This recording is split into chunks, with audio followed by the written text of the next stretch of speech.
All right, we are live.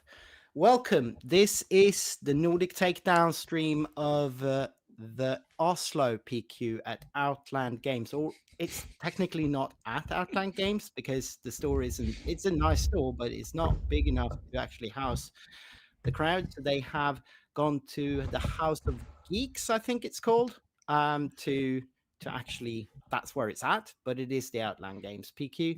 With me today, I have none other than the baddest batch from Australia, phoning in from far, far away. Clint and Tim, welcome to the cast. Hey, thank you for having us. Thank you. I see Clint's cat. This is Momo. This is Momo. She always interrupts at the most inopportune times. All right, Yeah. and she will be on the stream a bit as well. She most likely will be. She loves interrupting me, especially when I'm just about to start doing something important. She's very curious. She loves getting involved in everything. That's awesome. So we are 4 people casting then, or I've been trying to get you guys on for a while because we are using your overlays and some of your tech. We love the stuff you do. Your casts have always been looking so great. So that's what we're aspired to get to. Please do tell us a little bit about Baddest Batch. What are you by? Baddest Batch. So we are a competitive team in Australia. We basically started because of the lack of content in Australia and the lack of any sort of competitive team. And yeah, I used to do a podcast for Star Wars Destiny. If you remember that game, or if you ever, people, right? Yeah, I was one of the Destiny people. We had a podcast called Destiny Down Under. And there were 3 or 4 of us. We didn't really it wasn't like a competitive team or anything like that, like the Hyperloops, or I didn't even know if there were any sort of like competitive teams, quote unquote, during that Destiny era. But we just did a podcast again for the same reason. There was a lack of content out of the Australian market. And just there were 3 of us that all played together regularly, me, Thibaut, and Tivi, and we just went, let's just do a podcast. And then it turned into like a sort of competitive testing team, and that competitive / testing team has expanded to about 8 members now. So we're not like this is us, we're out there to compete with everyone. It's more just trying to get everyone involved kind of thing to grow the game within Australia. We definitely have the community first approach, and as a result we've had different little factions, I guess you could say, for lack of a better term, pop up within Australia. We've got SWU Australia, who are really good at managing the community via Discord. We're millennials. Discord isn't really our thing, so so they do a really good job managing the community via the Discord. And there's also other competitive teams that have kind of cropped up as well recently. So it's really good to have some like healthy competition from some high level players within Australia as well. So that's our aim, is just to grow the game within Australia, compete, because I love competing. I like winning. I'm pretty sure there's no one that doesn't like winning.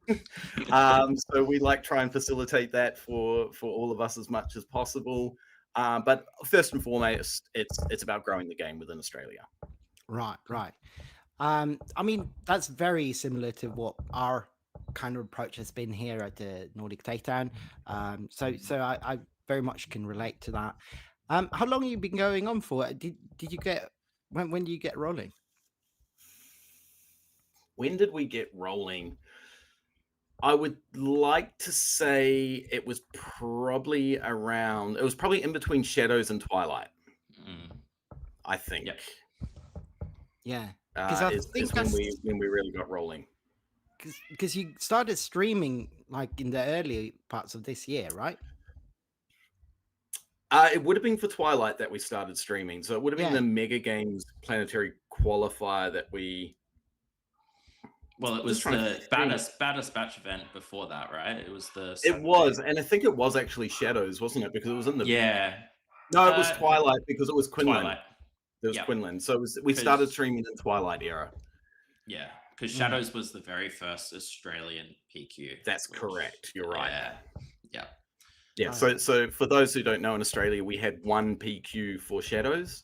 So we had 100 people basically fly to Melbourne, Australia, to compete in the one singular PQ that we got there. Mhm. Yeah. We talked a little bit about that. For us Europeans, the distances you got down there are just incomprehensible. Like, as Swedes, we think of ourselves as a really, really big country. Like, it's 9-hour drive to another city and stuff like that. And you guys just laugh at that. It's, Yeah. that's just next doors. Well, as we were talking just off stream before, like we have 27 million people in Australia, but we've got our country is the size of America. Yeah. And everyone lives on the coast, so travel it's not inaccessible, but it's a bit more of a mission to travel around. Yeah, it's a bit more of a mission to travel around Australia than it is Europe, basically. No, like people that live on the continent, they just take the bicycle, and they go to another country. It's just I lived in Holland for a while, and like the Netherlands is just so small. It's tiny. Yeah. I'd love to jump on a train and just be in another city for a PQ. That would be lovely. I lived in London for 2 years, and just the accessibility of going to Europe every other weekend was amazing. No, it's we're a bit spoiled here. I guess, like, even by American standards, we're a bit spoiled. But then we do have the language barriers instead. So like, you go 5 meters in a direction and they speak a new language. So that's always a problem instead. So Tim, tell us a little bit about your background in gaming. So I come mostly from a board gaming background. I've collected and played board games for at least the last 10 years of my life. Never really got into card games, but always sort of kept a bit of an eye on it. Played a bit of kitchen table Magic with friends. And then, Star Wars Unlimited was when that was first announced. I don't mind the IP, but it was really the mechanics that drew me in. And I just sort of started going to events in my local community, made more friends through there. And then eventually I was over on a work trip to Sydney and went and played at one of their locals, and that's where I met Clint. And so from that point on, it was just, all right, how do we actually, I guess, level up the production game for Star Wars Unlimited streams worldwide? And we probably spent 2 weeks on the initial overlay draft sort of thing. And when he says we, it was all him. I did nothing apart from boss him around. I mean, someone's got to be the boss as well. So, I mean, exactly. I get it every day at work. So it was, but yeah, my skills and background is in tech, obviously. So wanting to, I guess, make overlays available to everyone. So SWU stream overlays, if you are going to stream a PQ, I make it available for free everyone, because I think I just want to make it level up that production game for everyone. We've been using your overlays now for last weekend and for this weekend as well, and we've been eyeing them for a long time. We've just been a little bit shy because of how tracking the damage, it seems a little bit daunting. We're not going to be doing that today. We're just going to be tracking like leads and everything, but they look so good, these overlays, and they have so many great functions. They're amazing. We're just thrilled to use it. It seems like the Australian community have a lot of people that are very proficient in making stuff look good. We'll also be using the graphing tools of Kirion. It's like also Australian guy. So I haven't delved into those yet. Yeah, it's just amazing to have all these great tools. We are today going to be watching the Oslo PQ. Just for viewers and for you guys, it is in Norway. It's Outland Games, which is actually a really big store for Oslo, which isn't a huge city by any means. There's about a little bit over 1 million people living there. So they've got a huge game store in Outland Games, which is actually a shame that has stores in all over Norway. But the Oslo one is pretty big. They are hosting this at the House of Geeks, I think it's called. It's just a nice venue that they rented, and that's where we're at. We hope to be bringing you the first game in a little bit. They are obviously, as these things always are, a little bit delayed.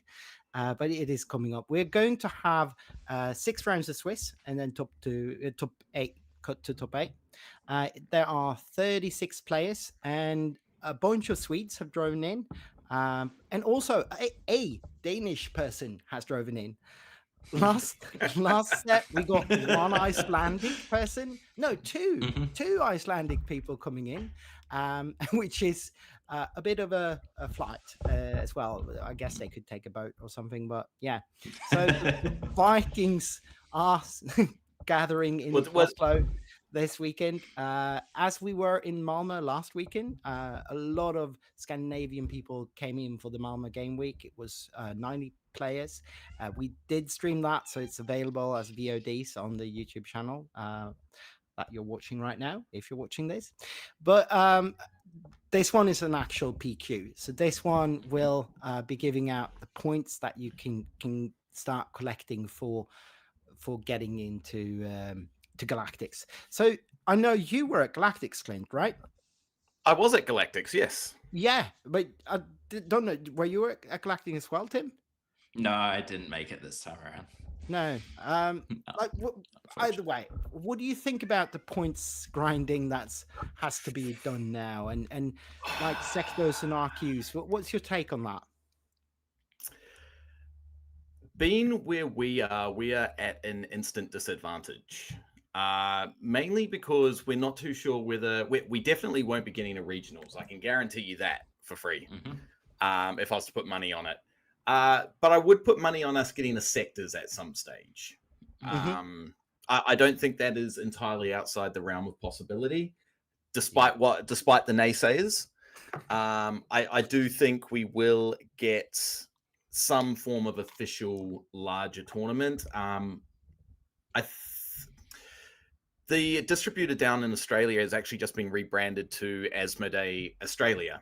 So they were Asmodee owned, the distributor in Australia, but they've now just gone through the rebranding process to be named Asmodee. So hopefully with the rebranding, that will create a little bit more clout to get some larger events within Australia. There is a larger event being planned early in the new year, which is kind of top secret at the moment. But that's all I'll say. But it won't be a sector. It won't be a sector. So don't. No, I'm not to get anyone in Australia's hopes up. It won't be a sector. But there are plans in the work for a large event in Australia come early next year.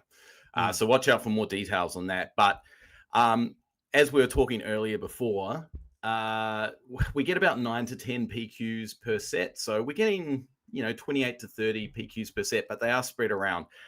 For myself, I have 3 that are fairly accessible to me. So 2 in Sydney, 1 in Canberra. We would have to fly to the rest. So for Tim in Perth, he has to basically fly to all of them except the one that he would have. And then he has to fight. Then he has to fight through the boss of Luke Williams on Sabine to actually win a Perth PQ. Yeah. You have the final boss. You've got the final. Every city has a final boss. Perth's final boss is Luke on Sabine ECL. So, I guess that's true everywhere. Exactly. I got second at a PQ last weekend, so I've got 35 points. I'm well on the way there already. And then I'm going to be in Perth in about 4 weeks' time, competing in that one as well. Seeing Timmy V over there. Mm-hmm. But it looks like we've got a game that's Got about to start. players. Yes, we do. We're going to get Han 2, Starlight Temple. So Han 2 green, is that right?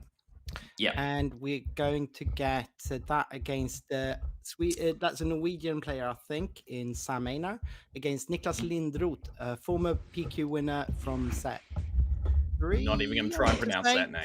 Yeah, I think Nicholas. in Niklas Lindroth. Let me see who's sitting on which side here, because that could be important, I guess. That would be Niklas with Aiden, right, on the right side. Yes. Yes, I that believe would be correct. Niklas. I'll just update the overlays. What do you think about this matchup? I think at this, Aiden's just going to reach a point where it takes over. And I don't know if Han can actually deal enough damage prior to that to finish the game. That would be my big question, I guess. As the Han player, this is definitely not the round one matchup I would like to be seeing. Not at all. I bet not. Considering, like, I actually prefer the Han 2 green force version to the Han 2 blue one, just because it suits my playstyle a little bit more than the blue version. Yeah. But Han 2 green has its faults. It does. It's a bit slower. It doesn't really do the broken stuff that the blue one does. Right. I mean, it can do some grindy games, but it can't really be fast. There's no way for it to be really fast, and that is a little bit of a problem, I guess. I guess the other side of it is it can actually ramp into its sort of top end a lot sooner, and I'd assume he has 2 or 3 crates main board, which could effectively shut down the Iden player as well. So that is true. I think the other issue you have with the green version as well is going into these Tarkentown decks, you don't have the protection of the shields that the blue decks offer as well. No, that's true. So you're at an instant disadvantage versus Tarkentown decks, which you're already at a disadvantage at to begin with. What would you say would be some key inflection points or cards that could sort of sway this matchup in favor of the Han 2 player? The Han 2 player definitely wants to go wide and just apply pressure as much as he can. You're wanting to go wide rather than tall in this specific matchup. I can't remember off the top of my head what the green runs, but it's unfortunate that cards like Yoda are kind of irrelevant in this matchup. Yeah. Like Yoda's such a powerhouse and a good reason to be running force green, but it's completely irrelevant here. Yeah. No, absolutely. Like there's no units to remove, and there won't be any damage to heal. Where you've got the advantage over the blue, as Tim said before, is just being able to ramp, and you probably just want to prioritize ramping into your crate dragons. Yeah. So the crate dragon could be one venue to victory for Sam here. I bet. But then also there is a little bit of a thing here where Niklas has proven himself. He did win the set 3 PQ in Copenhagen, which was an almost 70-person tournament. So he does have a big win to his name. He was at Galactics, scrubbed out, but I mean he was there, so he has sort of the advantage of being used to the size of tournaments. Galactics was tough. It was not an easy field. I would agree. It was as someone who made day 3, it was not an easy field to get through, and to be honest, as you got a bit higher in the tables, there was a bit of skill involved. Yeah, but ultimately there was a lot of matchup roulette going on.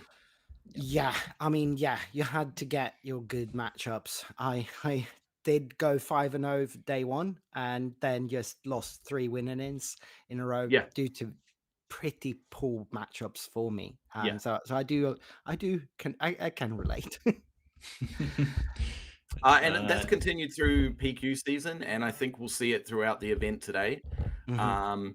You will see the players who have gotten good matchups progress to the top 8, and whoever has gotten the best run of matchups will win the PQ. It's not a reflection on someone's skill level or anything like that. It's just what the meta is at the moment. I would agree wholeheartedly with that. It does look like we had the stream freeze there. Oh, I'm yeah. not- yeah. I don't know if we can maybe reload that somehow. You might just need to refresh the camera portion on that one there, Victor. In video. Yeah, just see if you can refresh it and see if that does something there. Yeah, a lot of the time it is just a. Yeah, let me see if I can find where to do that. Refresh here. No. Reconnect mic. Or your on-site person their laptop hasn't gone to sleep or something like that. And I think that's the case. I will try and see if I can get, because refreshing it did nothing here. Yeah, their laptop might have gone to sleep and it stopped stopped streaming it. I think that might be the case. I'll see if I can get. You sort that out, Timmy. What are you bringing to Canberra next weekend? What are you expecting in Canberra next weekend? I have no idea, but I feel like at this stage, I'm only going to pack one deck, and that deck is going to be Quinlan Tarkentown. Okay.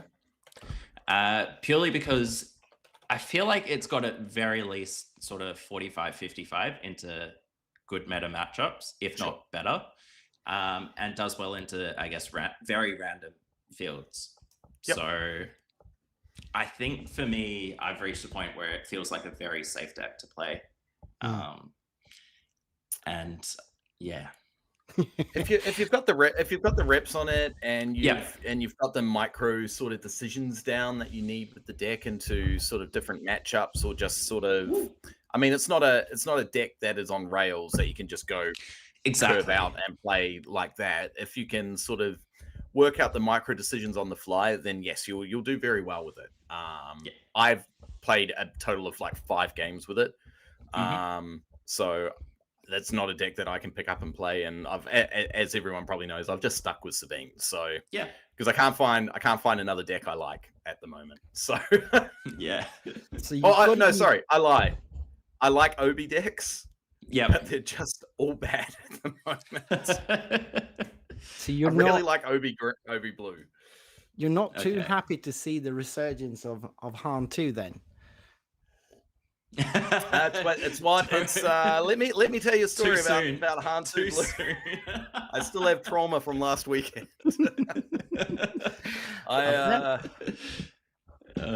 Yes, playing 2 Chariots against Sabine is enough to break one man's spirit. Let's put it that way.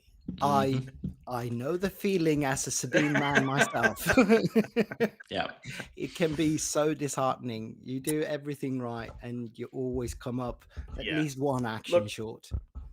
As I said before, it's matchup roulette, and that's why I've just kind of stuck it out with Sabine. And I can't remember who said it.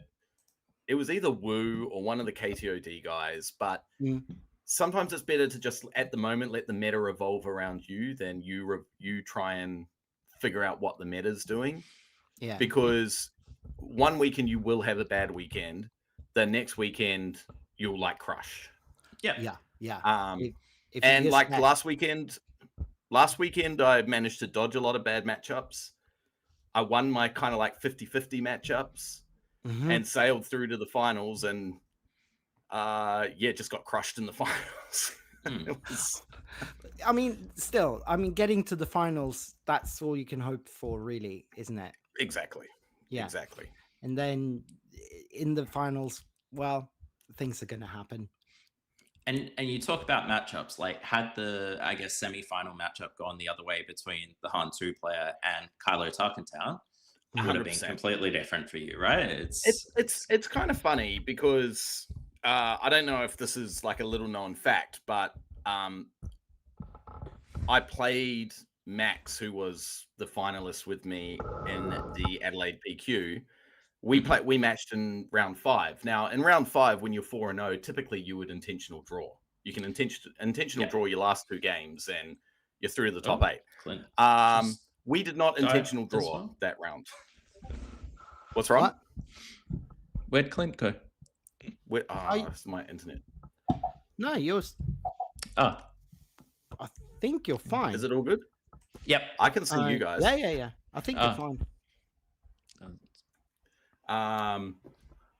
Now that, and then he intentional drew his last round against Iden Dartavolt, which would have absolutely crushed him. Which would have been really funny because if we'd intentional drawn, like this is just like speculation. Yeah.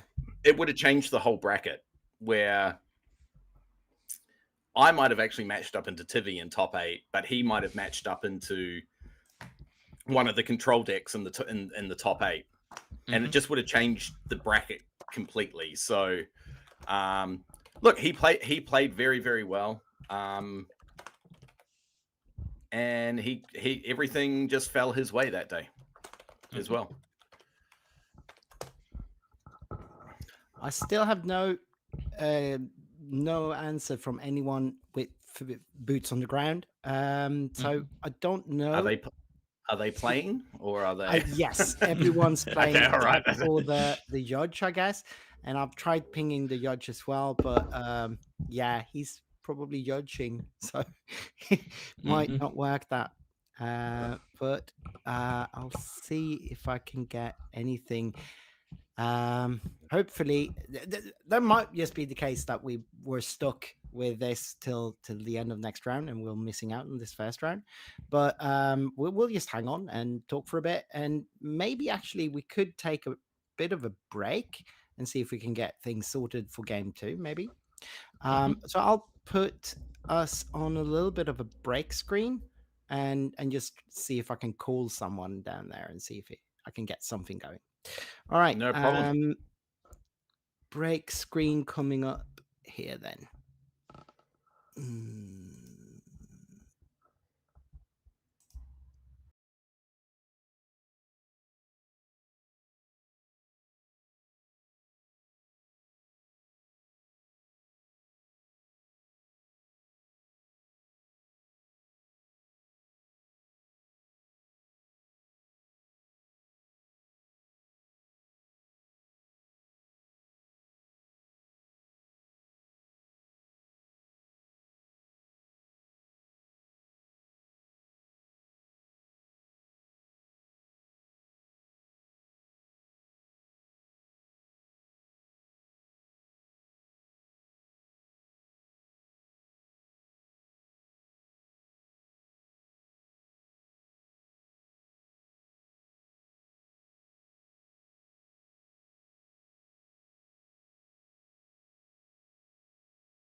All right, so we are back live. I think this is still game one. We had some technical issues with the computer on site. I'm here with the baddest batch, Clint and Tim, and we're watching Niklas Lindroth play Iden Datavolt into Han to Green. And they are up to 2 million resources, and we think this is still game one. And I think we got there just at the end as one of the capital ships there was going to swing in for the win. So, yeah, that could have been the end of game one then. And who do we think won that? Can we tell from the dice? Niklas was the Iden player. So I think, yeah Iden won that. I'm going to assume Iden won that one. We're going to go with Iden ships till we hear anything different. He had 2 capital ships and Han had nothing. Mm-hmm. Yeah, it looked quite convincing on that side of the board. So, like I said, when we were trying to stream this a few minutes ago, Niklas is a quite accomplished player, been around for a while. I'm not actually familiar with Sam, so I don't really know his accolades, but I'll try and find out a little bit while we waiting. But what do you think we can? What can we expect for them to be bringing in from sideboard here? Ooh, it's a great question, caller. Mm-hmm. let me bring up a Han to Green list because I have no idea. I'm going to assume Han's not running a full suite of credits. So right, if he's running 2, he'll be bringing 1 in from the sideboard. I bet. Because I think 3 gets a little bit greedy, and you'll find most decks aren't running 3; they'll just be running the 2. Mm-hmm. I could be wrong, but that is what my assumption would be. I would agree with that assumption. I might also assume like a Shams and Dula for ramp decks. For the ramp? Yeah. They could also be bringing in a home 1 to help grind a little bit better as well in the late game. To just keep recurring units, to just keep pushing that damage with some unit recursion. Yeah. So yeah, I'd say home 1s and Shams would probably be the front runners there. Yeah. So from what I can tell, Sam is a local player of Oslo, and I can't find any major tournaments outside of Norway on his resume, so he would be a little bit more of a more unproven a player, I guess. But hey, it's the unproven ones you got to watch out for, isn't it? He has been in a bunch of tournaments, so he's not a new player by any means. He's been around. And to be honest, losing, I know he hasn't lost round 1 yet, but losing round 1 isn't terrible either, because you're in that, you do have to get a little bit lucky again, but being in that bracket of 0-1 and being able to kind of feast on all those 0-1 decks as you move your way back up can actually be an advantage. I agree. We had a running joke during Galactics that the ultimate tactic was obviously to just skip round 1, slip in, come in for round 2, and just sit down, have a breakfast, not play it, just lose it, and then you get the ultimate price for that is obviously to get the buy for round 3, and then you just win 5 in a row. Just hard submarine. I mean, it's a joke, obviously, but no, 100%. I mean, I feel like all my best tournament performances have been when I've lost round 1 and just had that pressure to, all right, now I've got a submarine the whole way through the bracket. Look, the PQ I won last set, I lost round 1 and submarined back up. Didn't drop a game from there. Yeah. No, but there is something to be said for losing round 1 and then submarining back up, because you're just in that bracket where you're in, I don't want to say players that are not as skilled as you. It's just you're in that bracket where sometimes your deck just preys on those decks that lost in round 1 as well. Yeah. And especially if you're playing an aggro deck and it's all control decks that lost in that first round. Yeah, yeah. Obviously, Han 2 Green is by no means an aggro deck. It is the epitome of a mid-range deck, I'd say. It is Yes. more than any deck trying to outvalue the opponent, and that's kind of the matchup roulette problem here. Interesting. It's a force throw turn 1. Oh yes, just getting one unit out of the hand there. Card out of the hand. Yeah. And then still playing the Gungi. Yeah, Interesting. I don't disagree with this. Like this is not bad. It might actually And- be an interesting tactic. Yeah. Yeah, well, he's not going to be able to use the force throw for anything else. No, Like, what is he gonna force throw to Exactly. remove a unit from the board? no, no. Yeah, this is not completely out of the playbook here. It might just serve the purpose he needs it to do. Iden Data Vault isn't a terrible choice. It isn't a terrible medical at the moment either, because it does well enough into aggro decks as well that it can out survive them. Yeah. And Niklas you is- have to have. Sorry, I was about to say, just as an aggro player, you have to know how to play into this matchup. It's not Yep. like Palp where you can just keep applying damage. No. Iden is a very different beast. Like, you have to watch out for the Iden Super Laser Blast turn. Like, Yeah. you yeah. have to clear that Iden. The Yeah. only way you beat this deck is by prioritizing going wide as Mhm. well. Yeah. Even And fast. if you're having to make inefficient plays. Yeah. Mhm. Yeah, exactly. And I think some aggro decks can do this better than others. I think this is one of the control matchups where Sabine isn't necessarily the best aggro deck into it. It's certainly a little bit favored, but I think like at least Sabine ECL, like Sabine Yellow might actually be better into this matchup. It's Yeah. definitely faster. Mhm. It's Mhm. definitely faster. And wider. So, interestingly, I think Sam missed a 4 resource turn play. It seems, yeah. Which Yeah, is which is devastating. unfortunate. Yeah, that is devastating. He just played out the blue leader there, which is not what you want to do. It's a 3-3 for 3 in this matchup. It's just not. Mhm. It's not Yeah. where you want to be. You have to knock the shield off the Iden at least. Yeah. Mm-hmm. Yep. And that is Yep. the 8th brother. Yep. Coming yep. in, giving +2 to other units. That's not necessarily very relevant here, but No, but it's I think it's one of those units that, especially when rotation hits, it's underplayed at the moment, but I think it becomes a pretty good unit once rotation hits and you lose all those sort of good green villainy cards. Mhm.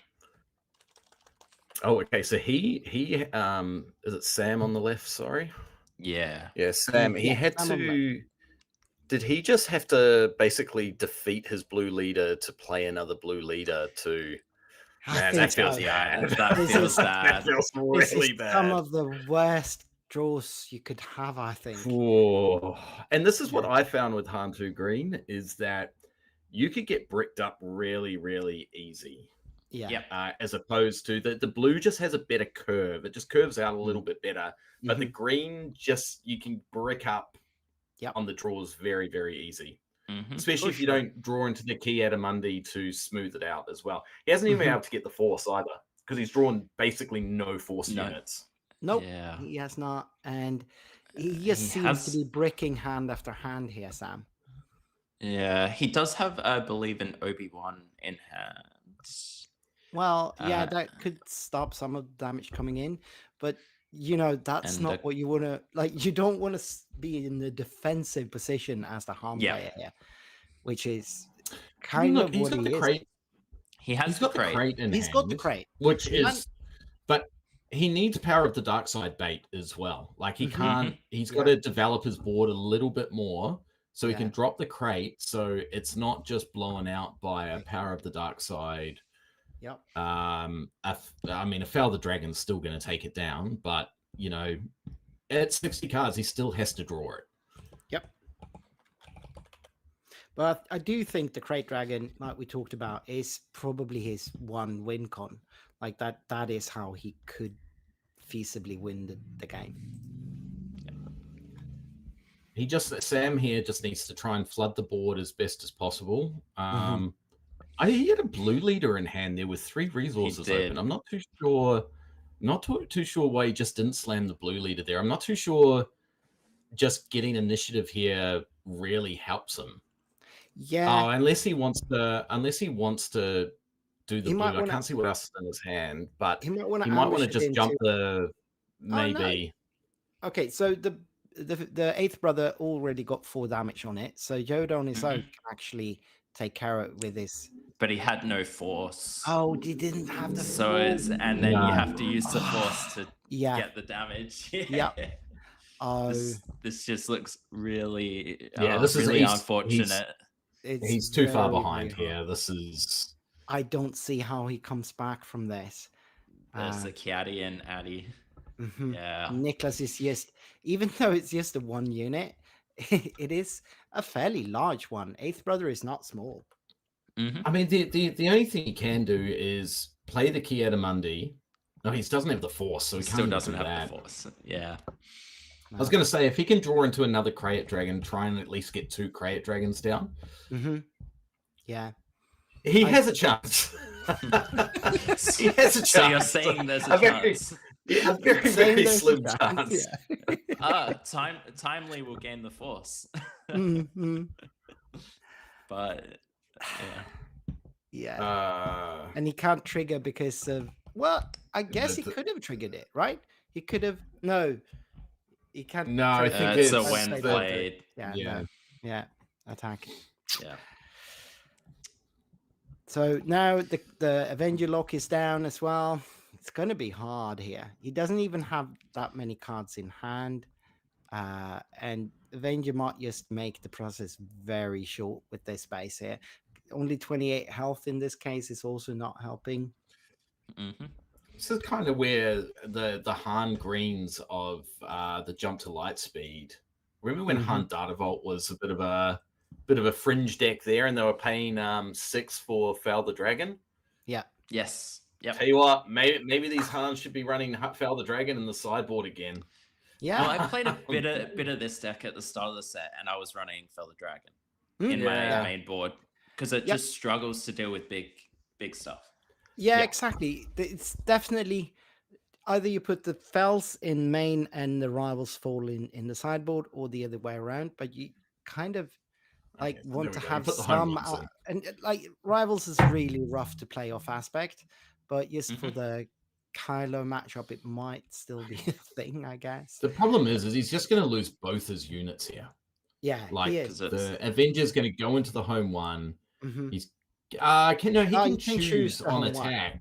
Yeah, he can choose the home one. But he actually go right to base here. Let's see if he remembers that though. Why not? That Nicholas just went to base, and he did go to base. Yeah, and I think that's not wrong because he's racking up that damage, and he still gets to kill one thing. Sam is not. You've got to kill the Addy here. Like there's no other option. You've got to keep the home one. Yeah, for sure. But there's removal in the Iden deck. These control decks, man. Yeah. This is why I play Sabine.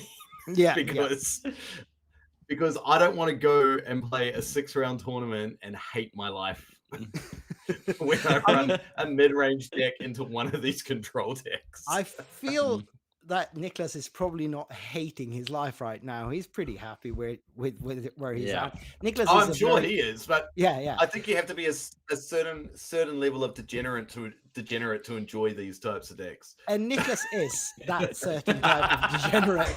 He is certainly that type of degenerate. He loves the expression of hopelessness on his opponent's face.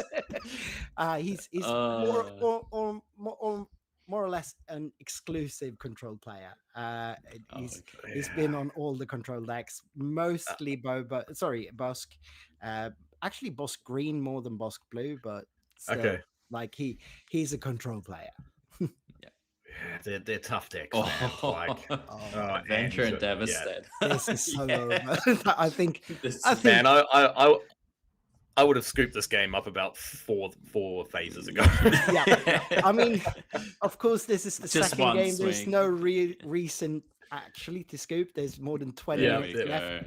But Yeah. then why would you keep playing this? It's just not gonna Double happen for you. pillage. Double pillage. I think that's probably that could have been a sideboard card he brought I in. imagine they would have come in from the sideboard. Yeah. Yeah.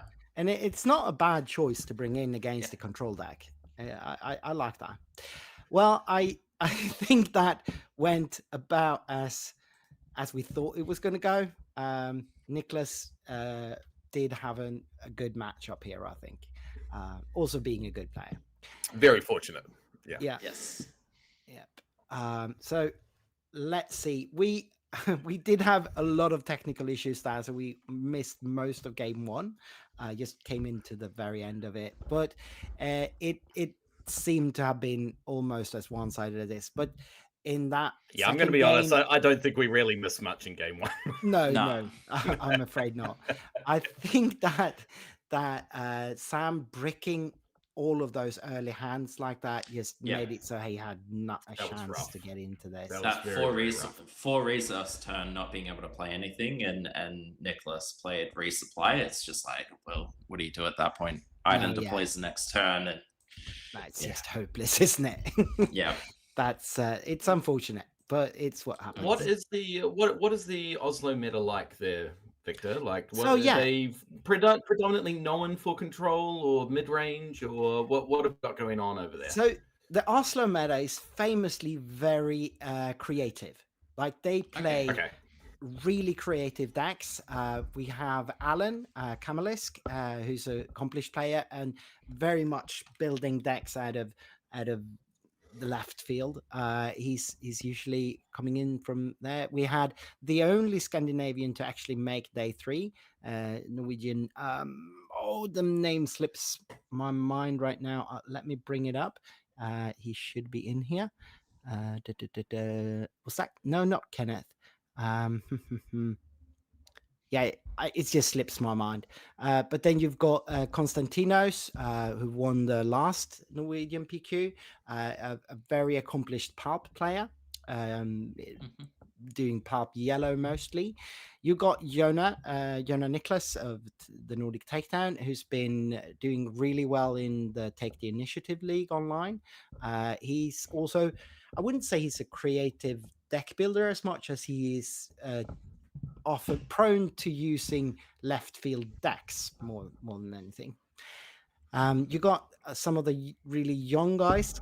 We have Jonathan, who usually comes in with CAD Talking Town. He's been on that deck since forever, and he's really good at it. He took top 8 last weekend. It's be interesting to see what he can accomplish this one. We've got who else is there? You got Brage, Norwegian player. He's on Kylo Talking Town this turn. He's also a very creative deck builder. We have a deck tag with him where he's showcasing some of the really interesting decks he's been working on. So quite a lot of interesting left field decks. So Alan famously came second last two PQs ago with a blue B1 deck, old Obi-Wan blue, nice. a wall deck really, just going really hard onto walling off with big sentinels and heal. It's really cool deck actually. So yeah, that's kind of what the meta is like there. So you don't really know what to expect. That Obi-Wan is one of my favorite leaders that never came to be. Yeah. I think that might have been the best performance of that deck, actually. We did a deck tech on it. It was a fun fun experience talking to Alan. He's actually a British expat living in Oslo, so Okay. he's helped us out with streams a bit, and just a all around cool guy. Now, I think at this point there's not much we can show you in terms of graphics, but I'll put you on a break screen for a little bit, and we'll be back a bit round 2 in that would be maybe 10-15 minutes or so, and by then I should be able to put up some graphics on what the meta looks like for today. Okay. All right, so we'll take a little bit of a break and be back in a bit, I guess. All right, see you in a bit.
All right, so we are back, and we will be looking a little bit at what the meta looks like right now. So we do have a little bit of a leader count here. So the most played leader-based combination is what you see on screen right now. We have actually, oh yeah, I need to scroll down a little bit. Sorry, I scrolled past it. Maybe there. Yeah. So these are the most played leader-based combinations that you can see. What do you think about the meta here? 2 Canaan's interesting. Mm-hmm. Yeah. Oh yeah, Canaan. Yeah, double blue Canaan. Double blue. Two Let's double get blue past it. Canaan. This is- Tebow this is probably- will be frothing right now. That would be Mhm. Alan and some of his minions, I bet. Han Look, Solo. Not Yeah. surprising, Han. Not surprising. No. Boba Datavolt, not surprising again. It's again, as we were talking just off stream before. It's a strong deck, but I just don't know about Boba Fett at the moment. Boba Fett Datavolt. Maybe it's just positioned. Maybe I just don't have like a, cause I feel like I do quite well into Boba Datavolt. I feel like I might have some bias there that it's not like a good deck, but it's obviously been winning tournaments. So it's a good easy deck to pick up and play and win games as well. Mm-hmm. Yep. The other one is only 2 Quinlan players. I think I'd probably expect that to be sort of up in the same region as the Boba, I guess, numbers. But yeah. And then 2 Thrawn yellow Force, which looks quite interesting as well. So The Force is interesting. yeah, the Force. I would expect that more to be paired with the 30 HP base, but Yeah. the Force could be. Trying to think what you get with that in terms of when to feed it. I'm not too sure on the Force, but you'd be running the all the Night Sister package, I would imagine. That Yep. would help with that. Maybe you're running Vader, She, and Flurry or something along those lines as well, just to help control the board. Mm-hmm. Could be. That makes sense. So we should be probably going over to the table here because they are setting up to start playing here. We are going to have, let's see what game it is that we get here. We have Yoda into Han 2, and it's just started here, it seems like. What do you think Yeah, of it this seems, match? seems like we've got a lot of Red Force today. Mm-hmm. Not very surprising. Heroic No, Red Force definitely is not. where it's at.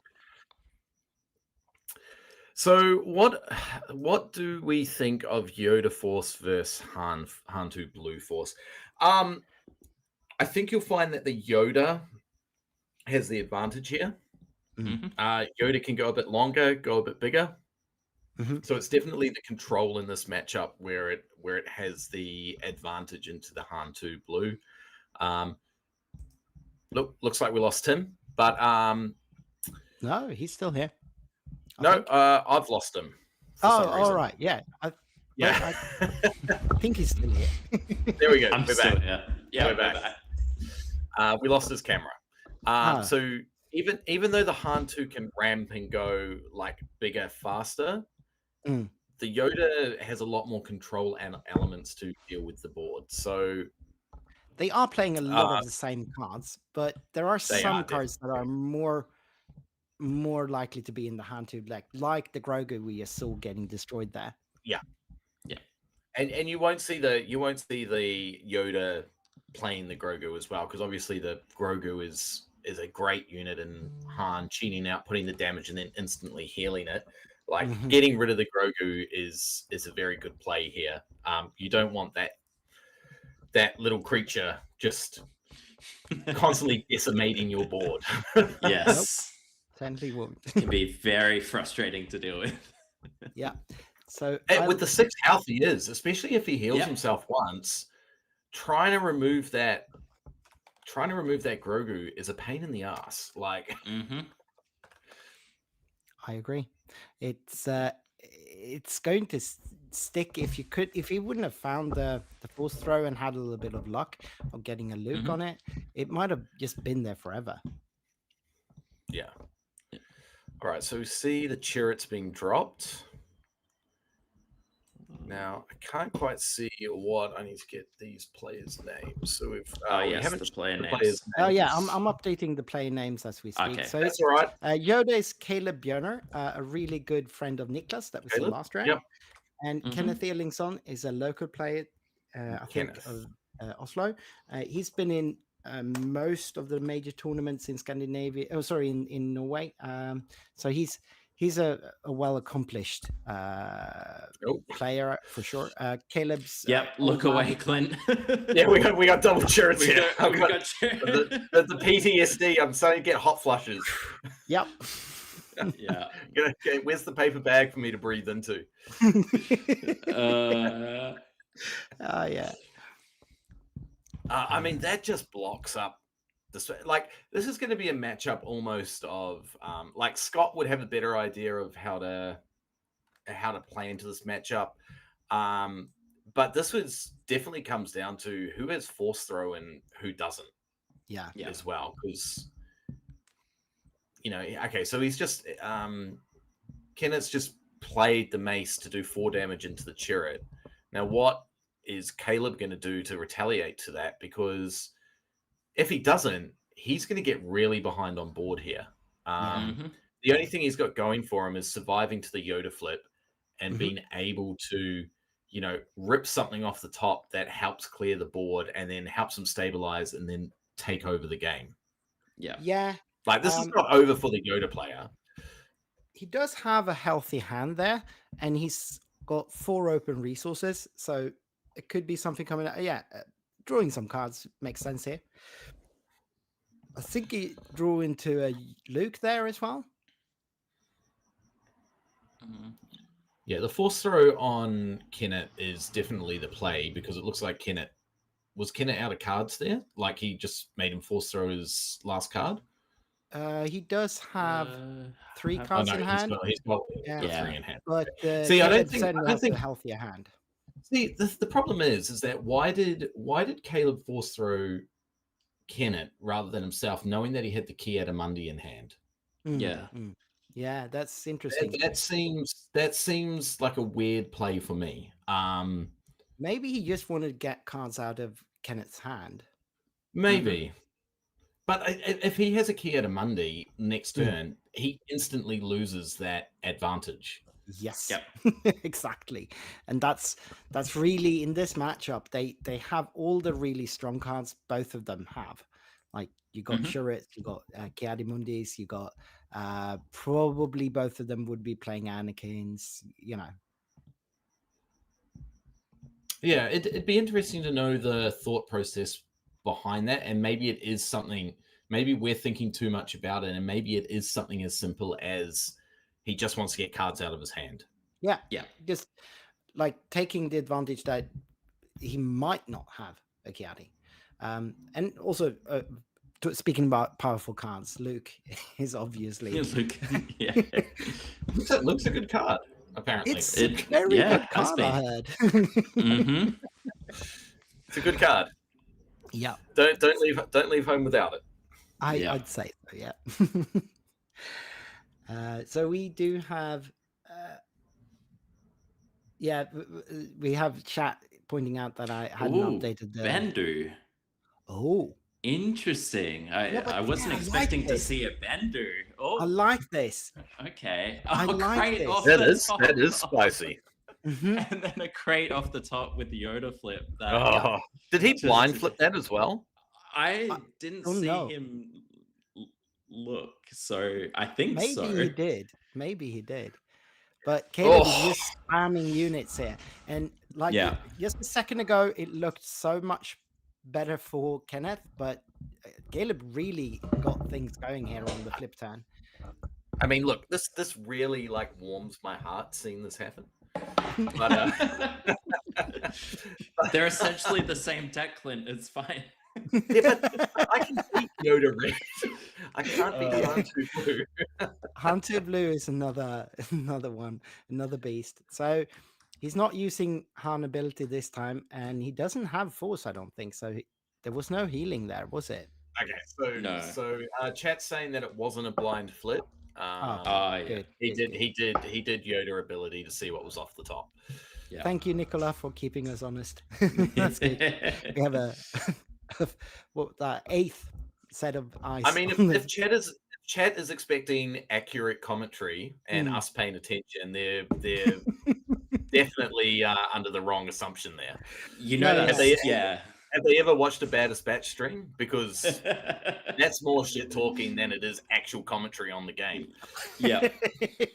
Well, I mean, they're used to us and we're the same. So Nicholas definitely seen his fair share as a Stockholm player, so kind of a local to me.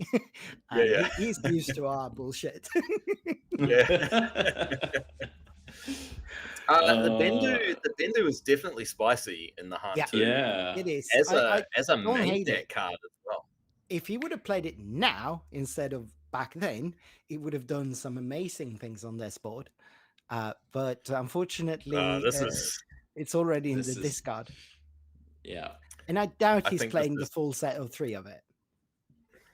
It would be 2 at most. At most, it feels like the one-off kind of thing, that the spicy one-off you would run. So getting the Cassian off the board there with Anakin is just not enough, and we have the crate coming down. I think that's Scoop. And yeah. then it's a Scoop. Yeah, I think this is Scoop City here. Yeah, this is definitely accurately Scoop City. so. Like that game was just over there. Very well played by Caleb to be able to bring it back from that pretty rough board state he had at the mid game there.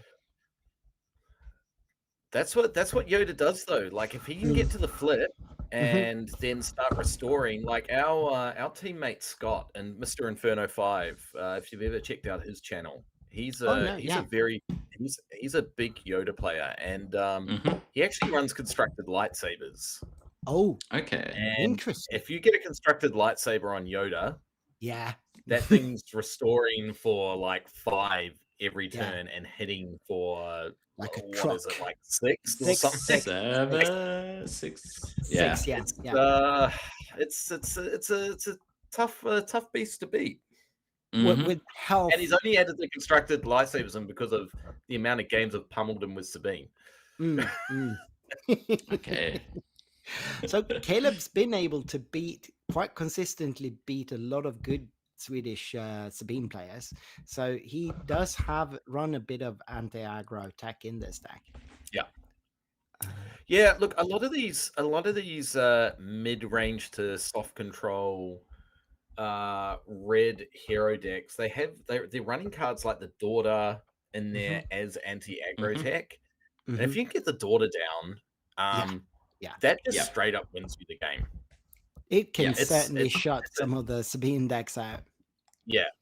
And Vader. Vader space struggles so much into the Daughter. It's very few of his cards hit for more, except for obviously the squadron thing that gets pumped to 2000.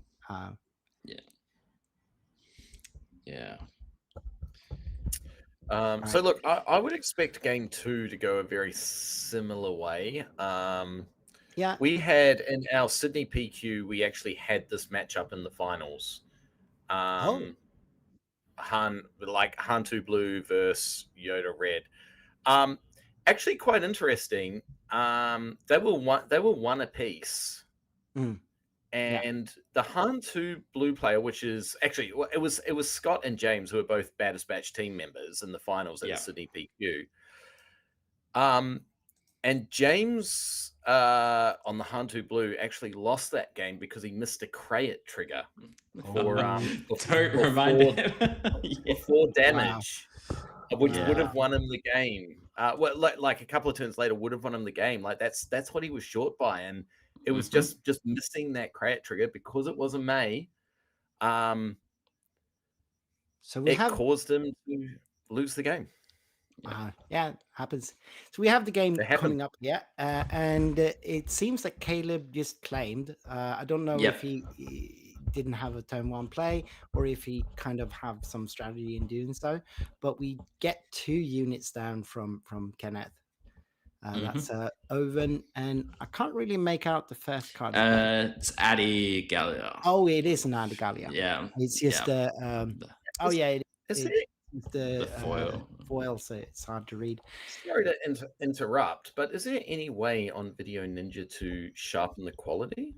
I don't know that I can, unfortunately. That's This okay, is just as checking. good as I get it right now. I think it's the No.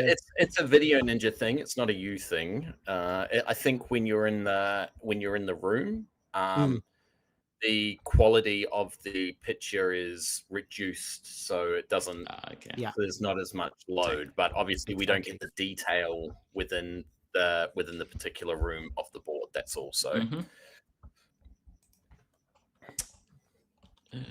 Yaddle So- swinging in. We're off to a very good start here for Kenneth. Yeah, I'd be very happy from his point of view at the moment. Yeah, this is going smooth. And a second Kiadi. Oh, Yeah, drawing all the cards in the world. And 4 Caleb extra has been cards. struggled to get anything to stick. That Yaddle Yeah. was not long for the world, and yeah, it's just trying This to is the catch thing up. with this. This is the thing with this Han deck.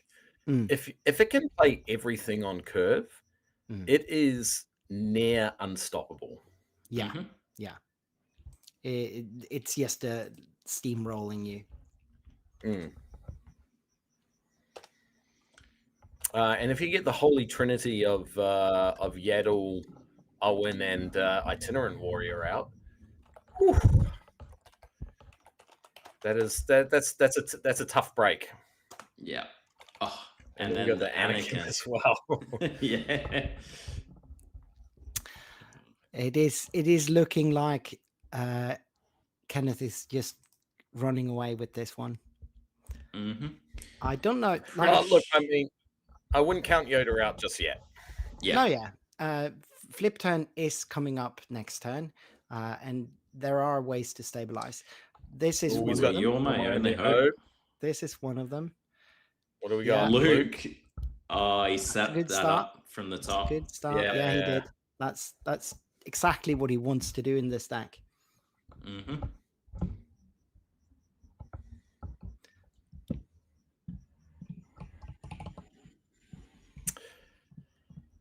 All right, so going into flip turn here, and this is going to be very important if Caleb is to sort of come back in this game. If he can't get this good.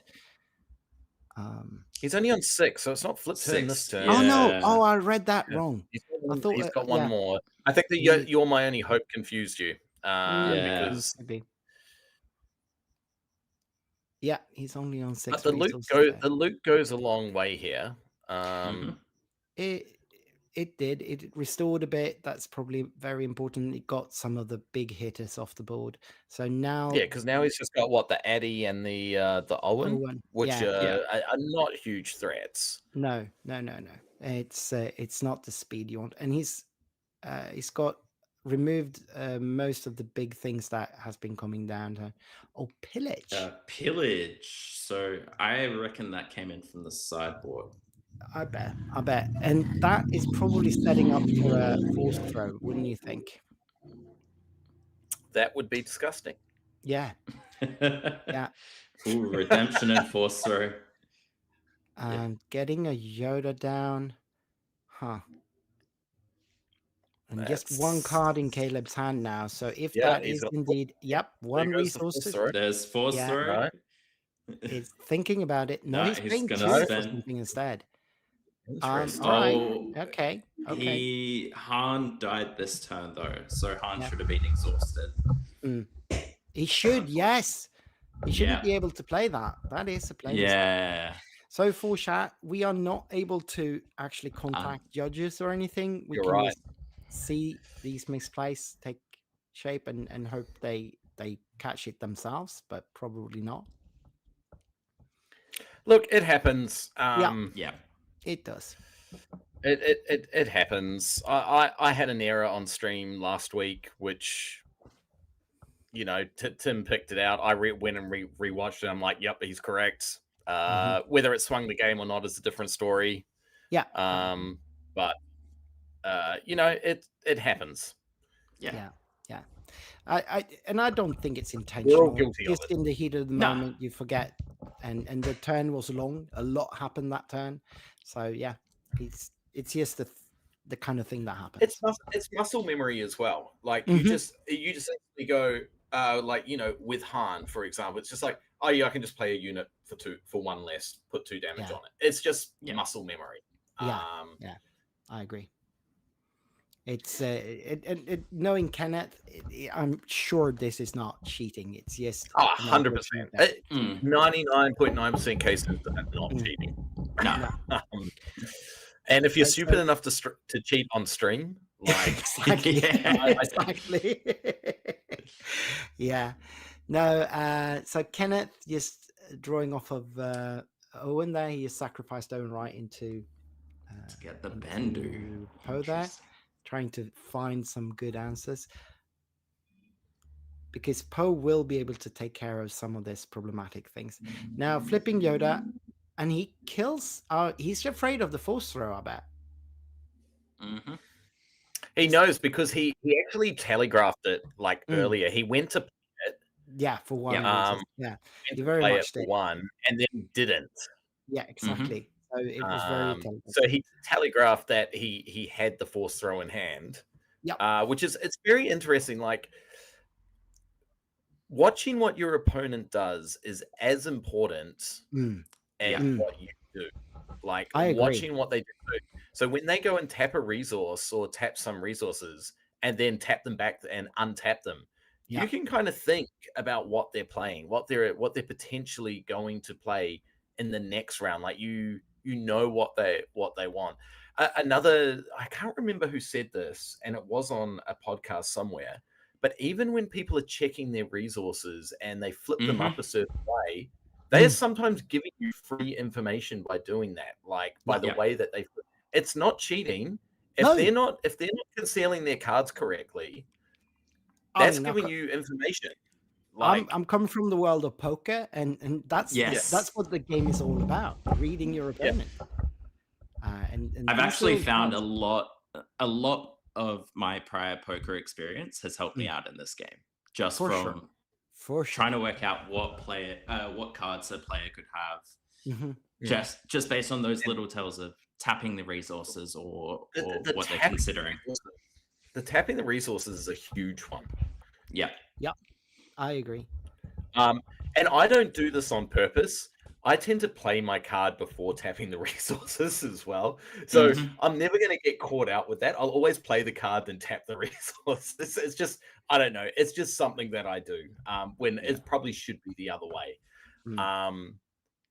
But yeah, if you're someone who taps your resources first before you play a card and then you change your mind, just know that you're giving away free information there.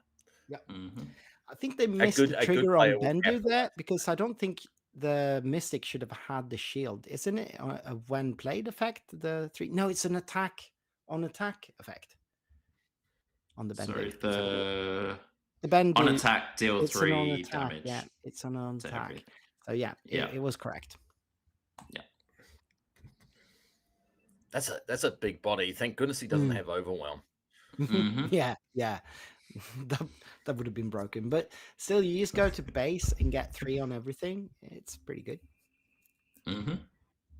So how does is it Kenneth? Is it no Caleb? How does Caleb come back from this? Yeah, the Yoda flip didn't stabilize him enough, or well, No, I it mean, did Kenneth not. was able to just answer it. So I don't know that he has a way here outside of a crate dragon, and he just has to draw it before Kenneth does, and he's got to stick it. And Bendu can actually deal with it. So it's a problem. Just Caleb as a side point. Sorry, Tim. I was just going to say. No, that's fine. Kennett's Executor sleeves not matching his deck is really sending my Yeah, that's not very heroic, is it? Exactly. Nah.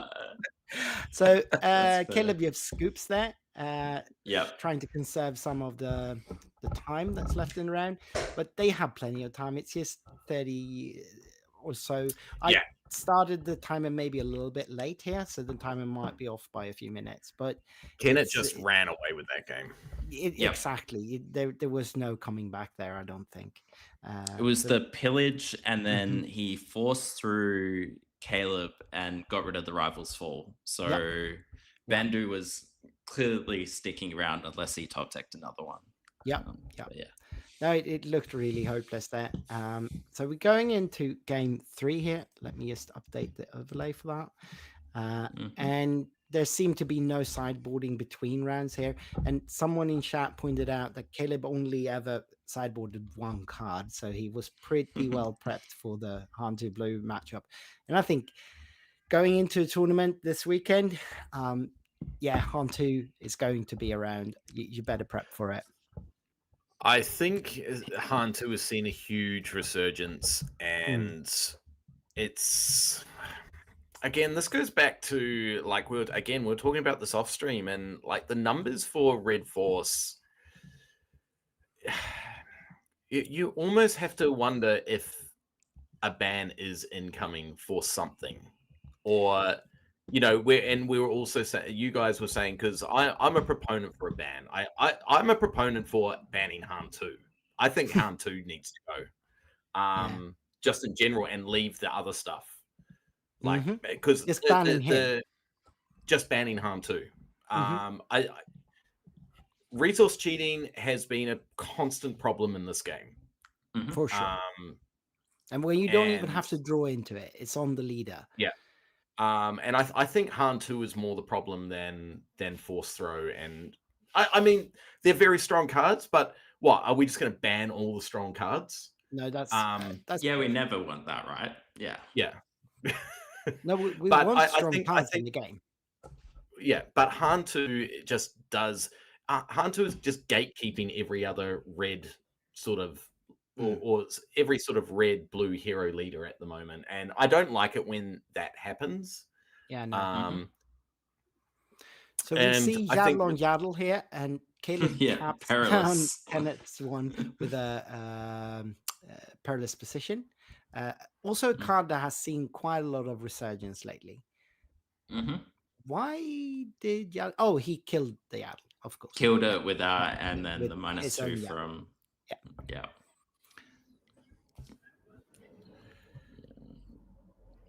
So, do we actually even know what the Yoda species is? Did they ever say in the Star Wars lore what species like Yaddle and Yoda and Grogu are? So I'm not a lore expert by any means. Neither am I. That's one. I've never heard it. Nah. I guess back in Legends, there was so much books and comics and everything that some of the Legends stuff might have just made up a name for the species, but then it's still not canon, No, well, I mean, there's only 3 in existence, aren't there? Yoda, Yaddle, and Grogu. Grogu, yeah. Caleb with the Kiadi this time, and the Chirrut comes down. Another Chirrut for Caleb. Slowing things down. Which I don't think for Yoda is a terrible thing. He wants the game to go longer. For sure. Like he doesn't mind. He doesn't care about the Chirrut. No. It strikes for 3 like any other unit in the game almost. And any damage that Chirrut does to himself is a bonus for Yoda as well. Yeah. So we have D-Rod in chat pointing out that there's a no for the species for Yoda. No information available. So D-Rod is actually joining us for next round. D-Rod off of Ultimate Power. So that's going to be cool.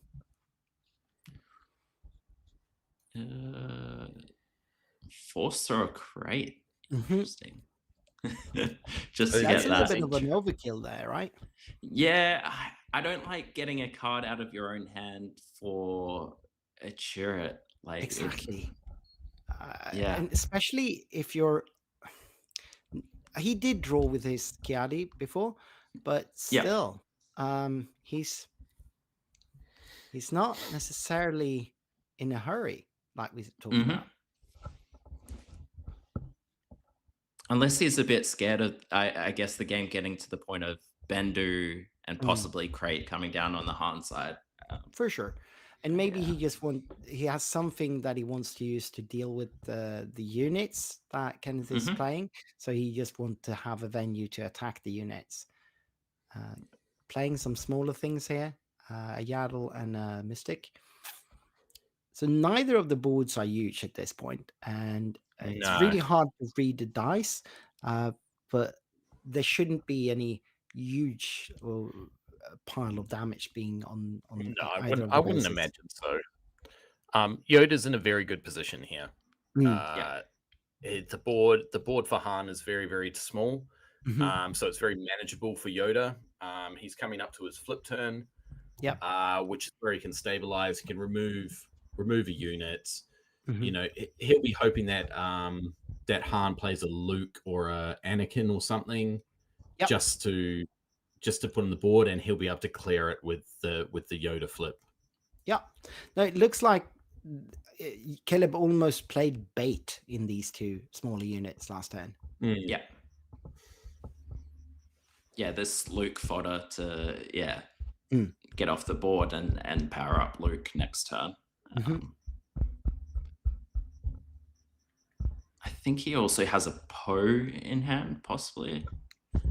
Yeah, he's flipping a bit fast there, which but that might could be- definitely be it. I do see a Luke in Kenneth's hand, so Yes, he that's is the one on top. certainly preparing for that, and that could come down this turn as long as Han stays alive, Mhm. and it certainly looks like he will be. It's interesting that he's not trying to clear the Han as well, because clearing the Han before he can cheat out a Luke is actually quite backbreaking for Han, Yoda. for Kenneth. Yes. Yeah. It seems like this is the Luke play, but again, kind of baiting it, I guess. You're fine. Yeah. Maybe. We don't know what's in his hands and what he's going to do, but you would have thought that saving the force throw Crate Dragon. Okay, here we go. That's So he grabbed the itinerant warrior off the top of his deck and put the Poe down, and then he sheets it out. That's a good play. I still think the optimal play would have been saving like the force throw Crate for getting rid of the Han or something like that, For so sure. he can't cheat out the Luke. For sure. Yes. I agree with that. But now he can trade Poe into Luke or and or pillage flip. or Right. both cards was a Both force cards. And that throw was and force an throw and a itinerant. crate. The itinerant. All right, the crate was below that. Now he has to blind flip for Yoda. Yep. And yeah, I guess that goes back to the force throw yourself. I know he had already got the Chiadi to draw more cards. Caleb did, but I think that was sort of overkill to do that. He didn't need to do it. It would have been fine to wait and see. And now he is in top deck mode. He knows at least what is on the top, but yeah. And he's not going to be able to spend any resources this turn, unless he's got something to smuggle. He's not gonna do Yoda flip. Yep. It was too small, I guess. And removing Han there. Yeah, it's not optimal. And it does seem like Caleb is at least on 2-digit damage on his base, because those are 2 D10s on his base. I don't think it. What have you got smuggle wise? Cassian. Oh, the Cassian. I was about to say, he could. I mean, he could be running tech, I guess. It is a grindy deck, so it's possible. Yeah, tech's one of those cards that's kind of fallen out Yeah. It was like, and it was. I mean, I guess it fell out when when DJ was banned. Mhm. So Yeah. the suspended list. These blue-red hero decks that wants to go a little bit grindier. You see it sometimes, especially on off or maybe in the sideboard. So Yoda is definitely one of the decks that does sometimes run it. It does sometimes in It makes Anakin as sense. well. You see it. Yeah, it definitely makes sense to run tech. Mm. But I think the problem is that we're now 5 sets in, and there's so many cards, especially the 3-cost slot. So many good cards in that slot. Like maybe tech just doesn't cut it anymore. Yeah. No, I agree. It is. It's a crowded space. Your deck now. Yeah. I also wonder with all the hand hate being around, like with Force Throne, I've seen a lot more pillage more recently. Maybe there is room for tech to come back in because at this point of the game, Caleb has 2 cards in hand. Being able to play a tech out of Smuggle and give all his resources Smuggle. Yeah, for sure. Right now, it would be dynamite from him. Yeah. But Man, that Bendu has been putting in work. Yes. It has been. But it has been removed. Shatterpoint. Yeah. That is the 3rd time he's been able to play it. Yep. Yeah. Yep. So that suggests that either he's drawing it a lot just out of randomness, or he's playing at least 2 of them. I actually don't think I've seen a crate on Kenneth's side. No. At all. I think it should be in the deck, but that is There's another one. That is definitely There's another one. There we go. Yeah. Maybe he's playing Bendus over crates. Yeah. In order to sort of creep under other Hantu Blues for the mirror. Yeah. Possibly. Maybe. Could be. Or You'd have it out one turn earlier. It could be something as simple as he doesn't own crates. Yeah. Could also be. Yeah. I've seen that before. Mm-hmm. Yeah, for sure. Bender's a lot cheaper. Yep. It's going to be around for a lot longer as well. Yeah. And like I said, it can deal with the crate if it's already on the board. Okay, we've got a sister. Yeah. A daughter, sorry. The daughter. Daughter? Yeah. The daughter, yeah. Mm-hmm. That is the prestige version.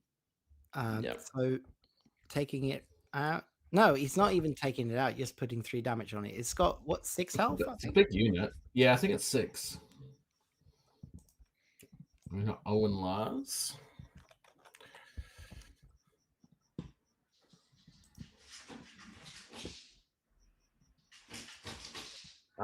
So I couldn't actually tell you who was in the better position here. Yeah. They both seem to be in top deck mode and just kind of whoever draws their card that they need to win the game is a crate from either player now would be huge. correct. Luke is not too bad either, but it And is fell. Caleb had half picked up the Luke already, ready for the removal to come out straight away. Yeah. I mean, this just this goes back to our conversation before that the removal in this game is far too efficient to be able to do that. Yeah. I mean, just like for pay this 4 to get rid situation, of a 7-cost card is like kind of bonkers, really. yeah.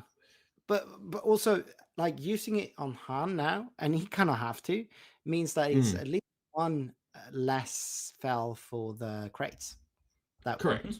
might become which is fine. I understand that. It's again that block 1 efficient removal. It is going to rotate soon, and Yes. it'll be super interesting to see what happens then, because Shatterpoint might be the most efficient removal in the block 2, and that requires force. Yep. Look, I don't think they're going to be getting rid of the force tag anytime soon. Like I don't think we're going to really see a lot of force cards in the next set. No. Some, obviously, but that's We'll not see the theme of it. some, but Mhm. yeah. That's another daughter, I think. Yeah. And it looks like 6 damage on Kenneth's base, and it looks like Caleb has been able to heal down to 10 or less damage, because that's a D10, and Ooh, that yeah, is okay, the so we There's first got the crate. crate. finally got That's the the first crate. crate. Yeah, Mm-hmm. and yeah, this game might just be a crate off. But we don't even know if Kenneth's running crates as well. Yeah. Yeah, exactly. Draw. Yep. Cool. And all it takes is for Kenneth to play another pillage, Mhm. and that swings the game again, because Yeah. that'll just blank a turn for Caleb. Mm-hmm. Yeah, he is in constant top deck here, and he does keep racking on Some rivals. damage. Yeah, Is that a rivals fall that he just played?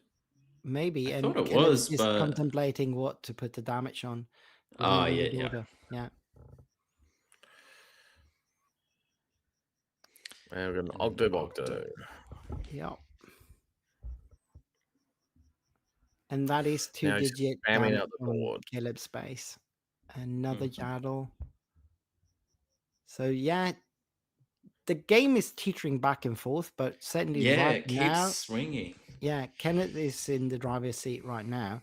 A lot more damage on base, and well, not a lot, because Caleb's got 8 damage on that blue base there, but I think that's something like 14 damage on Caleb's base.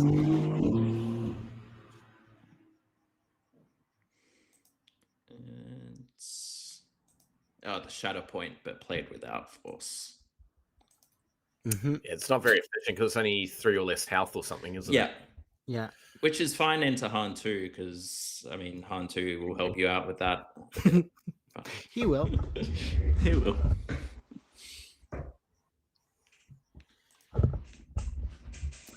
Yeah, it's kind of stalled out a little bit, this game, Mm-hmm. Yep. where it's just it's turning into a bit of a game of who draws their removal, who draws their bomb first. Yeah. Yeah. And if one of them draws their bomb, do they have that piece of removal? Exactly. Right now, though, Kenneth is building a bigger and bigger He board. is. Mhm. That is, he's striking for at least near to lethal now, with a fair Yeah, I amount think- of restore as well. So Yeah, this I might, think this is going to go Han's way. yeah, Yes. this might just be, we might be closing up on the end here.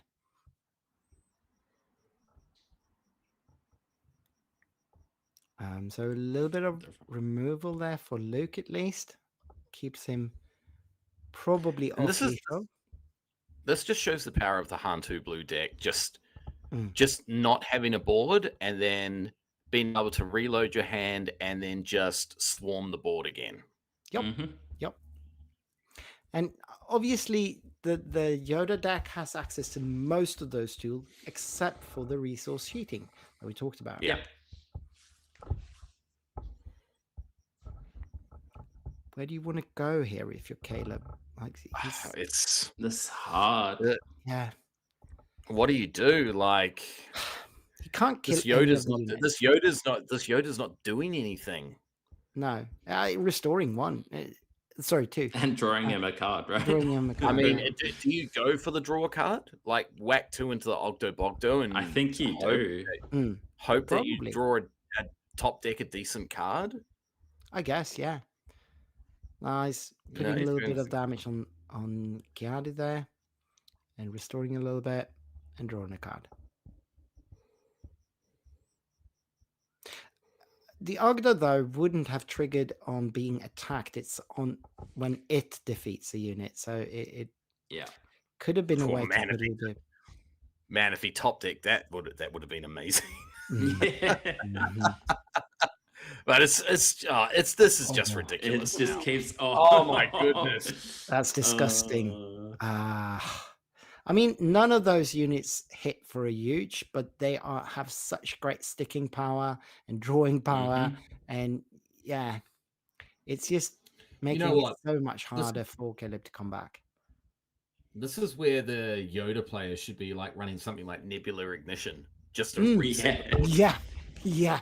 Yep. Like it's actually not a bad call for like this exact scenario.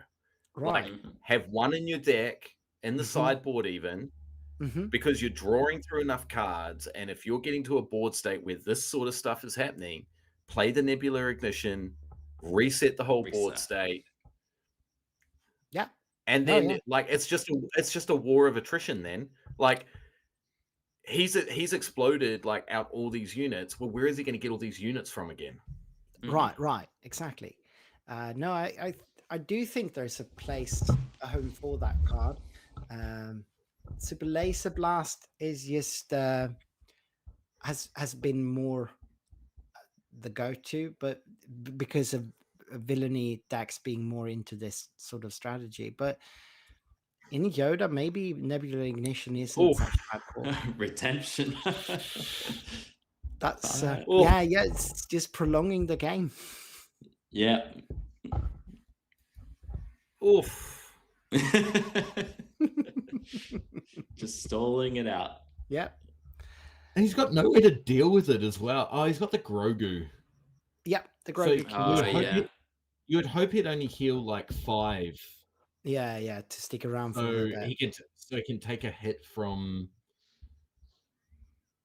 But with the board state right now, he might just have to sort of heal needs- as much as possible. Yeah, but he needs to get one swing with it at least. I know. Mhm. Philip And shakes there it his head. is. That was a Luke, but it's just not enough to deal with that board. So Mhm. Kenneth takes it, and I guess it's not very unexpected. The matchup should be slightly favored for the Han 2 player, but it is a close one. All right, chat. Can I get everyone typing 1 in the chat to ban Han 2? Wait, what if we don't want Han 2 to be bad? Yeah. Just type 1 anyway. Okay. You say There we so. go. Tim plays blue. Thank you, Tim, for your support. You're welcome. All right, let's have a look at that chart we were looking at in the last game, before the game, I mean, and see what the most played deck combinations are here. So we're on Han 2 blue being 5. That's what 13% or something of the meta, and then we have. Let me see if I can grab that. Almost 14% actually, and then we have Boba Fett, 3 Boba Fett data vaults, and then we've got 2 of a lot of different ones. And I think it is telling that Quinlan Moss has been dropping in the meta recently. It used to be the most played deck just last weekend, and this time it's only 2 Quinlans here. And then the next after Grand Admiral Thrawn here, we've only got 1 Gar Saxon in this. So, and all the other decks would be one-offs. So still pretty diverse, but Grand Admiral Thrawn, Yellow Force. I hope that is Jonas' deck from last weekend. So Jonas Siralia, the regional champion from Lille, came to Malmö with a homebrew, a really cool, pretty aggressive Thrawn yellow deck that sort of went all in on the sun and being pretty fast, clearing board, drawing tons of cards, and just smashing out damage. A true mid-range deck. And that might be the deck that we're looking at here, because I can't think of any other Thrawn yellow decks, really. Oh, look, there was a Thrawn yellow 30 HP that's leaning heavily into sort of like legacy run. That came second at the Brisbane PQ. I mean, this deck does as well to clear board, but it is not actually controlling in that many other ways. It's not bringing the full control package. It's much more unit based and trying to deal damage as well. So it's a little bit different from what you would expect from Throne Yellow, I think, and it did well. It made top 8 last weekend, so it could be a cool deck that we might be able to see a little bit more from. So this would be the matchups. Let's see if you can see this. This is reported matches so far. I don't know. These are the top tables. So we just watch. This is round 1, maybe. Am I watching? my friend, round one? friend Jesper's there. Mm-hmm. What's You know him? Jesper playing? Jesper used to live in Sydney and played with us. Oh, all right. Cool. So Jesper is a really good player. He's on Solo Shadows Undercity. So Yep. Hunter Blue. And he was in, that looks like he's in a mirror match there that he took down.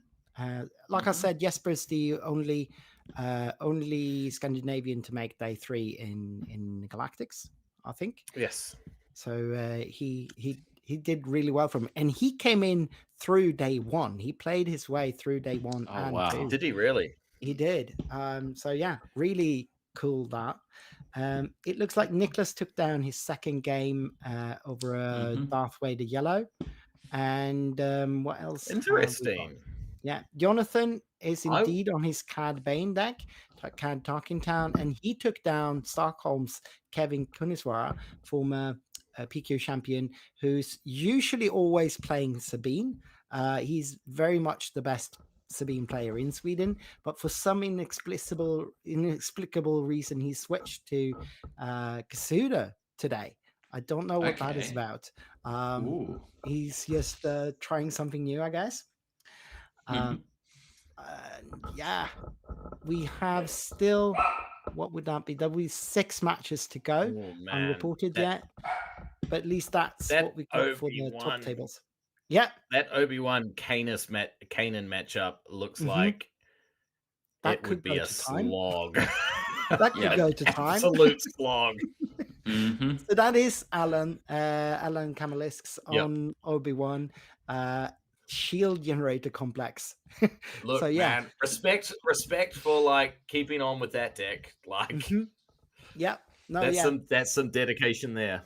It is, and going into Alvin, who's a really young player. Alvin is not that old. I think he's a teenager, and he's on Kanan Yaros. So I don't know what that deck is about either. So it's it could be a slog, certainly. I think maybe we want to let me see. We can do this. Well, we're going to go to a break in just a minute, but just before we sign off, because I think both of you are leaving the stream now, or anyone staying on for match 3. I can do one more until lunchtime, and then I'll be going to bed. Awesome. I love that. And we will be bringing on D-Rod from Ultimate Power as well. So the Americans are somehow waking up early here. And look, if you've got other people scheduled, I can drop out. No, I'd love to have you. With 3 casters is pretty much where we want to be at. So cool. I'd love to keep you, because I know you have to go, Tim, right? Yes, I have to dash off, unfortunately. But before you sign off, do you want to plug something coming up for the Bad Dispatch here? I mean, from my point of view, Canberra PQ next week. It's not going to be streamed on the Bad Dispatch channel, but I'll be there. So, but anyways, towards the end of the month as well, there will be the Perth PQ, but also the Perth Teams event. For those in Perth or Australia, grab your tickets for that. It's going to be a brilliant weekend. Some really sweaty SWU. Looking forward to it. I mean, and that will be streamed on the Bad Dispatch channel. That will be. I can't wait till we get a proper team event in Scandinavia. That is the format I'm all about. I even contemplated going to Atlanta for the Beatle this fall, but Yes. it's just a little bit unfeasible. All right, so we'll say goodbye to Tim for a bit, and I'll be bringing in D-Rod, and we'll be back with the next round. I hope the schedule says 13:45. That is a bit optimistic. I think it'll be rather 2 o'clock local time, whatever that is in Australia. I don't know. All right, but see you somewhere around the top of the hour. All right. Thanks for having me.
So we are back.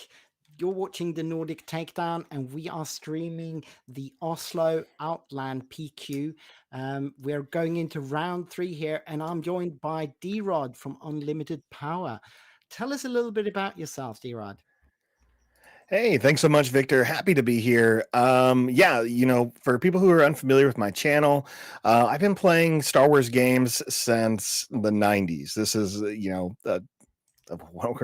like in the 4th or 5th Star Wars trading card game, and I have touched them all. So when Star Wars Unlimited came in, I was excited to start a channel dedicated to a lot of streaming, doing a lot of events. People who watch a lot of these PQs may be familiar with the Portland PQ we just did a few weeks ago out at Guardian Games. We were able to stream that great 120 person event there. Yeah, but I'm a big Star Wars fan. I know a lot of the lore, try to keep up with a lot of the new canon. Love trading card games. Spent a lot of time working in card shops as well, so very familiar with a lot of different structures and tournaments and things like that. But hey, I'm just excited to see more cards today, more gameplay, a lot of unique stuff. We've already seen the first 2 rounds and seeing some different types of matchups. Of course, we saw Han 2 and Iden, but we saw a couple of interesting cards, so I'm excited to see kind of what the meta is and how creative it gets over here on this side of the world. Yeah, no, for sure. We are going to bring you round 3, which will feature Alan, a former finalist of this very PQ, and he is still on his Obi-Wan Blue deck. So that is a very creative, kind of a wall deck, I would say. And against Mads, who I think might be the Danish player we have for today. And if that isn't the case, I'll try and find out. But he is indeed playing a pilot Obi-Wan. No, sorry, pilot Han Solo. What would you expect from that matchup? For what I'm expecting to see here is a very aggressive early Han Solo, why Obi-Wan stabilizes a little bit here. I think we're going to see some typical low cost restore units coming out on the Obi-Wan, a strong wall, kind of like you said. This is a deck here. It's going to take you a little bit further into the game, and I'm excited to see if Han has the tools here to be consistent with a good amount of damage. I think we've seen that from Han Solo in throughout previous sets and variations of the season 0. So hopefully we kind of see that here. I'd like to see him keep the pressure going. I really don't want to see Han stall out, but obviously that's the goal of the Obi-Wan deck here, is to have you run out of things. So it's going to be an exciting matchup. I think what I'm most interested in is that both players have blue aspects. So none of them are going with anything a little bit more aggressive here. So it'll be interesting to see what kind of tools they chose to kind of play more of that mid-range, maybe even going further into the long-term game, into game 1. Oh, yeah. I'll bring us over to the table. I forgot to. Oh, it's a beautiful table. Look how colorful this is already. So we've seen Alan sporting the world's playmat there that he brought. They are shuffling up, it seems. And interesting, they are both on the shield generator complex. Yeah. That is the 30 HP base, no? I think it's just a 30 HP base. Yeah, it's just the 30. It's the I missed that. Let me correct that in the overlays here. I got it to I thought it was the mix it up with the one blue base that gives you a shield. There you go. So now it should be correct. All right. So we see Mads still shuffling a bit there. Let me see if I can figure out whether or not he is indeed the Danish player that is attending today. This pile shuffle's like a slow clap, though. Very much so. He's taking his sweet time with it. That's for sure. Yep. And Alan is just ready to go there. So Alan was playing at least a version of this deck 2 sets ago when we saw him make it all the way to the finals.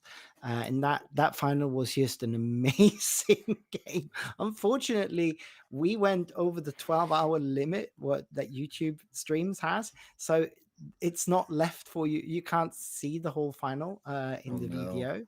It did stream out, but it didn't actually capture it or save it. So you can't go back and watch. But Jeff Creasy and Loopy and me were commentating that game, and it was just hilarious. But you saw these weird units being played. It's just such a fun game. Just out of curiosity, is Matt not an adult? I'm trying to Because understand those here. look like those don't look like adult hands. It does Yeah, not. yeah, It might not at all be size the their hands, but I'm with you. Yeah, it's Yeah. like, well, comparatively, I'm unsure. yeah. He might definitely. He might. No, he is Norwegian. This is a local, and he does not look to be. There are a lot of young people playing in. Yeah, I was Oslo. about to say, like, going. Yeah. It just looked like the cards are bigger than his hand, so that's why he was struggling to pile shuffle them. That's all. He is indeed a Norwegian player, so he's local, and that would definitely make it so they could be a bit younger. Yeah. That's I pretty am cool. jealous of so many great, talented young players playing this game. I wish Right. I was as good as some of these Dude. 14 to 17-year-olds out there. Yeah. I got schooled. I got schooled in the finals last weekend at a PQ by a 17-year-old. Absolutely schooled. No, yeah. Like last weekend, we had Jonathan, who's only 15-year-old from Norway, and he's playing today. The Cad Bane player. He made top 8 in the Malmö game week, which was a 90-player tournament. He's so good, and he's just getting better. He's going to be a guy to reckon with in no time, I'm sure. So I'm definitely interested to see what this Han for blue deck is going to be doing. Yeah. Is this like a bit of a, I don't want to say throwback, but we had that rose yellow deck last weekend that top Swiss in a PQ in America. And I wonder if it's a little bit reminiscent to that with the strong blue pilots that you can get in blue combined with yellow. Yeah. And the healing aspects you can get also. If it is anything like the deck he played earlier, like 2 sets ago, it is a wall deck essentially. And we can see they're starting to play here. A lot of heal, a lot of sentinels, a lot of just limiting your ability to interact with the base and forcing you to interact with his board. That's what he used to do. Yeah, and we see, them swinging with the turncoat, doing some damage, but that damage isn't going to do a whole lot with that double restore on the board. Exactly. So I think we're really interested to see, can he get enough vehicles out with the right pilots to not just do the damage, but create a difference, create a gap in these life totals. No, yeah, and like that is what this deck is trying to do at least, if it plays the way I think it does. So yeah.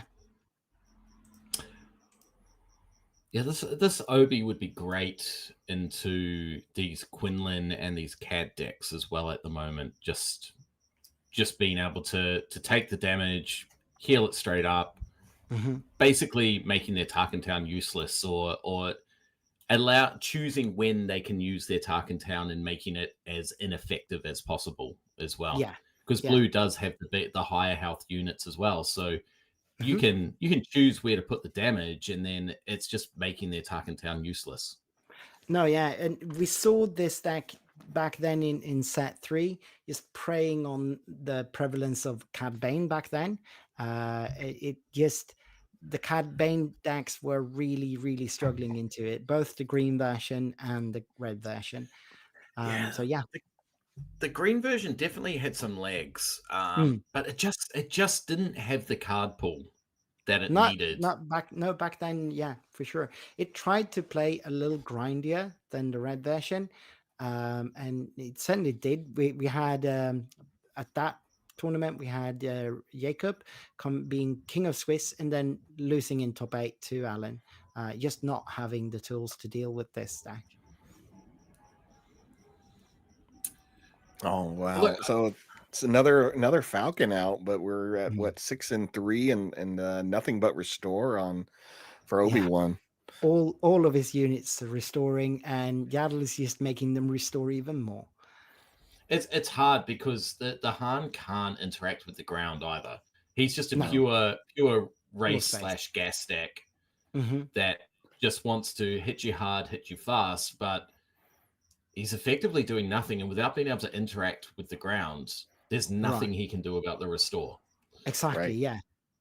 And he's going to want to pay the 1 to keep the Falcon out because he doesn't want to, it's not going to pay 3 to get the additional 3 damage. He needs to keep that damage going. And is there any point in even, interfering with anything on the ground, right? Like, are you going to play the cards that allow you to do damage to ground units? Or, and the only one I would suspect is really Yaddle, No, yeah. Yeah. He definitely, I'm not too sure if he's running shoot downs in the main, but I hope he's running them in the side to deal with the problematic ground cards. No, and those ground cards aren't hitting for nothing. Like Kanan hitting for 4 each time. I reckon I would have picked the Yaddle there. I would have picked the the Yaddle, yeah. The Yaddle is 3 restore, the Yoda is only 2. Yeah. Well, yeah. He's going because the Yoda's ready. That's all it is. Yeah, that's why he's made that decision. Yeah. That's why he's made that decision. But I think overall the Yaddle is better value for him to. Yeah. And it will just keep doing that because Alan has yet to spend resources. Here they come. But I mean, like he's developed a board already, though. Like entrenched on that big Falcon. Deploys to the Falcon and then gets entrenched. Big move too. Like that, just so much damage right there. Yeah, certainly. And I don't know. Do you run any attachment removal in Han 2? Sorry, in Han 4?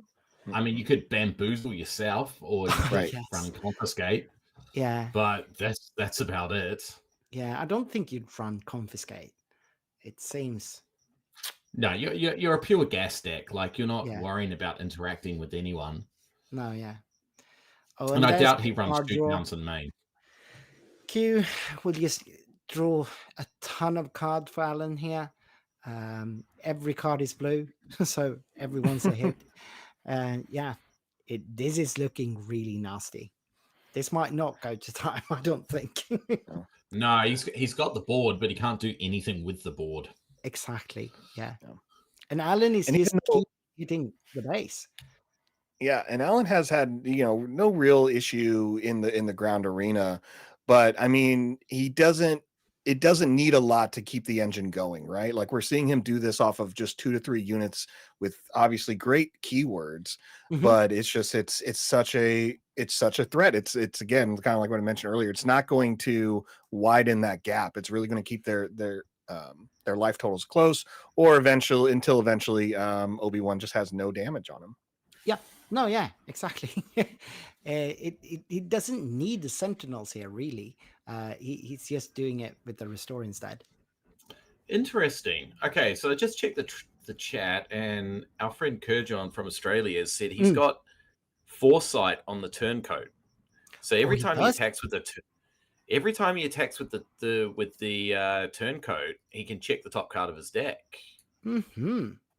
That's interesting. That's very interesting. That's an unusual tech in this deck. I can't say that I'm super familiar with Han 4 blue, but this is definitely a spicy deck. Yeah. Yeah. Like I said, the Norwegian, the Oslo meta is known for being very creative. Let me just have a look at foresight and make sure. It is usually, it has something to do with the regroup phase. It is. When the regroup card phase starts, name a card, then look at the top card of your deck. If it's the named card, you may reveal and draw it. So I don't think he's even doing it to name it. No, it's he just wants to see what the top card of his deck is. So when he goes to attack, uses the Han ability to attack, he knows what he knows what he's gonna hit. Exactly. Yeah, no, and I bet he might be. Did we see? So he got R2 there. So I bet he's running C3PO as well. Oh, so he's gotta. Yeah, so it's card draw that way. Okay, so Kurjon's saying it's actually doing it the other way round before the end of the phase. He's checking the top card with Han Leader, Okay, then not on then tap. calls that card name with Foresight so he can draw it because it's before the regroup phase. So it's before you go. It's before you go and draw cards for the next round. Oh, so he gets one card draw pretty much every Yeah. time he's used the Han ability. That's correct. All right. Well, I mean, still, card draw is definitely a good thing in a deck that wants to swarm, because running out of cards is usually the problem there. And he has quite a bit of units on the board. Yeah, quite a bit. Lot. I think he's at 16 damage though on his base, while the Obi-Wan is only at 8. Yeah, exactly. This time we can actually read so it's got the and Speed's that's Masterpiece even 5 getting the unit back. So that's Yoda right back. Wow. Yeah. No, yeah. That's that's backbreaking for a rush deck. And Madge is doing everything, they should be doing for sure. We saw that Obi-Wan come out with the ambush, finally taking out the Yaddle. We're seeing great units, clever use of foresight. Yeah. No, this deck is trying to do what it's supposed to do. And then Alan is just going, nope, I don't care. I'm just gonna smash face and heal. I'm very surprised at how I actually thought this was going to be a little bit more one-sided.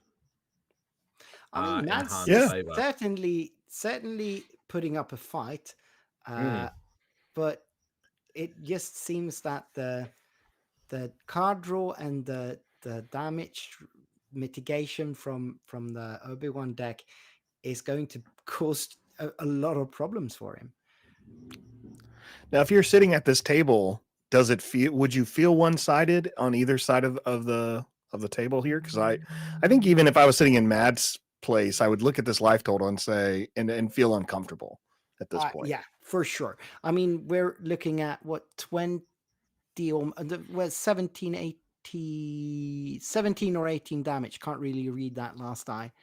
With those sixes, those are sixes. So that's 20. Yeah, we're probably close to like damage. 24, 25. Yeah, over 20 damage.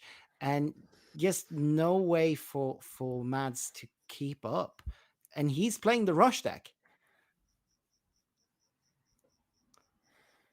And again, we're seeing two. Oh, sorry. He needs shoot down. No, I was about to say he just needs shoot downs to be able to deal with some of the ground. Yeah. Oh wow! My only hope. He's running the My Only Hope. Wow! So very creative deck build. Getting a Luke here.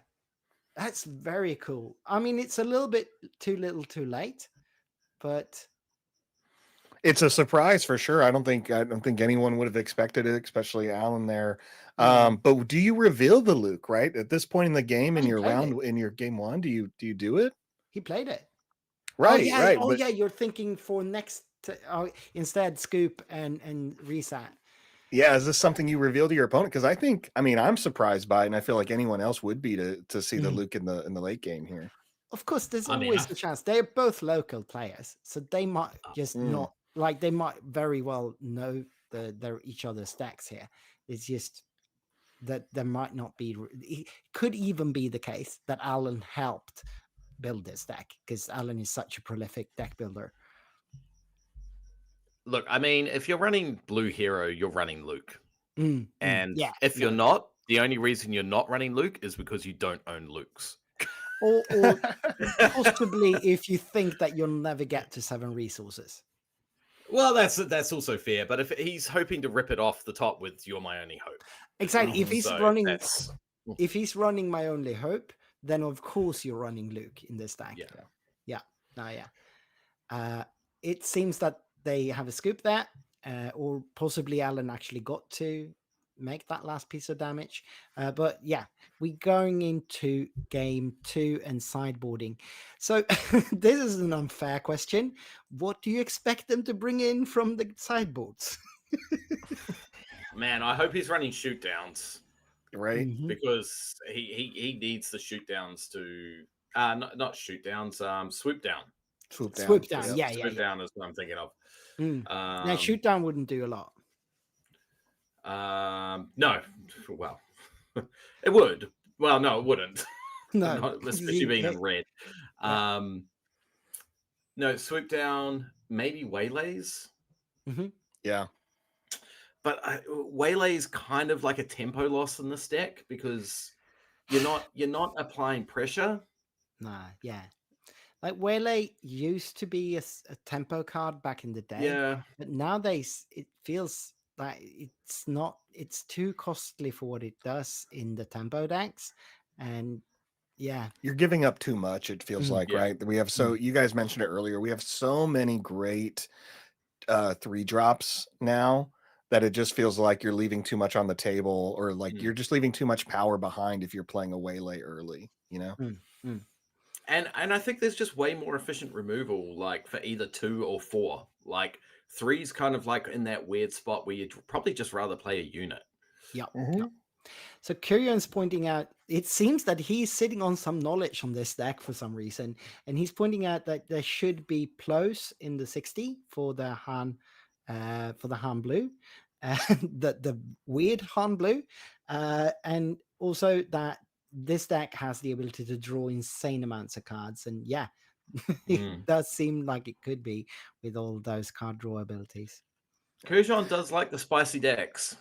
Yeah. He took a Kitfisto Green Force to top 4 at Brisbane PQ. Oh, really? So Did he now?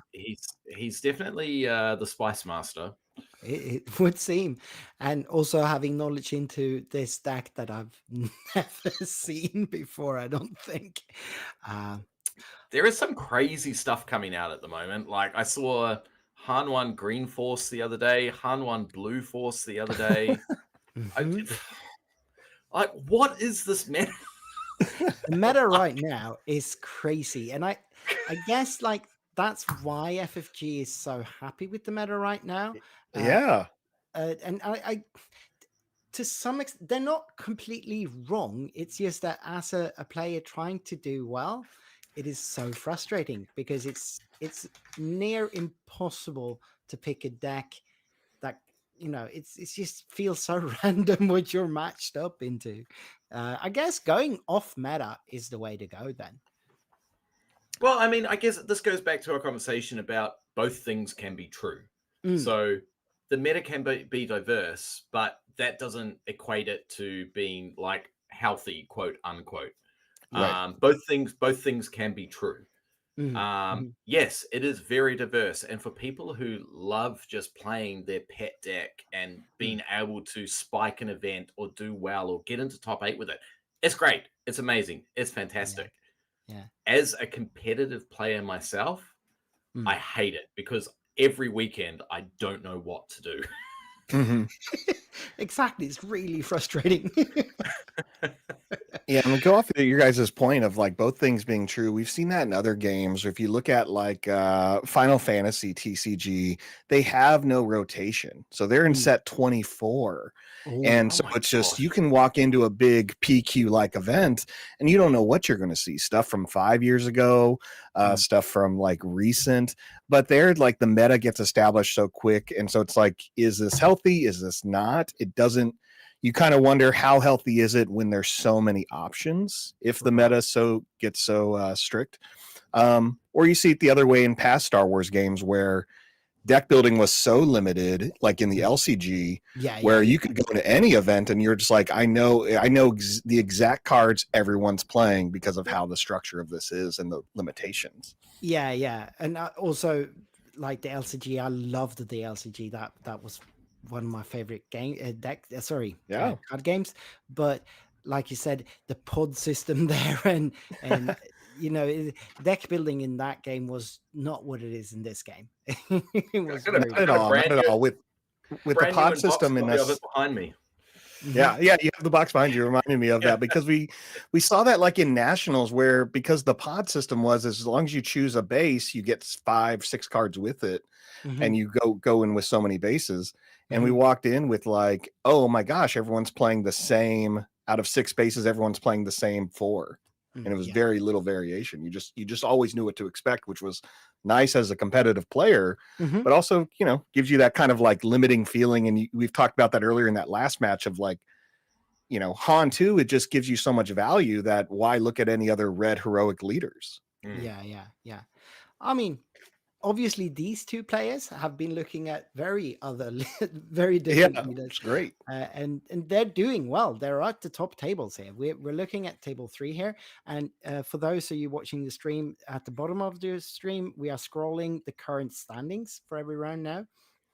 So both of these players are doing fine. They're doing well here, and like you said, you can spike an event with the weirdest of decks. Quill out already giving that early advantage for Obi-Wan. Yeah, it's the perfect 2-drop, isn't it? In a Mhm. double blue deck. And also just being able to play one of those Wolf Squadron-ish cards. I can't remember the name of that.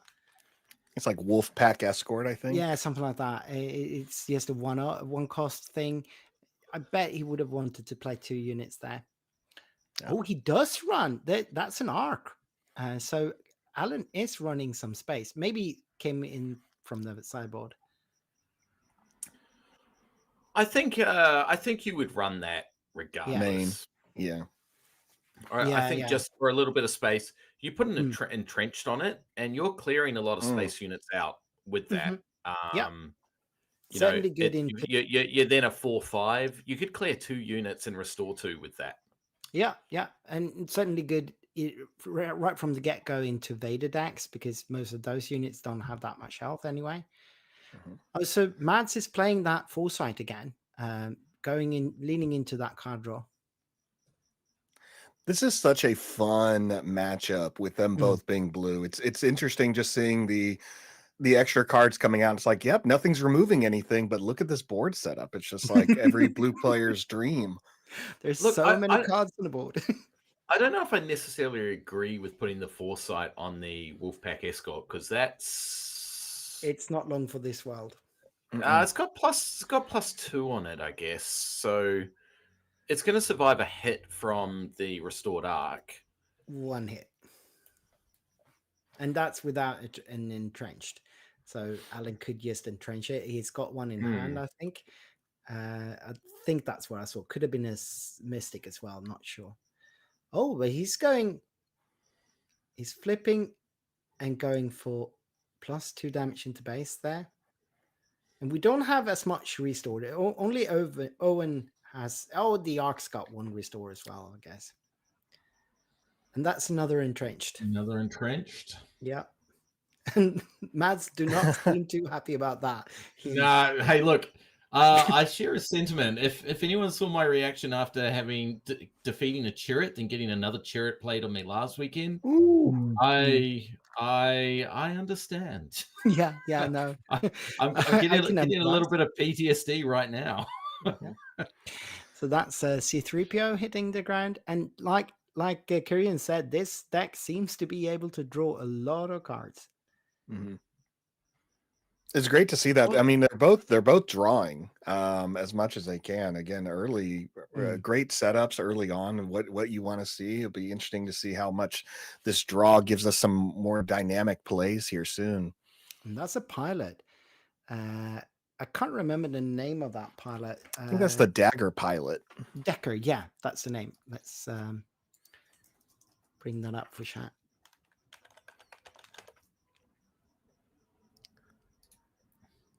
Two-one piloting. I mean, I don't know if I love him going a little bit tall on this small unit here. Sees the Luke. The problem is that he knows the entrenched is there and coming, and just going tall on the 1 pilot, he's going to lose a lot of value there. Yeah. It feels like Alan is just doing exactly the same thing he did last game, but with different units somewhat. Whereas Mads is trying to, well, maybe he's just bricking his draws. I don't know, but he's trying a different approach at least, with going really tall with that Wolf Escort. I'd like to think he's bricking, because I feel like the right strategy here is you just have to go wide I think it's kind of like we said, if we're going tall here, you're just putting too much at risk, and you need you know good amount of damage if you're going to keep fighting through this restore. Yeah, yeah, and he's seen Alan draw the entrenched, so he knows it's coming. Maybe, I mean, it could be he's just trying to tempt it, right? Because he wants to maybe he needs to pilot with his Han Solo to get the ability to Yep. I mean, raid that was resources. that was a smart play there with the That was Han good. Solo, not great. piloting it because he knows the entrenched is there. Yeah, Because and also there's already a pilot on that ship, so he couldn't. he's got the other, or is that in the discard pile? That other Wolfpack escort. Discard. It looks discard like. pile. Yeah, it is. It is. Okay, there we go. That makes more sense. I didn't realize. I thought that was in play, not the discard pile. I thought so too. It's unfortunate they lost that sanctioner shuttle as well. That would have been That could have great been- with their momentum. Could have been really important. What a great card! Sanctuary Shuttle, still one of my favorite cards from that set. Oh, man. That is good design. Very good design. Correctly costed. The ability has the right limitations on it. It's just well designed. We had this question on our podcast the other day.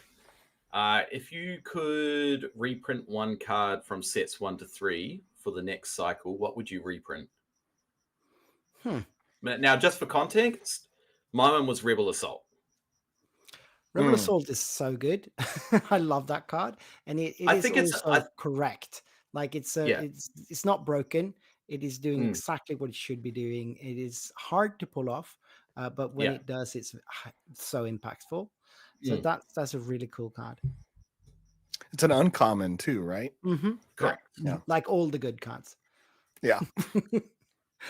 I think maybe I do love the double aspect events. I think those are so important in keeping the double aspect play a viable option. Without them, why would you ever play double aspect? I'm really glad we don't see Cunning anymore. Right. That card is so broken. It's so broken. Yeah. I think for me, because I'm a degenerate, it's always going to be Overwhelming Barrage. It's so hard. It's just one of those cards. It's like it's always fun. It's a feel bad, of course, for somebody, but it's always a feel good. It's just a hard card to escape. I'm sure there are plenty other cards that are better or be more fun or popular, but it's just so hard to escape that card. That card should have been at least had some kind of limitation to it, like being able to hit one arena, like possibly the same arena as the unit or something like that. Just being able to hit everything everywhere is too much. There are the Plo Koons. Yeah, Kyrion did know what he was talking about. Wow, okay, all right. We got the Plo Koon. Yeah, and also it makes so much sense in a deck that spams units. It's always going to be on. That's a good point about overwhelming barrage, though. Maybe it should just be play on a space unit, only hits ground. Or the other way around. That's thematic. We were talking about this before, like about the thematics of card and like Foul the Dragon being able to hit an Avenger or something like that. Yeah. The removal in sets 1 to 3 is very, very efficient and really not on theme. I'm a big theme guy, so I like my cards to be thematic.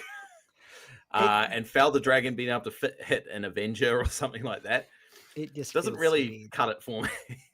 Does this mean I can call you out if you play a Foul the Dragon on Avenger and be like, no, it doesn't work? You'll never catch me playing a Foul the Dragon. I play Sabine. Yeah. So I forgot to turn on the round timer here, so I have no clue as how long this game has gone at this point. But I think we are closing in, or at least spending more than half the time. We just saw that Entrench come out. Yeah. And it's very interesting that Mads is fighting on the ground. Yeah. I didn't think this deck could do that, but it seems it can. And we know there's Lukes in it, so sure. Well, the Plo Koon's a great play. We're seeing two pilots, which I mean that's what makes them great, right? Just the ability to pivot. And going to the ground was the right move here. Getting rid of some of these restore because man, Kanan and Quill just did so much work for giving Alan the advantage. Yeah, certainly did. And it is looking a lot closer this game. Yeah, I think we're at a 11-7. That could be it. It's a little bit hard to read, but I think that's it. Props to Kanan. You know, when you mentioned cards, I would love to see get reprinted. That Kanan from set 1 has always been a standout for me, and I was really excited. We saw a more Spectres, obviously, in the Legend of the Force set come out.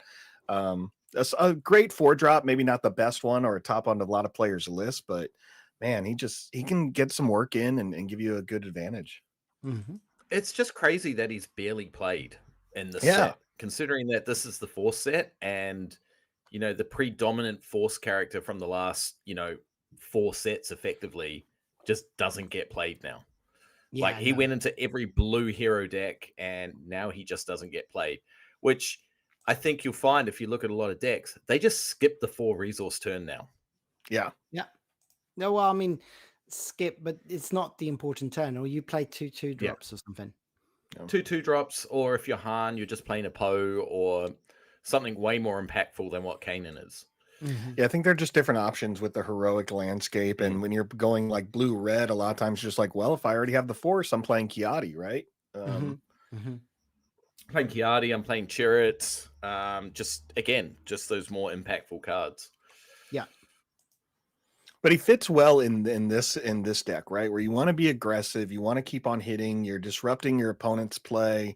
I mean, this type of Obi-Wan deck, if I was sitting on the other side, if I was Mads, I would definitely be in my head a lot because of just you're playing against different games here. Like he's making you discard, which is throwing you off. You're fighting that healing advantage, and you're going into both arenas.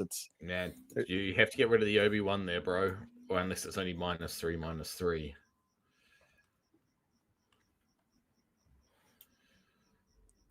And there, yeah.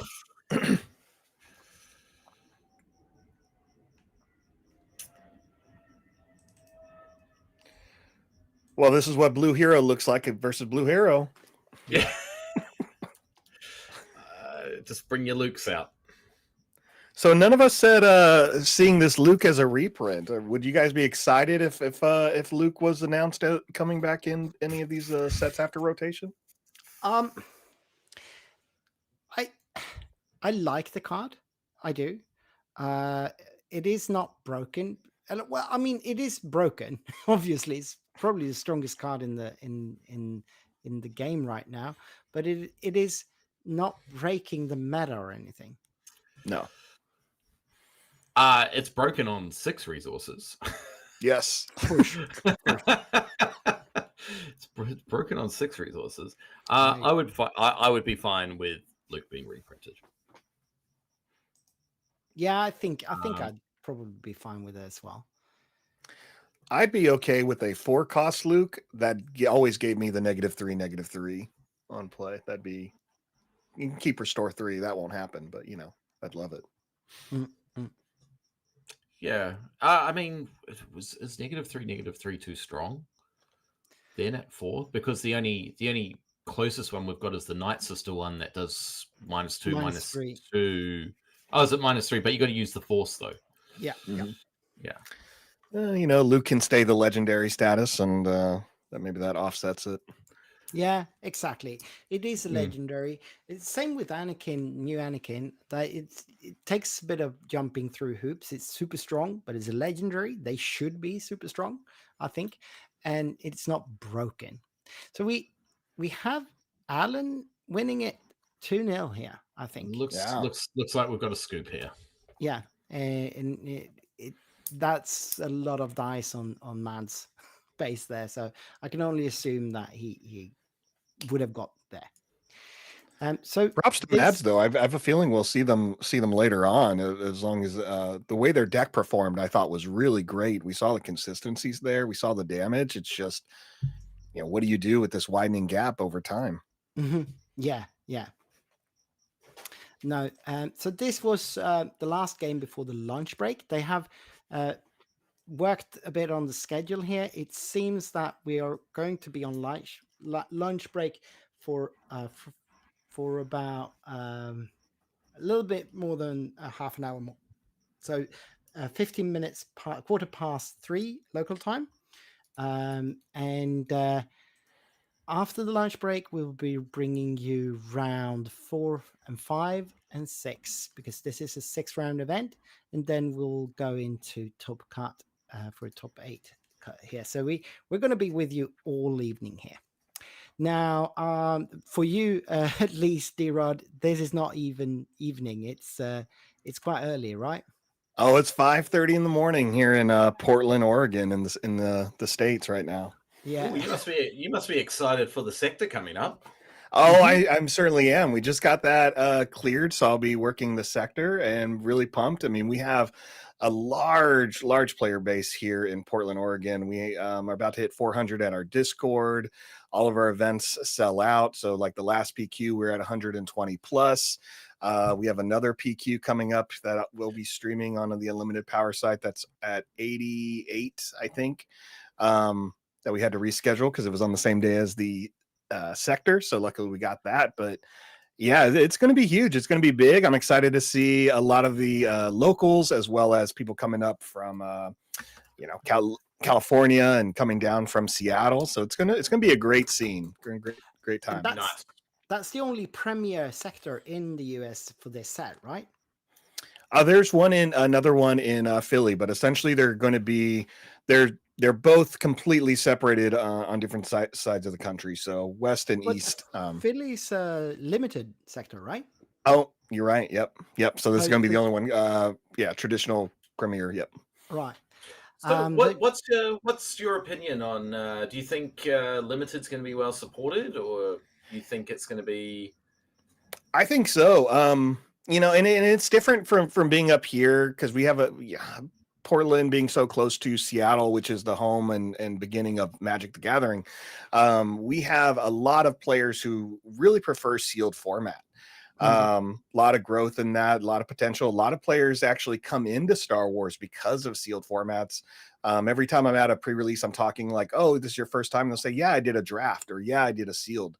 So I think we're going to see that growth there. And even from like just whispers and different talks in communities, so many people are excited about that.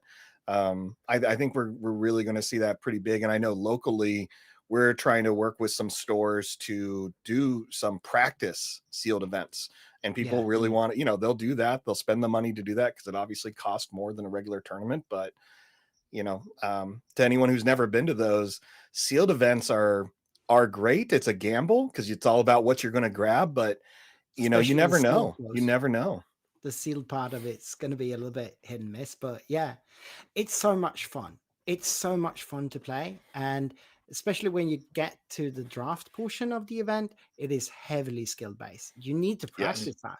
You can't expect to be doing as well with a sealed pool, and definitely not drafting, as you do with Premier if you're not practicing it. It's so different, and you need to practice it. I agree. I think that's one of the great things about it. And I mentioned this earlier, it's a little bit more of the store history, but it's great that we get the sealed because it's going to get more players continually interested in different formats. It helps stores go through their product that maybe they're struggling to get rid of because people already have their play sets of cards. It encourages players to sell more of their cards to stores as they open.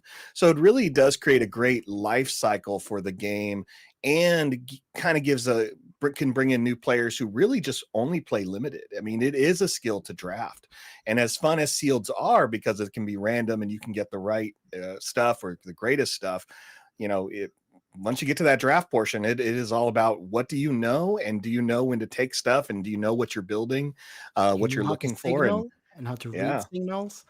Yeah. Yeah. Because you can have a great sealed day and then make it to day 2 and just be like, I don't know what's going on. I'll take my prizes. Yeah.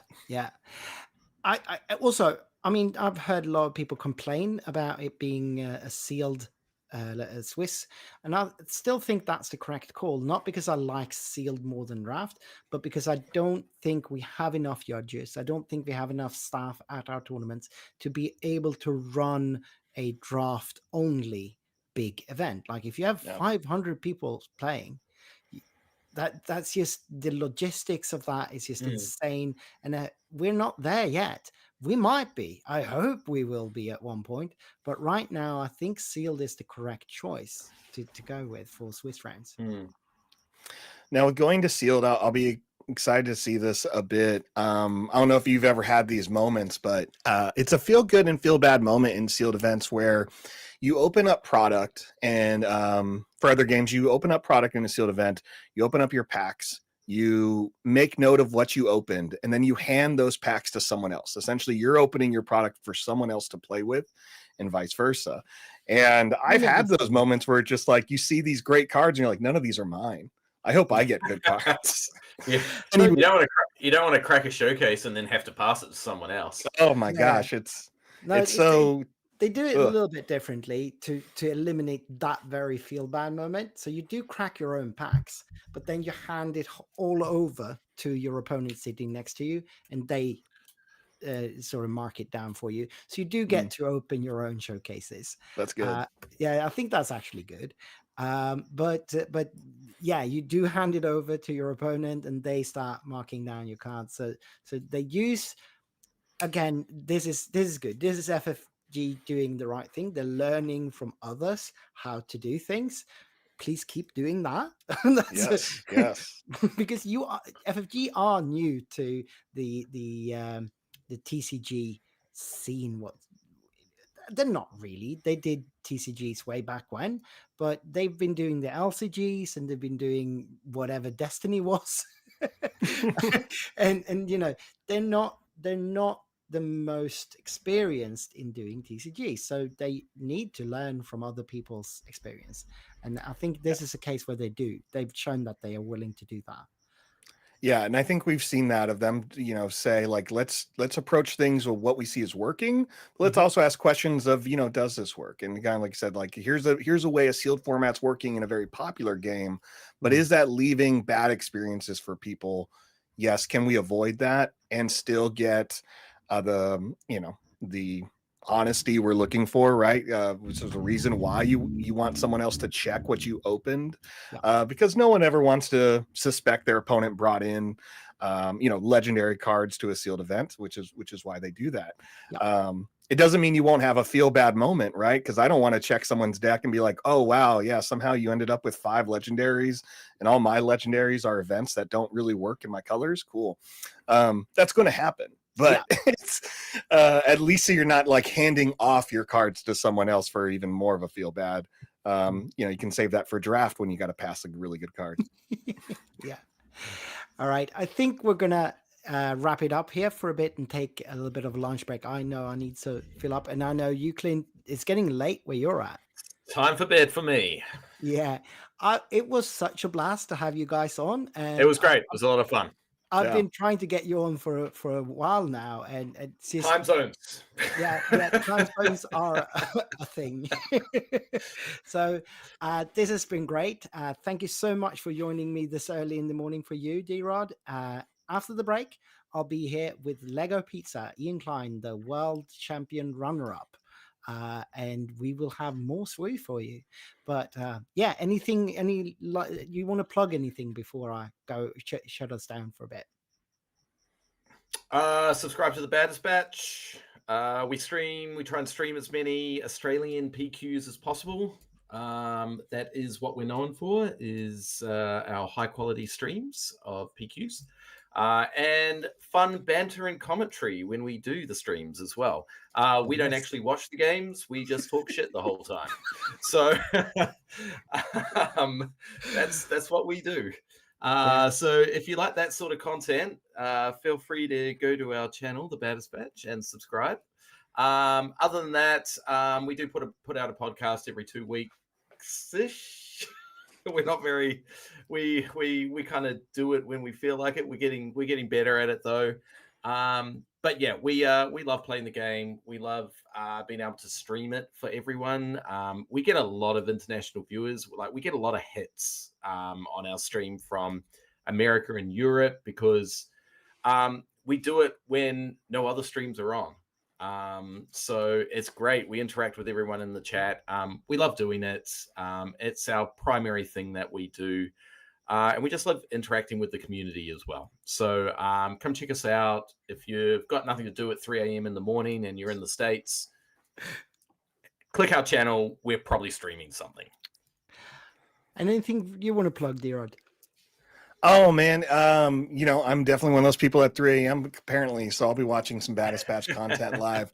But yeah, check out Unlimited Power. We do a lot of streams. We've been doing a lot of the Northwest streams for PQs. We have another one coming up here at the end of the month, as well as we'll be working on getting the sector qualifier going. As far as other content, I focus a lot on community stuff, as well as do interesting streaming where I play decks against opponents who can't hear me, so I can give you guys more of my thoughts and opinions on why I'm playing cards. You can always catch that on Tuesdays where we do live streams or any of the recordings. Outside of that, no, you guys do great. Really, thank you for letting me be on the Nordic Takedown. Clint, Baddest Batch is always great. Love your guys' design. Love how most of your intro was, you guys being the baddest because you guys just talk through games and sometimes you do put out products. So there you go, living up to the name. Yep. Living the dream. Living it. That's it for us for a little bit, and we'll be back after the lunch break. See you in a bit. Thanks, guys. Deuces.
Hello and welcome back from the lunch break, and welcome here.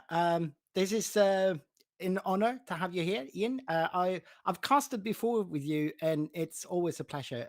I'm so stoked to have you here. How you been? Yeah, thanks, Victor. It's great to be here.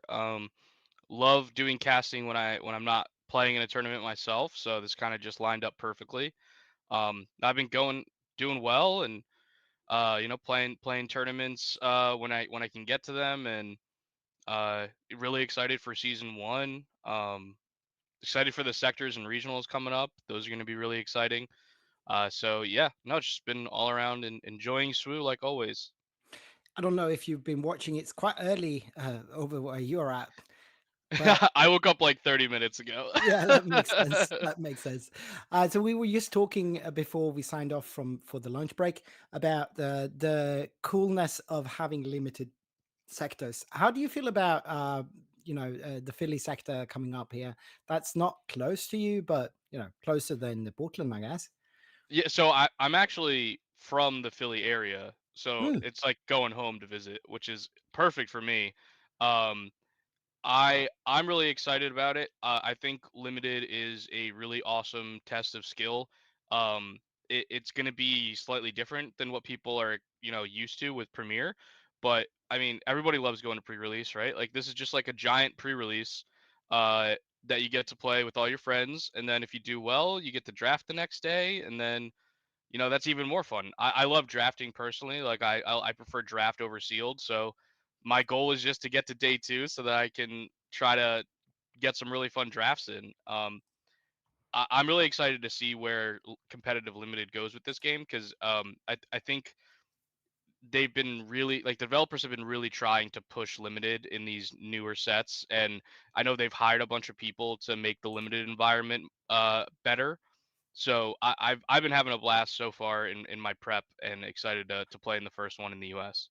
Yeah, going into that, how do you guys prep? You have such a huge team behind you in the Boston network.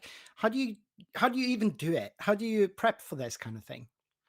Yeah, so we're still trying new things here because a lot of us have like a magic background or something like that where we've done some amount of limited prep in other games, but it doesn't necessarily translate one to one with Star Wars just because the leader draft is like a whole thing, and there's a lot of you know minute details that SWU has that other card games don't.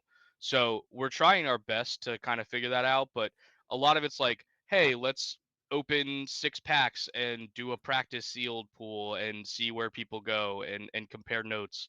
Um, One of the other things is just kind of like going through the card pool and kind of like rating cards on a scale but with each aspect so that you have like a better idea going into a draft if you have like certain leaders, like what's a good color to pair with that leader so that you're looking for like the best uncommon cards in that color combo so that you can make sure your draft is as powerful as possible. Are you actually practicing lines with the card pool? Because it is different. Yeah, yeah. We haven't done that yet. I'm sure that we will as it gets closer. I don't know if it's like there's a way to really practice lines per se because there's so many different cards that you could end up with, and like it's not like, okay, I'm looking for this card, I want to play it on turn 4 every game or something. Like Yeah, there's no real lines like that you could practice. I guess it's really more so about tactics. get it getting the most value out of bad cards as you can. Like Yeah, yeah, that's yeah. something you can practice. I think Right, that right. that's more of like a how to be good at board control with various leaders and units that you might not often play with. Yeah, yeah, that for sure.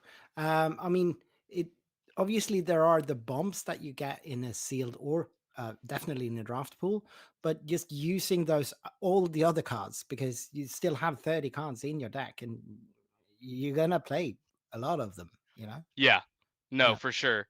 Uh I I think in this game compared to some other card games there's less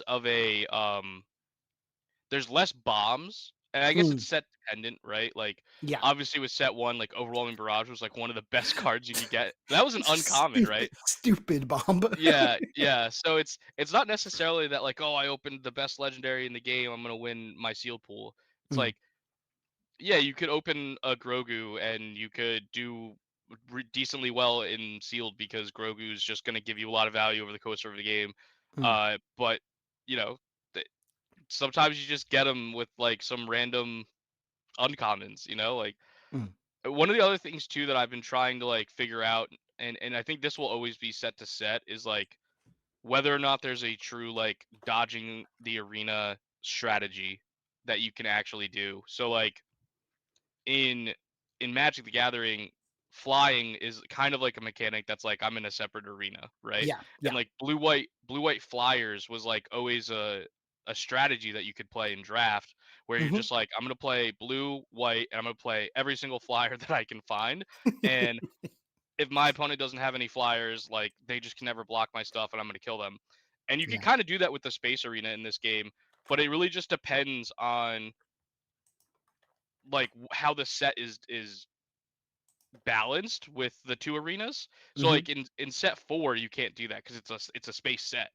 But you Mhm. could dodge to the ground. And that was like an interesting little thing that you could do. So trying to find like different strategies like that is I think a cool way to try to break the limited testing too. Yeah. Yeah. I agree. Talking about things coming up, you have a show coming up with George the Hulk.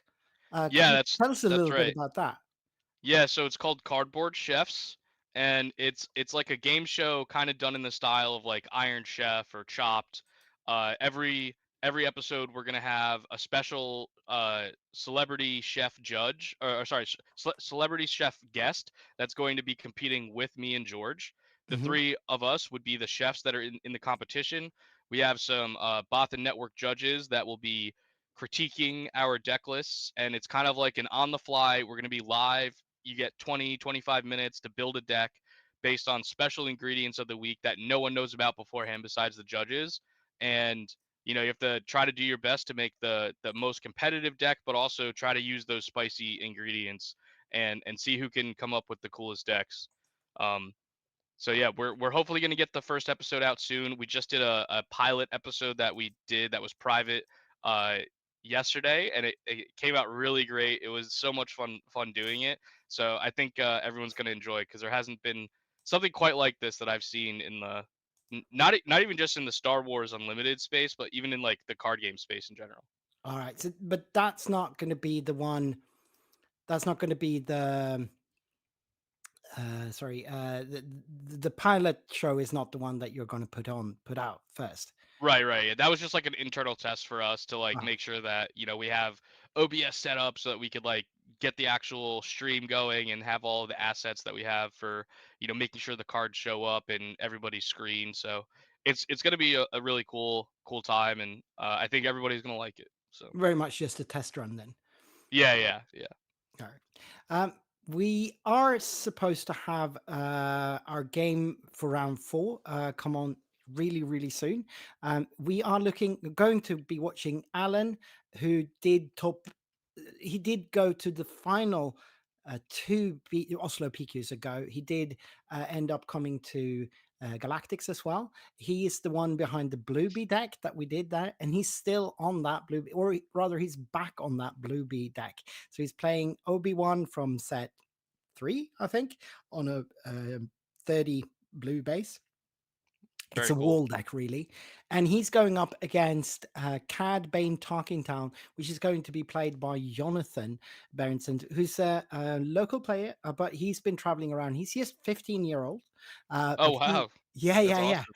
And he's just been constantly getting better and better by the tournaments. And last weekend in Malmö, he did top 8 with Cad Bane Wow, that's awesome. Talkingtown. Yeah, he's still on that, and he's just Is it the worked his weenie way. version with all the one drops, or is it like Um, a more traditional CAD with like it's a Java little and bit stuff? more traditional, but it's his own spin on the deck, really. That's He does awesome. play some winnies. He can go that route. He does have one drops, but it's not. It's a bit of a mixed bag of things, and he's just killing it with that deck lately. That's awesome. I think though that Blue B1 wall deck could be a really bad matchup for him. Yeah. It's just I've yeah. always felt like just Luke in general has been a really good card against CAD. You know, Mhm. like just being able to have a big restore unit on the ground that's kind of difficult because it has a lot of health for the CAD deck to try to take down Yeah. can be really, really powerful to claw back and Yeah. stabilize. And all those huge health pools in the blue card pool, it's going to be hard to remove for a card player who usually would like to sort of remove a bit in the beginning. Yeah. But we have seen Jonathan last weekend on the stream really explode with that card deck, so he can go a bit fast with it as well, which I think is going to be key here because there's so much restore and so many sentinels in the Blueby deck. So yeah, it's going to be interesting to see what they can do. We did lose the feed here, so I don't know really what's up. But something happened there. They were sitting down, and then they seem to have gotten up again. I don't know what's going on really. Yeah, hopefully there's just a small technical difficulty that we can overcome. I'll see if I can get contact with the boots we have on ground.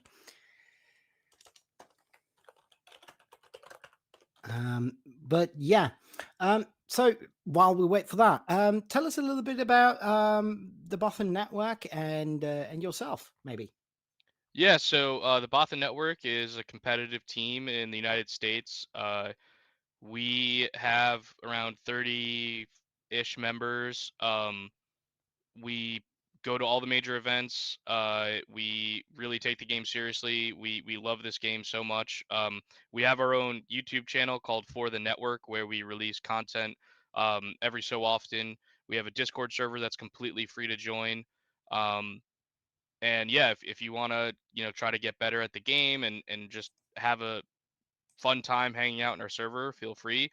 There's people always asking questions in there or just trying to get some games. We have a looking for games channel. People play in our public server all the time, including people on the competition team. So it's always a good time hanging out there.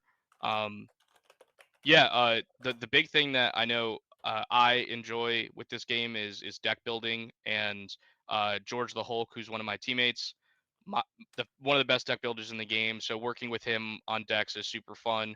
We were the ones who brought the Kylo Tarkentown deck to Galactics. I finished in second there. George finished in ninth, and we had Dave finish in fourth. I think we had 11th from Ali, and then a bunch of people in the top 64 as well. Really Junior great was showing with pretty that high. deck. Yeah. I've Oh, still been playing it since, and I won a PQ with it already, and yeah, I love that deck so much. It's so fun to play.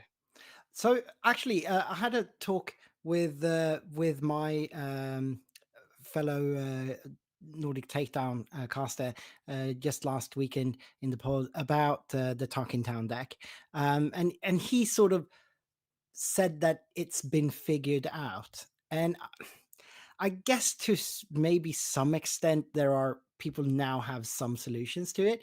How much would you say that you were relying on the surprise factor, and how much is yes that the deck is that good? So it was so hard for us to know at the time. Like going into the Galactic Championship, we were super secretive about the deck because we thought that if people knew a bunch of us were bringing Kylo, that there was going to be a bunch of hate in the sideboards for people, and like that kind of just happened anyways because there was like a small rise of Kylo Green towards the last week or two before the Galactic Championship happened. So it was like Kylo was on people's radar, not necessarily how much was going to be there or if what different strategies there were to play Kylo. Like the green version was very much a classic blue green villain, um kind of control the board, play overwhelming barrage, Get kill to your the event things, lock. get a big thing, and try to kill you eventually, right? Yeah, yeah. The Kylo Tarkentown deck we developed as a counter deck to the Han 2 blue deck specifically, and then kind of ancillary to other force decks because you had so many ways to kill a unit on turn 1 and then keep killing things to keep the opponent off the force, so they can never attack with a unit and never get the force token. So like that was kind of like the genesis of the deck, and then as we kept wanting to make the deck better to make sure that we could actually finish a game and win and not just have a good early game, we kind of figured out that, hey, there's actually something here. Like this deck is overperforming. It's not just a counter deck. It's kind of crushing everything. Um, and one of the things that we noticed was like when we would have a new teammate play the deck for the first time, we would crush them because they just have no idea what's going on. Like we would show them the deck list and everything, but even though they knew what cards were in the deck, the lines were super intricate from our side, and we play a bunch of upgrades, and you never know if we're gonna activate Kylo to discard it and get a new card, or if we're gonna play it on a unit. And so like that kind of tension in the deck was it's almost like a surprise factor every game. Like you have no idea what I'm gonna do, and if you don't know what my preference is, if I'm gonna upgrade this unit, if I'm gonna discard something, or if I'm gonna just try to remove all your stuff every turn and not prioritize playing units, like there's so many different avenues that you can go with the deck that it ended up being really tricky for people playing it for the first time, which is why I think we had such a big success at the Galactic Championship. Um, Before the championship started, we kind of were on like I I was on the opinion of like this is the only time I'm ever gonna play this deck. If I do well, like the deck's gonna blow up, people are gonna know about it, it's gonna be everywhere, and like people will figure it out. Um, to be honest, I feel like that hasn't really happened yet. And the reason why is I think a lot of people tried the deck out, didn't really know how to play it, and then kind of gave up on it. And so it doesn't have a huge meta share. It's at like 3% or something like that if you like do the statistics on like PQ percentages and things like that, which is like pretty low for a deck that had a really great showing at the World Championship, right? And I think it's just because it is a hard deck to play. And yeah, there are some silver bullet cards like Parliamentarian, Bamboozle, Restock. Like there's ways to try to counter the deck, but the power level of it is so strong, and the inevitability of the Kylo flip turn, I think, is so powerful that you can kind of brute force yourself through those hate pieces. Yeah. And I know for my team specifically, we won 3 different PQs with it. We've had, I think, like 8 top 8s with it since Galactics. And that was like after everybody knows about it and it's kind of been a known quantity. So I think the deck is still real. I think uh there'll be more cards every set for it because every new upgrade that the game comes out with, that's a new potential combo that you can put in with your different units or with the Kylo flip.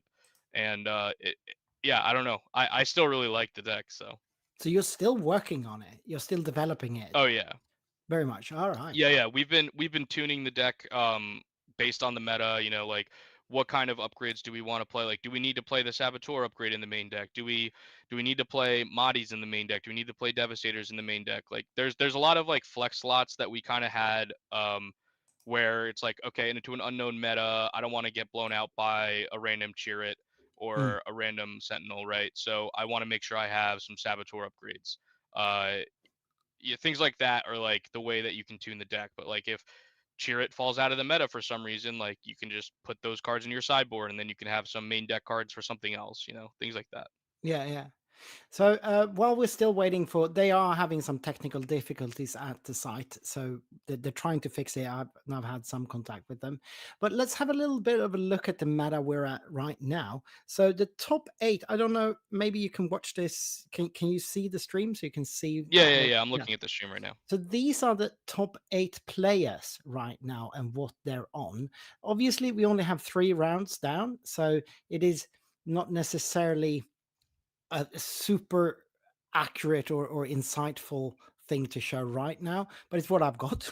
So in the lead, we do have the Boba Data Vault deck, tightly followed by these 2 that we're going to show, Jonathan BB on the Cad Bane Talking Town, and then Kamalesk on Obi-Wan Blue. And those are the 3 undefeated players. What do you think about this? Is this surprising to you?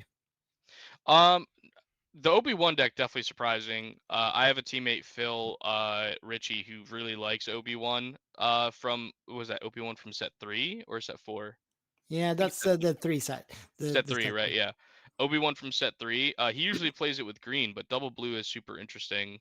Um I'm really interested in that Han 4 blue deck. I Mm. know if you remember, Victor, the last time we cast together, Yeah, we got to yeah, see a really cool Han Lake Country deck, we and did. that was a blast. It really was. And this one, your teammate Jeff Creasy was on when this guy made final with this deck 2 sets ago. Oh, that's awesome. And we were having such a blast then.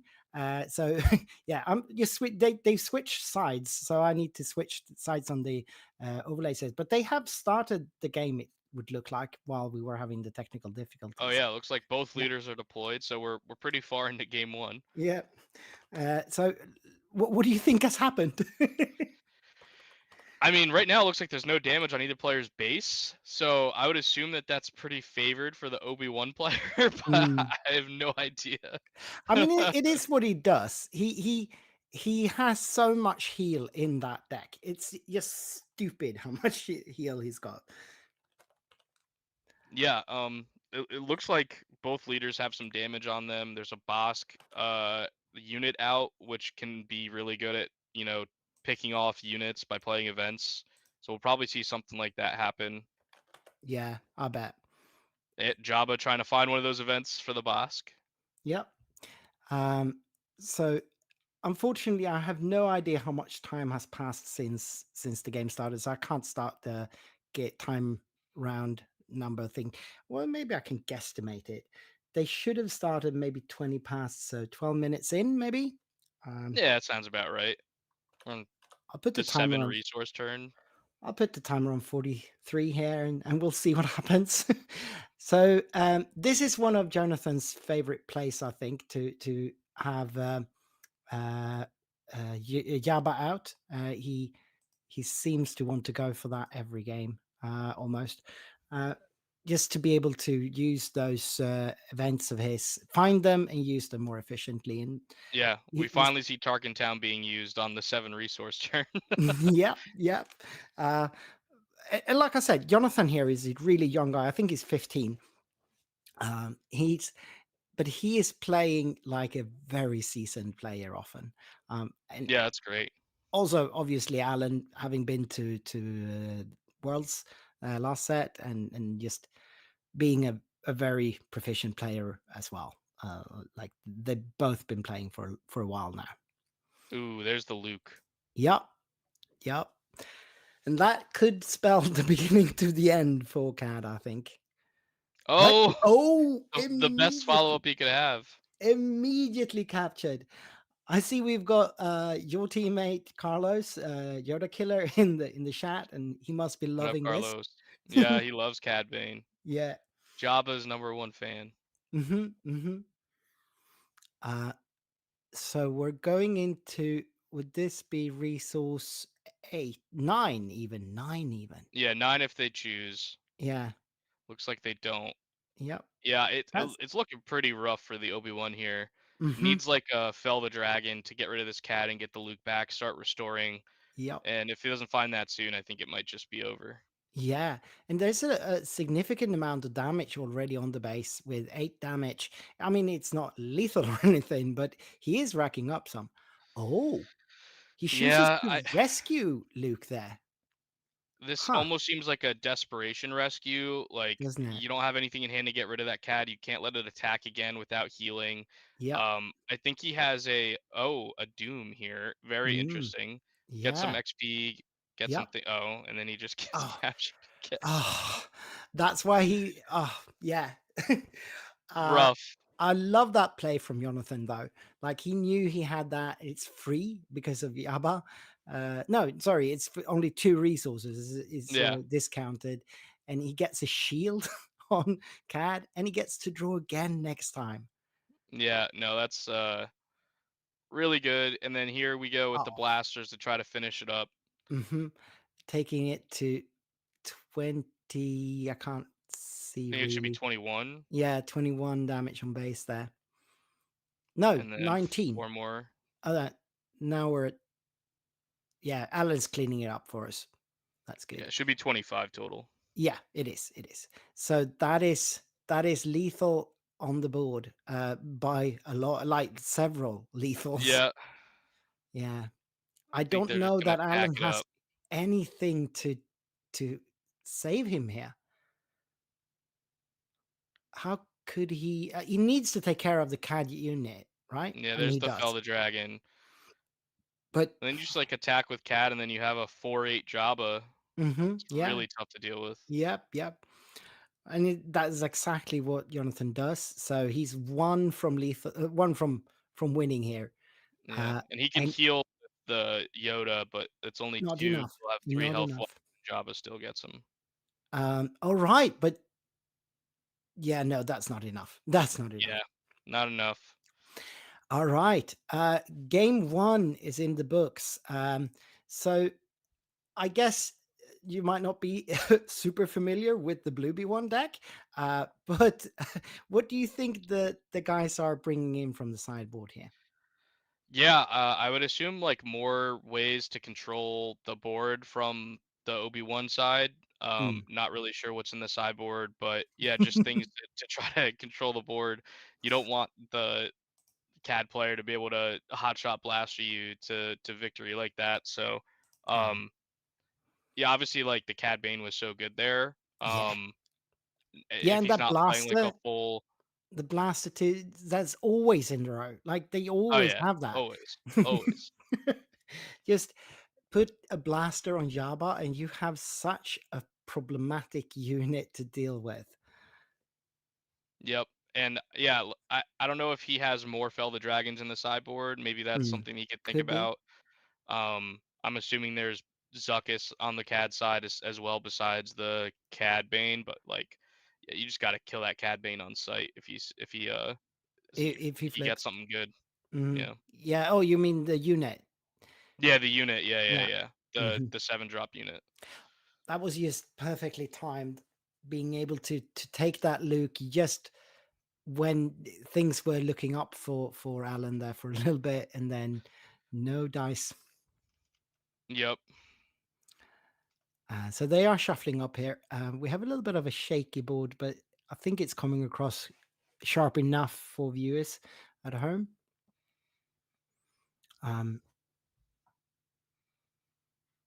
I realize I haven't even checked how many viewers we've up to right now. We seem to have 76 viewers right now. That's good. Also, the current standings are scrolling on the bottom of your screen. So those are updated current standings after round 3. If you want to try and see where your friends are at.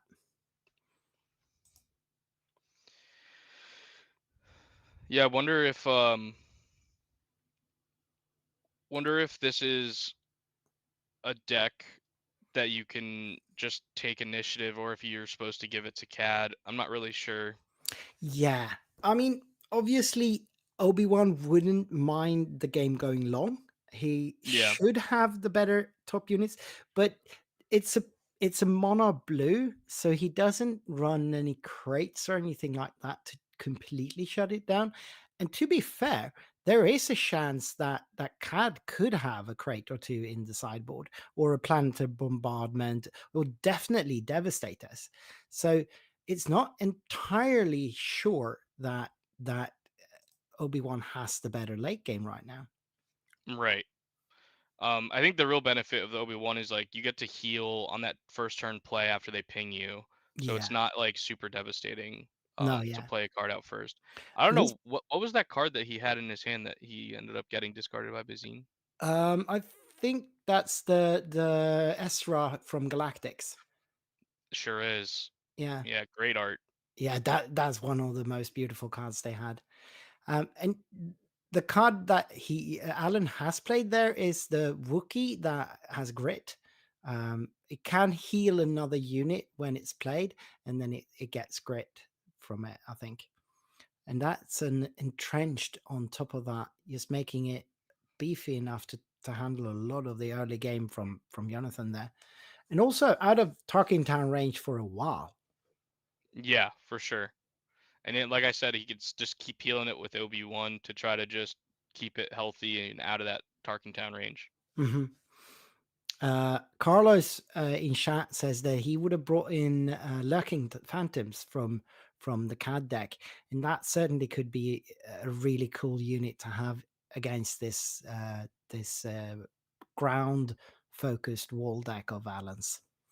Yeah, agreed. It's interesting. The CAD player decided not to use the ping. Yeah, Maybe because of the grit, he's just afraid of it being too big. yeah, could be. So I think that's the Oh grit no, one, no, no! right? You can't use it because it's a 2 cost unit. No, yeah, No, no, it's I'm CAD Bane. confused. Yeah, It's thinking Cad Bane. Quinlan. You can use it. You can always use it. I'm just And confused. there's a waylay to get rid of the upgraded unit. Yeah, yeah. And that's there's we talked earlier on Waylay not being as prevalent anymore because of having lost some of the tempo components to it, but that was a really well timed Waylay. Yeah. Ooh, and there's a Hondo from the Hmm. Obi-Wan player Yeah. hoping that he wasn't gonna get that shield pinged off, but the CAD player had the Greedo to take the ping off. Yep. Now he can attack with the Boba unit into the Hondo and Tarkentown and kind of just regain a lot of tempo in this matchup. For sure. Absolutely.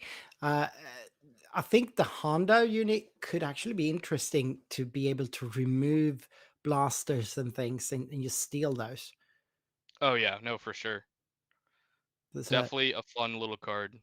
yeah, it's something that you wouldn't see outside of Twin Suns that much, but in this very specific matchup, it could actually do something. Yeah. Um, so of course, the board state right now is leaning Jonathan, but he has not been able to do a lot of damage yet. How would you feel about the board state right now? Is it stable enough? I think from what we saw last game, he didn't have any damage on the Obi-Wan space until the 7 resource turn, and it didn't Mm, matter. So yeah. I think that this is even just this match right now, like this game, is even more favored for the CAD compared to the last game. Yeah. Like that, if he had no damage on 7 resources and still killed him in 3 turns, like All right. Yeah. now he's got a huge board presence. He has damage on base, Mhm. and yeah, it looks a little bleak for the Obi-Wan deck, to be Indeed, honest. he has not been able to swarm out all those restore units that we've seen in the last game from Alan, and instead Jonathan has quite a lot of units out that are Yeah, and capable of, sneak attack, Ruthless Raider is gonna. yeah, It's just so much damage. It's 8 damage from the Ruthless Raider, hmm, to base, and killing the then Yoda. No, oh, he put the 2 on the. Oh, he did. Alan heal the first yeah. So 2? that's the Wookiee where you get to Mm, move damage from one unit to him, mm, yeah, and it has grit. So yeah, he was yeah. able to take the damage from the first Ruthless Raider trigger. Saving Yoda there. So now Yoda trades into to Boba Fett unit there, draws a card and heals a little bit from base. Yeah, so he's at 13 on base now. Mm, mm. But that went fast. There was just one round with almost no damage, and then one round Yeah, later, there's a I mean it was lot of 8 damage. just from the sneak attack Ruthless Yeah, Raider. So yeah, exactly. Uh, Still, I mean, it did cost him 2 cards, and it didn't. He's still a bit away from lethal anyway. yeah, And his this board little is, dance here is interesting. yeah, Where you flip Obi-Wan, you have Sentinel innately. There's an entrenched. That hmm, I was just gonna say, if you have an upgrade to be able to deal with the CAD, this yep, could be a great turning point. With the CAD player only having 1 card in hand. yeah, yeah. That ruthless raider did a lot of damage, but it could have cost Jonathan more than he bargained Yeah, for. yeah. Usually you want that to be like a finishing attack, not a Exactly, this is my best turn 5 or resource 5 play. Um, exactly. oh But wow, he's we do have have a relentless pursuit to get the CAD a shield.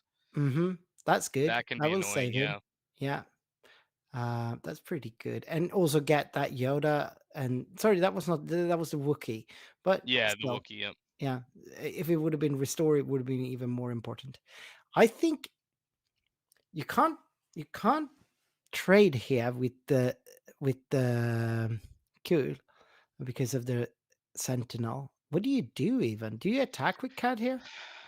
Well, so if you attack with CAD, then the Obi-Wan gets to attack back and just kill Yeah. the Cad Bane, right? Or Right. no, it's only 7 and he has 8 health, so he goes to 1. I Yeah, guess he's you one off. could, and you would effectively. You don't even kill the Obi-Wan though, No, because you no, would do no. 4 damage twice, and he has 10 health right now. You'd actually only do 6 damage because of how the raid thing is. Oh right, yeah, you're right. So, and that was that that Electro another Staff? entrenched? I think it was Electro Staff. Oh, electro staff. That's even worse. Yeah. Ah, I don't know. I couldn't tell what the upgrade was, but it looked like an Electro Staff. it would make sense, but why not put that on the Obi-Wan then? Probably because he can't hit base with it. I don't know. Mm. Maybe he's just Oh, trying to yeah, diversify his because of the threats. entrenched. Yeah, for sure.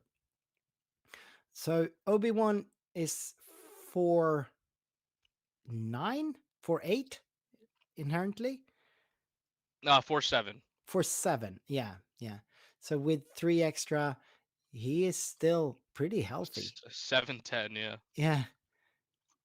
And healing himself there with the ability, getting Oh right, so 7. I forgot he has the ping ability. Yeah.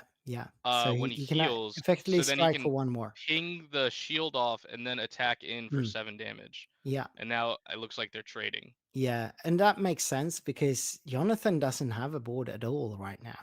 Yeah, I think this is definitely like the Obi-Wan is very happy to do that.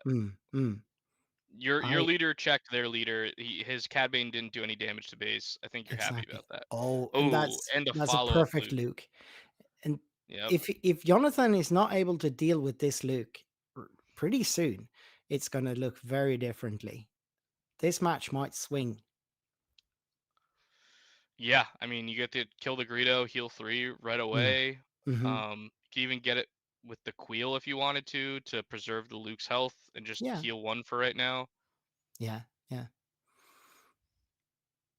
And he's he just does. going base. Love it. Yeah, why not? With this board, Jonathan is not able to race. You'd even kill the Greedo with the Wookiee just to get some damage on it. Yeah. Jonathan is tapping resources here. Oh yeah, he's playing a CAD. But what is he going to... Oh, so he's triggering first, obviously. But what is he capturing? The 2 open units or the Luke? Yeah, I mean, that's a tough call. It looks like he's gonna take the 2 other units. Oh no, Can he just he get the can't. He Queel? can only take 1 of them. Yeah, interesting. Because of the upgrade giving 3 health. And the other one's got is a 5-1 or 5-2. He has so much health on his units. Yeah, no, I mean that's kind of what the Obi deck does, right? I think that was just another Electro Staff. Yep. Yeah, I mean the OB deck just it has a lot of health, it heals, it keeps things healthy. Super interesting. Yeah, But, and I mean that is troublesome. Like it gets to kill the Luke here. It does. But then at least you get kills Vigilance. back. Oh, vigilance. Oh, he gets the shield on the Luke. That's great. Yeah, that's awesome. And having 2 other units out there that can take pings, healing 1 of those pings even. Yeah. That Wookiee though, it's pretty big now. I think that's a 3, it's a 5 something. It hits for 5 damage now, I think.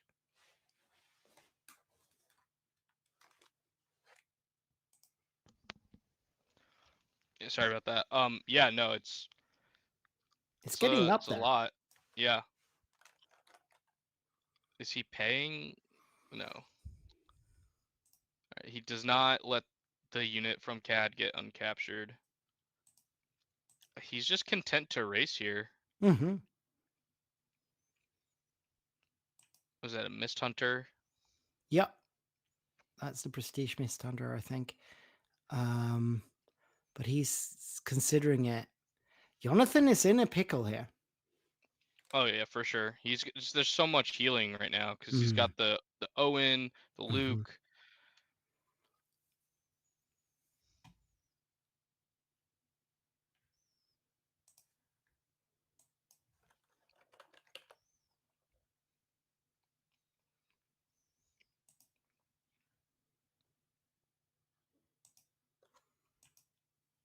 So I think that is the Mist Hunter he played at least.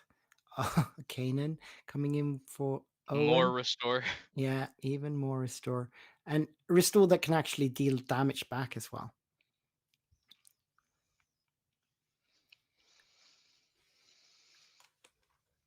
Kanan used to be such a staple in set 1. He doesn't see that much play anymore.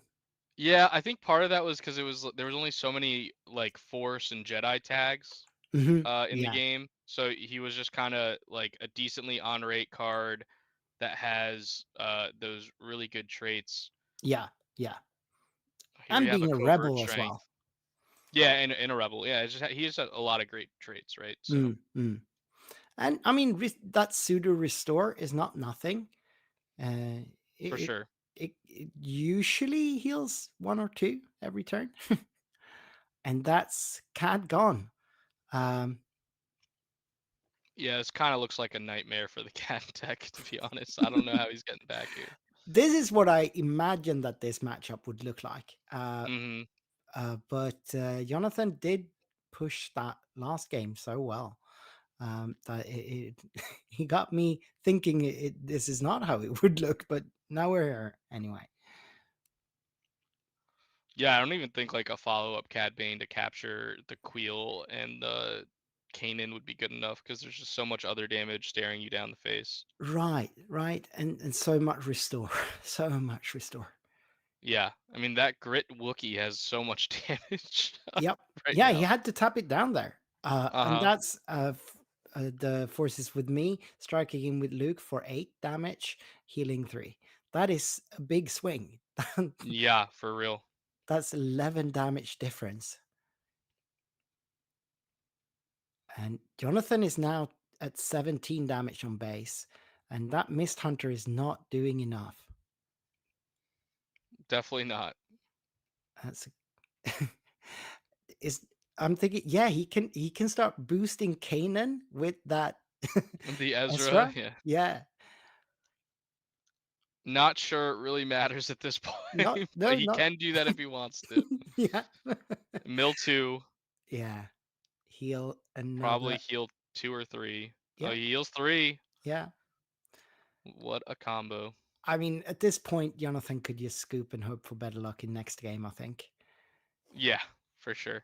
I mean, I don't think they're really worried about time here. No. So Even if my estimate there with time might be off a bit, we still would have something like 20 minutes. And that is exactly what's happening here.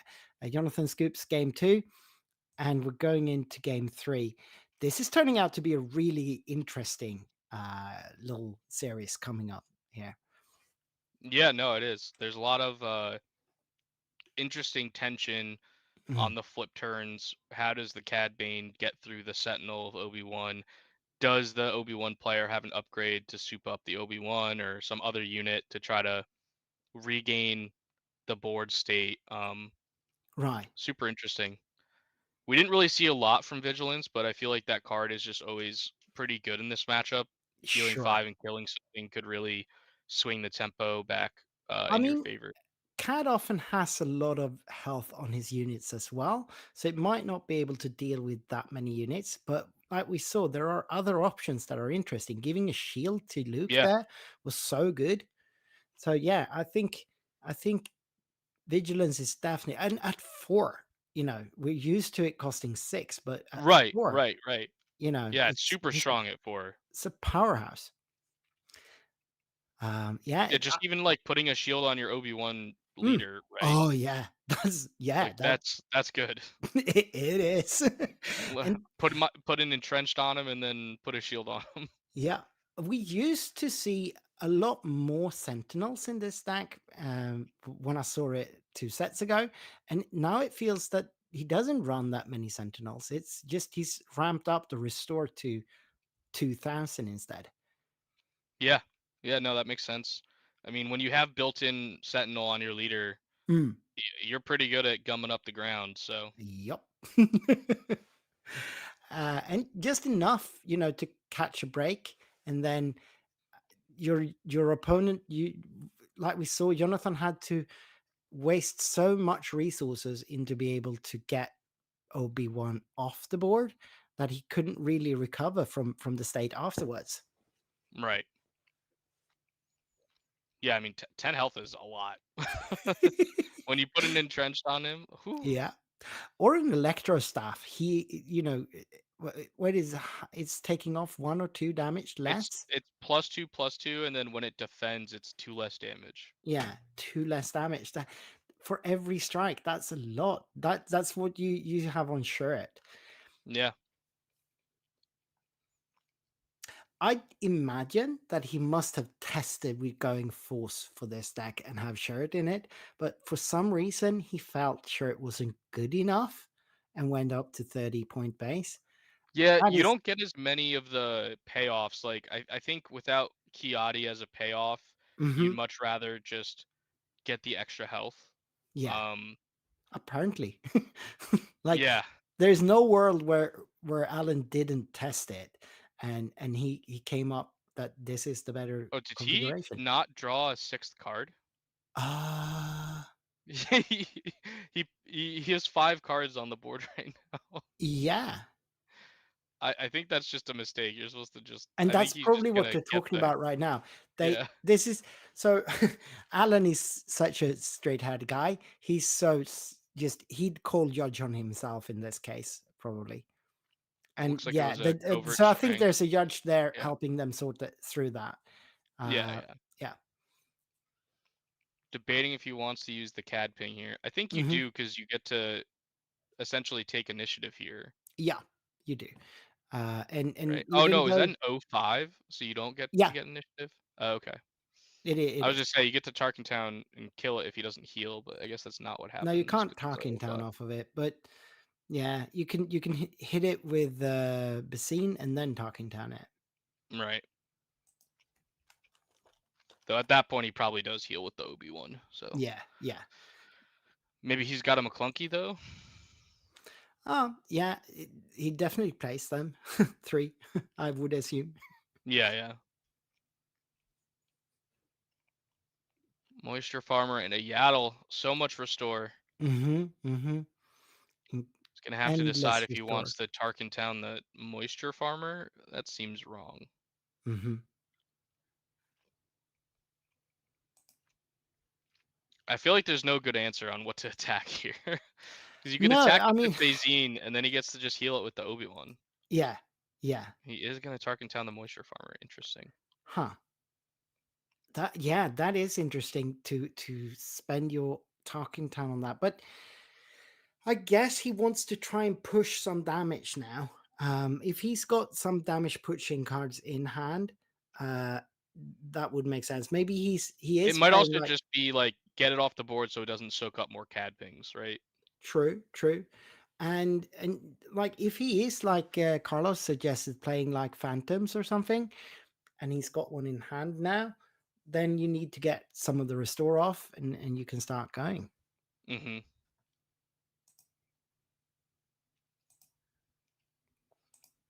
Start off with a covert strength, putting an experience on the Yaddle. Mm-hmm.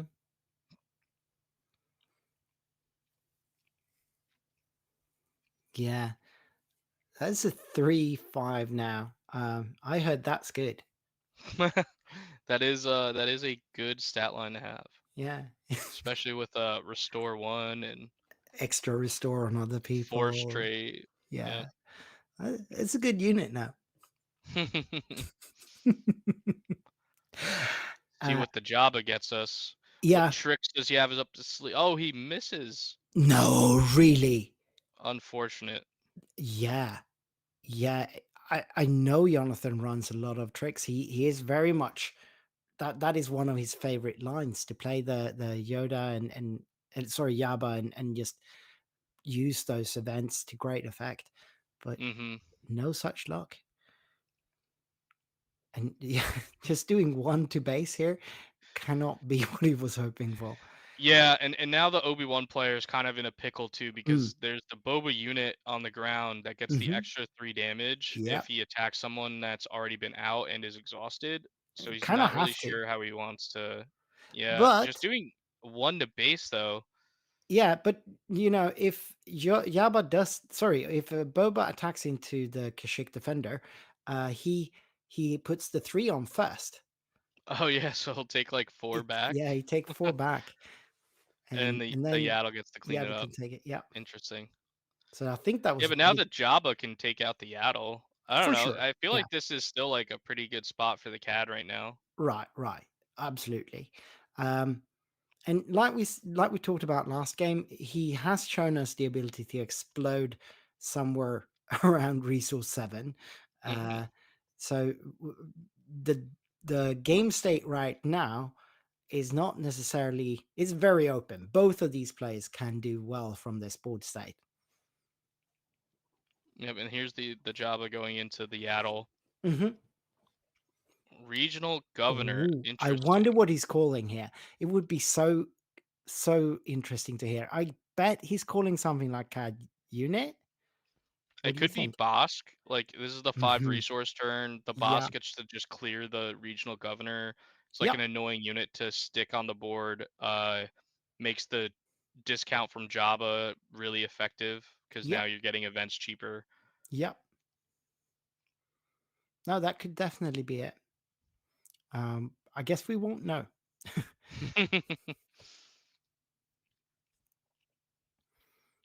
Who knows? It might not stick around long, anyways. Yeah, no. But right now, Jonathan has nothing on board that can deal with it. I Another guess a covert blaster strength. on Yaba, and it's done. Not anymore. Not with that covert strength given in XP. Yeah. Covert strength. Ooh, Zuckus. All right. That's big. And it will not care about the leader, which will flip in a bit. Both of these leaders flip on 6, if I'm not mistaken, right? Yep. So Yeah, I guess in hindsight, Zuckus could have been an interesting call out just because it was the 5 resource turn. It's a Saboteur that can get through the Obi-Wan mhm, Sentinel. mhm. Maybe he Yeah. called Blaster. I don't know. Yeah. That was a fell, Bell I the think. Dragon. Yeah. Yep. Removing the suckers before it got to do anything. So Jonathan is thinking about flipping here. Checking his resources. Is there, how many blasters do I have? Maybe he named Relentless Pursuit. That's also a decent name. Very, very good naming. Yeah, could definitely be. Also, one of the cards that could easily deal with the governor. Mm-hmm. So Alan gets to flip first here, and that means that we have Obi-Wan blocking off that Cad Bane and Yeah, there's the immediately Electro upgraded. Staff. Yeah. Well, that was the Electro Staff. Mm-hmm. Oh. Oh, another Zuckus. Mm-hmm. Interesting.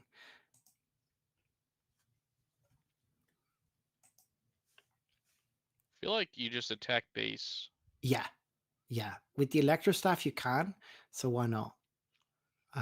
Because right now, that would make him actually, like, he's already in the lead because of the health difference on the bases, but it would actually start gaining some momentum for Mm-hmm. Alan there.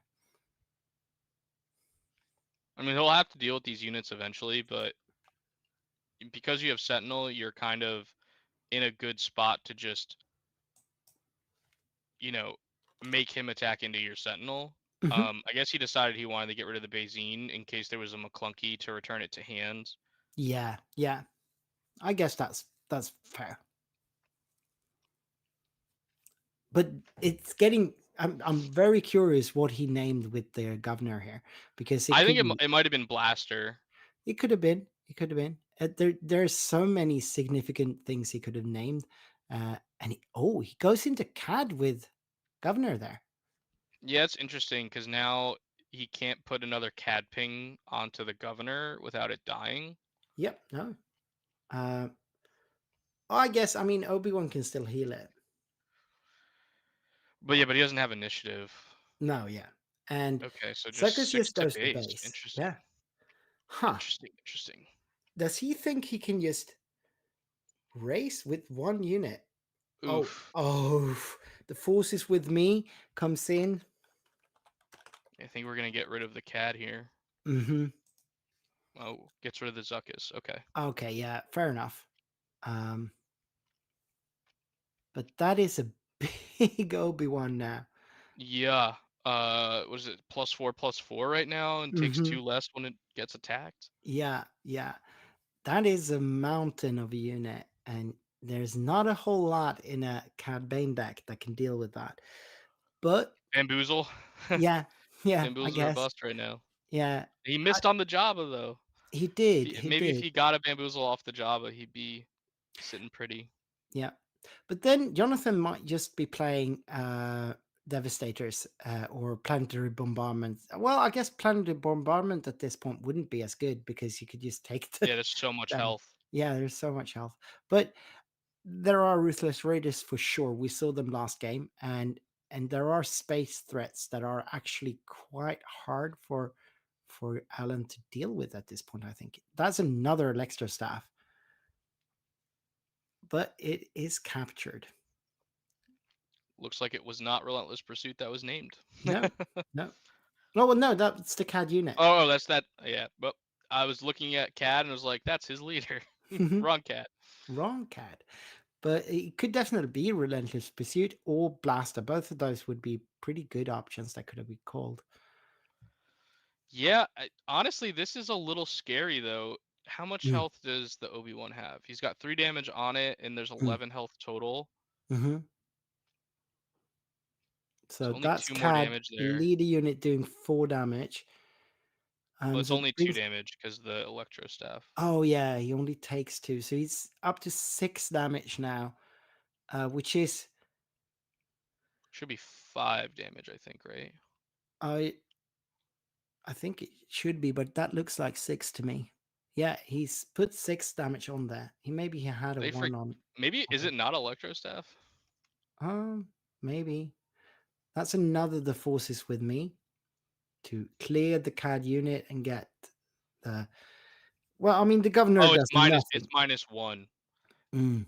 It's -1, not -1. -2. Yeah. Okay. Yeah. Right. So that makes sense why I did 3 damage. Yep. But the forces with me gives him another 2 experience, and he didn't take any damage from that, even though And he gets the governor heal doesn't. from the Obi-Wan trigger. Yeah. And that's the Devastator though. And this might, if Alan doesn't have an answer for that immediately, the game is going to be over very fast. Yeah, that could smell trouble. I mean, Obi-Wan is so much damage though. I think it's effectively racing. It's 8 damage to the 9 damage from the Devastator. Right. I think how much damage is on the base for Obi-Wan? 14. Obi-Wan's got 14, and there's only 1 damage on Jonathan's base. So that's another 9, taking him to 23. So he can't survive another hit from that Devastator, even with the heal he's got. Alan needs to find an answer. I think you attack with Quill to try to find like a vigilance off the top. Oh, there it is. Oh, that's gross. Oh, yeah, exactly what he needed. Bringing him out of lethal range. Obviously, a fell or something to take. Oh, it's the bamboozle. Oh yeah, and that will actually kill Obi-Wan. No? Yeah. The damage should stay. He The only had damage 5 should damage. stay, but Oh, he only had 5, so he's 1 off. Okay. Yes, the electro staff should be in hand though. They should bounce to hand. Maybe they forgot that. Yeah, it's awkward here because he has a Luke, but he doesn't have anything die, so he can't kill No, the Devastator. no. And so you're forced to vigilance at a lethal, but I think next turn you're just gonna Yeah, it's get he has 1 turn more now. oh, and a Ruthless Raider to Ruthless follow. Raider, and that Wow. should be game, shouldn't it? Yeah, I don't know what else he could have. And he can't afford the Luke anymore. Yaddle's just not enough. What a crazy twist. Right. So Ruthless Raider will bring lethal, kind of no matter what. What is that? That's 24 damage on Yeah. Alan's base, no? No. That's 19 damage on 19. Alan's base. 19, yeah. So that would bring him to 8. Yeah, so Ruthless Raider will kill him. He needs to heal before he kills. Oh, that's okay. So that's the solution. Is that entrenched on the Ruthless? Entrenched on the Ruthless. Yeah, that's the solution because he can't kill it before he heals. Yep. So that's actually how you do that. But He just claims and hits him with the Devastator. Right. I think you actually don't want to. Oh no. Oh no, this is a mistake. He still can he afford the Luke now? No, he can't. He spent resources. He spent No, he has 2 resources. exactly 7. He's exactly 7. So that's the Luke. Yeah. Oh, I don't think you were supposed to play anything to the ground. No, he should have not. That was not good. He waylays his the own- Ruthless Raider. Okay. Yeah. That's all he needs, right? Yeah. He's at 28. Oh, but there's one he's heal gonna there, heal. and Yeah. and kill will heal 1 more. That actually might have been that play mistake cost biggest Jonathan the misplay. game. Yeah, that's a misplay. It cost him the game, I think. Well, I mean, we don't know that. He still can come back, but he would have had it right there and then. Yeah, the healing that is now on the board though is maybe too much for the CAD player to Alan handle. might be able to squeak his way back here. Wow. Yeah. What a game. Yeah, it's just so interesting that he chose to do the Forlom play because he wasn't in lethal range himself. No. So he didn't really need to preserve his health. Yeah, no, not at all. Maybe he just didn't realize that his opponent could still Luke. Yeah, that's the only thing I can think of. That's sad. And No, for sure. And we see a vigilance in Alan's hand there as well. Oh, Bazine can grab it. But are you grabbing the entrenched? Yeah, exactly. There's an entrenched as well. Yeah, this is that. He needs to get rid of both of those cards. Mm-hmm. As he's pulling the entrenched. Huh. Wow. Yeah. I don't think you're winning the game with that extra 5 health. Yeah. From the vigilance. No. And that's another heal unit coming in as well. So Alan is down to 23, 24. And he's playing Kanan rather than the vigilance here. I think he played both. Oh, he did. Yeah. And there's the scoop from the CAD player. So wow. Jonathan scoops. Wow, he did have it there, and just allowing that Luke to clear. Yeah, I think he's telling his opponent you shouldn't have attacked. Yeah, with the Forlom. Yeah. Poor Jonathan. He played that game so well, and then that little mistake. Yeah, no, for sure. I mean, that was still a great game. Love watching these decks go at it. The Obi-Wan deck, super interesting. As you saw, lots of heal. So, you give him that little avenue to get the heal train rolling. I think he healed like, what, 10 health in that one turn? Yeah, at least. Like 3 off of Luke and then kill and Yaddle. That's And then that's vigilance. yeah, and then Yeah. Vigilance, that's 10 health healed Yeah. in one turn. Crazy. That's absolutely insane. Well, that was such a crazy game. I, I'm really like almost shaking here because it was so exciting. And Yeah, it really was.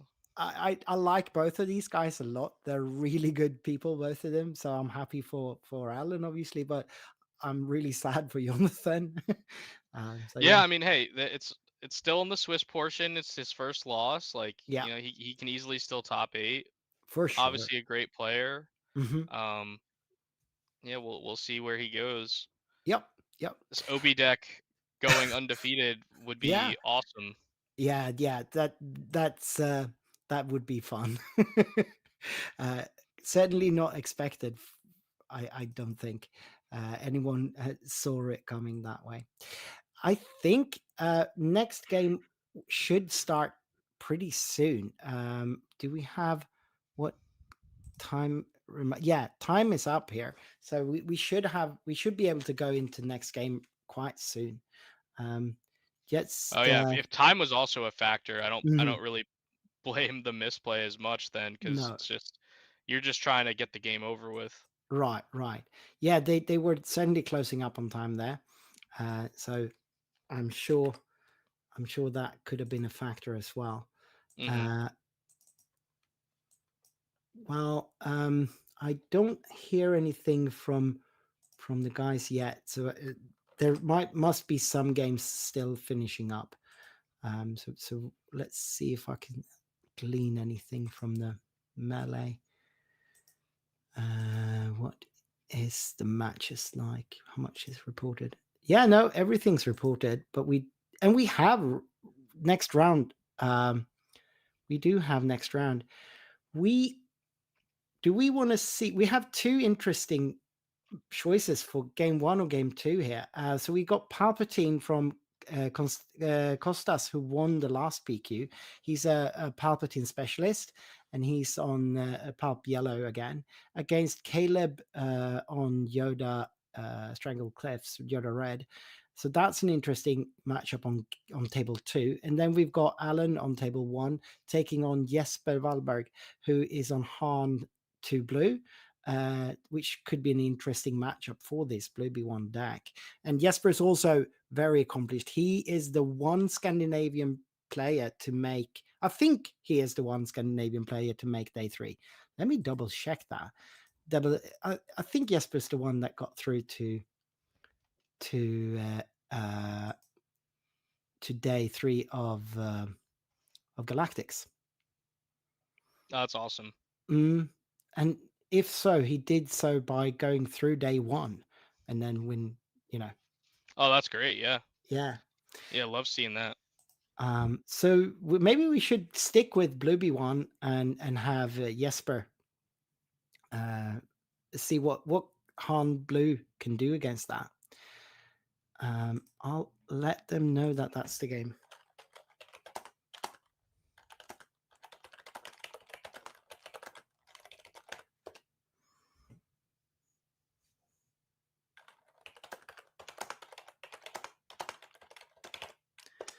All right.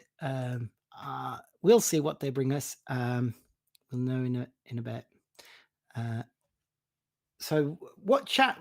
What do you think? What do you want to see? Do you want to see more of this Blueberry deck? I mean, this deck's cool. Mm-hmm. See Jeff Creasy's in the chat there, and Colorado Cantina crew. It should be one of the Kyles, I guess. If it's Chalky or Kraft, you never know. Kyle squared. Yep. Yeah, Jeff was actually calling that final with the Blueby deck two rounds ago. All right, so we see Pop, Obi. Jeff wants to see the Obi one. Carlos want to see Obi. Something different. Yeah. Pal vs Yoda could be interesting. Pop versus Yoda could be interesting. All right.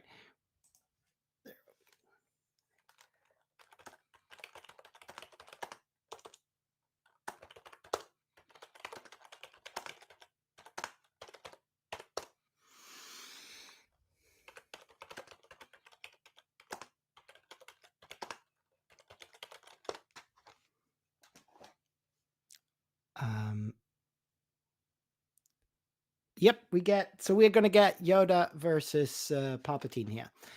So that is the reigning Oslo champion, Kostas, on the Palp Yellow against Caleb Björner, well accomplished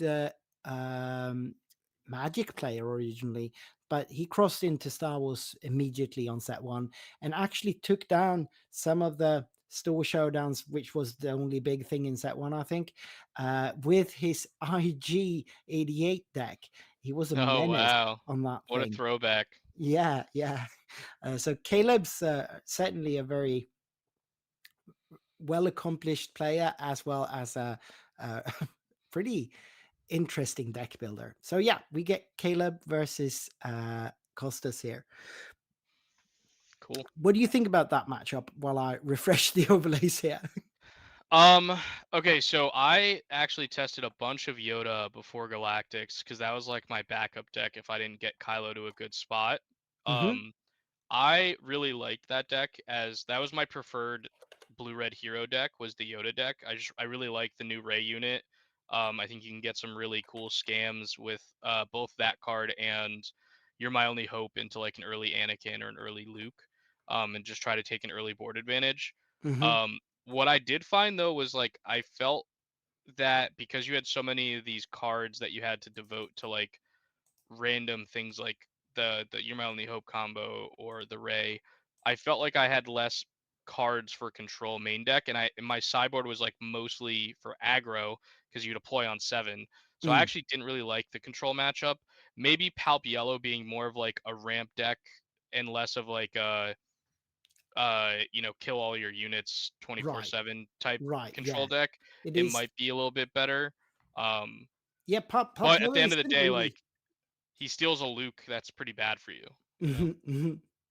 Yeah, for sure. Like Pop Yellow isn't really. It's definitely not hard control. It is Right. control, I guess, but it is a very different flavor of control. Yeah. Yeah. All right. Are both of these players undefeated? Let me check. Because I can't remember. Let me see. Costas is right now 3-0-1, and Caleb is 3-1-0. So both of them have taken a little bit of a scuffing. All right. They are shuffling up the decks, so I'll just finish up the overlays here and have us over there in a bit. Yeah, I do wonder if the Ray unit is actually pretty good in this matchup, just trying to, ping down the little weenies that the Palp deck might put out to deny the Right. card draw. Yeah. Could definitely be. That could be almost like a win con. Yeah. Mm. All right, let's Pardon go. my yawning. That's fine. It's still pretty early at your place, right? Yeah, and I am notoriously bad at waking up in the morning, so I'm glad that I was able to wake up in time. Oh, me too, man. uh, Looks like we are ready to go. yeah, we are. So we have opening up. Oh, did Costas just claim?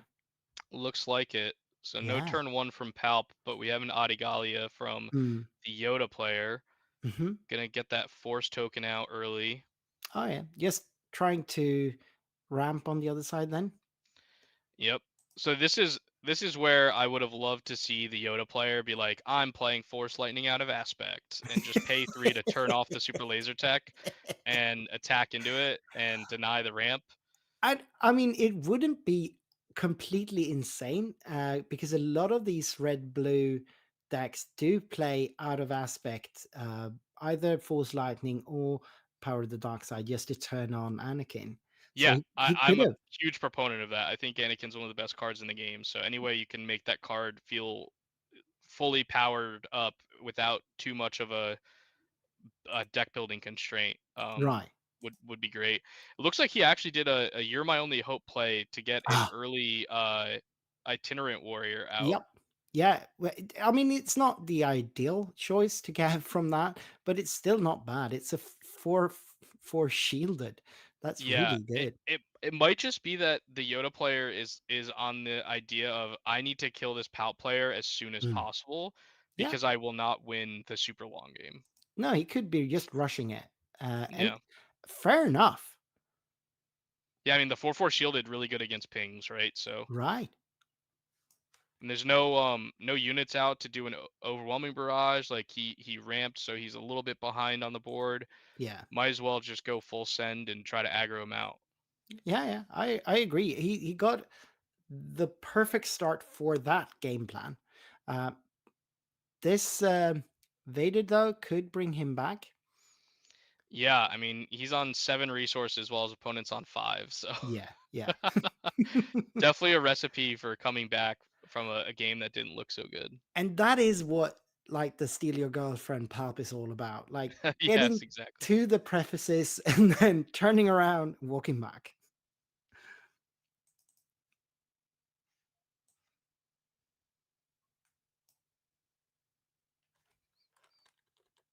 So he's getting a Bayzine.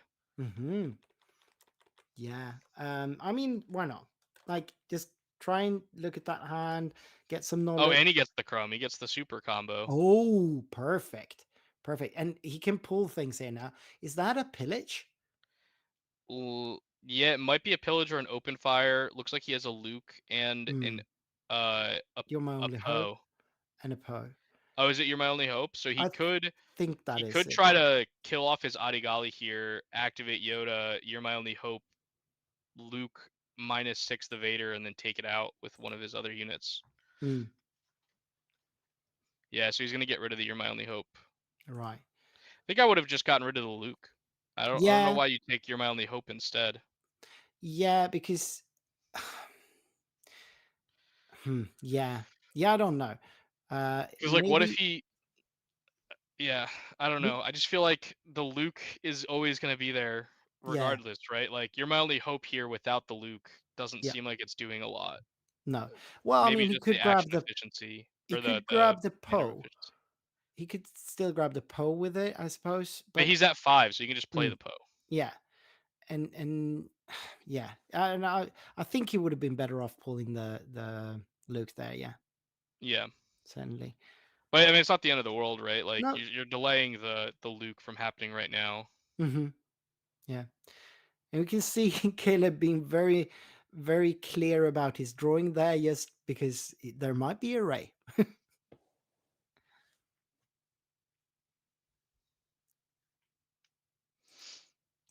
Oh, sorry, Luke, Caleb. Yeah, I think he's just gonna play the Poe here. Hmm. And I would probably trade my shields into the Vader and just get it off the table. Yeah, why not? You know, it's a big unit. Get rid of it. It cost you Just both going of your base shields, instead. Wow. but you know those shields are not long for the world with the little monkey lizard there. Anyway, Silicious Crumb. No, he's going base. Huh. All right. Someone in chat pointed out that the Palp might want to steal the Luke, so he like actively Mm, wants him to play it. mm-hmm, I guess mm-hmm. that's a good point, but at the same time,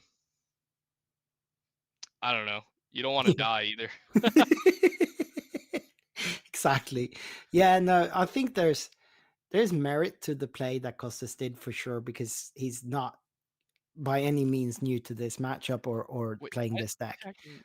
Is he using the Poe to attack the Vader? Is I feel that like what the he did? Vader's like wants to kill the Poe, so you should just attack base. But And he's throwing the. Huh. interesting. Oh, he's afraid of getting it stolen from the Palp. Mm, That's why. mm. That makes sense. Yeah, I guess. This is flip turn for Pipe, right? Yeah, he's at 8. Mm. So replaying Silicious Crumb.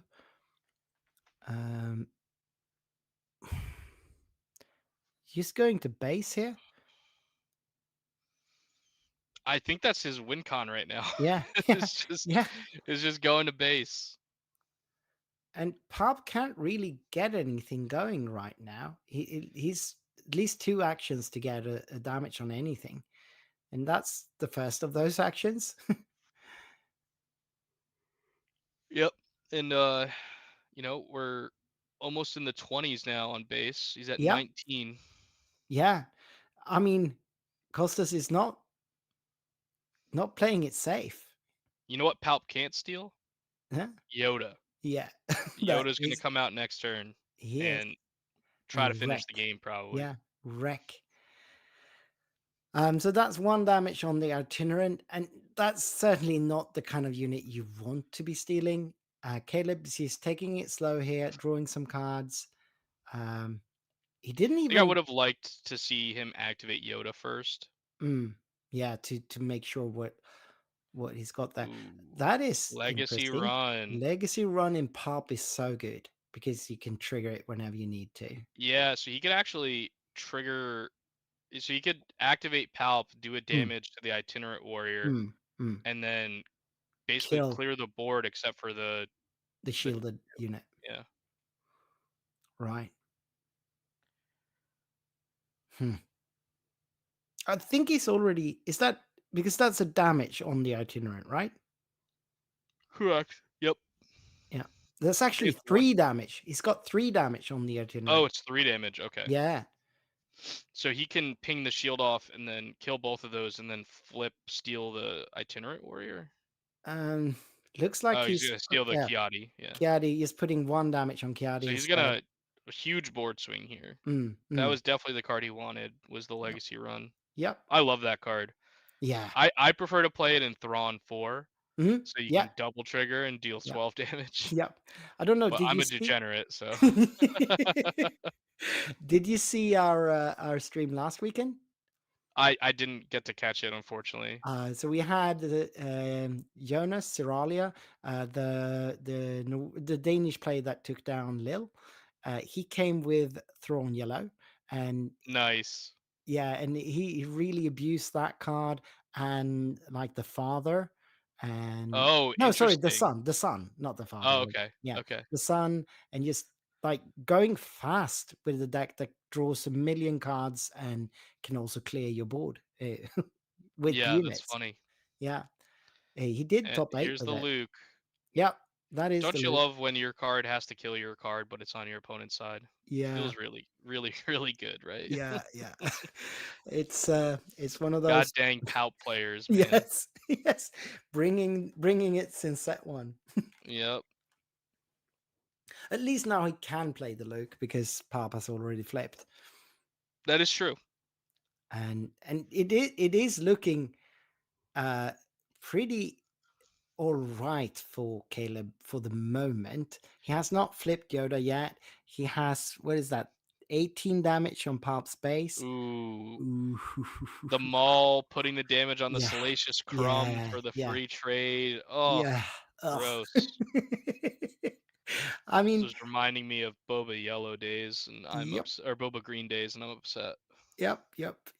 It is not fair. Here comes Yoda. Did he activate first? Did he just? I don't know. I bet he did. I mean, what? He missed. I don't think he discarded. What? So he he activated earlier, and he just liked what was on top. Right. Fair enough. But I don't know. Seems like a good idea to kill that Maul. Yeah. Outside of like a crate dragon here, I'm not sure how he comes back, especially if like some big triangle in space comes down. Yep, yep. And you know, Costas got first action here. He claimed so that mole can do what it needs to do, whatever that is.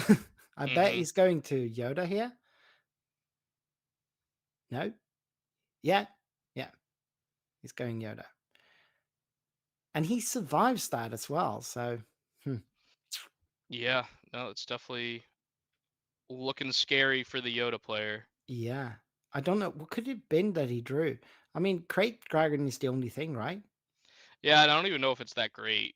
Like, No, Shatterpoint gets rid of the Maul. more. Yeah, I mean, so then you're not playing that crate anyway. Right.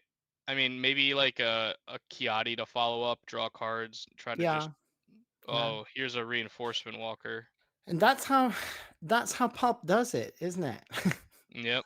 Yeah, he gets to the brink and then he comes back. Just a Yoda. Yeah, Probably not good enough. I don't think so. He is gonna take it out. I feel like he probably could have just started going base there, but Yeah. don't think it'll matter either way. No, I think at this point, there's a lot of cards in both hands. B- but Pop just have the stronger late game, doesn't he? Oh, for sure. I mean, reinforcement walker, devastator, like more Vaders and Mauls, like Mm, all your cards that cost 7 or more are great. yeah, yeah. Yoda doesn't have as many of those, No, and he's got Luke and he's got Crate. yeah, pretty much just those. Maybe Anakin's, but Yeah, yeah, he could have Anakin's as well. We haven't seen any off aspect cards in Caleb's deck yet, so there's nothing signaling at least that he's building around. Rivals Fall. Okay, Yeah, taking care of the walker. I mean he has to. It's very Yeah, expensive for that, but he's got both to. these players have like 6 cards in hand. Yeah, yeah. It's No, but ridiculous. card draw. It's the thing nowadays. I think that the developers said explicitly that they didn't want card draw in the game. I think they failed, and that is the Yeah, crate. it is curious that that's a thing that they said, but then they Yeah, also print Kiadi. yeah, yeah. That was the crate. Yeah, So he has the crate, no, he got lost discarded it. by the Bazine. Yeah, yeah. He does have a Kiadi. Oh, there you go. You're my only hope into a Poe. All right.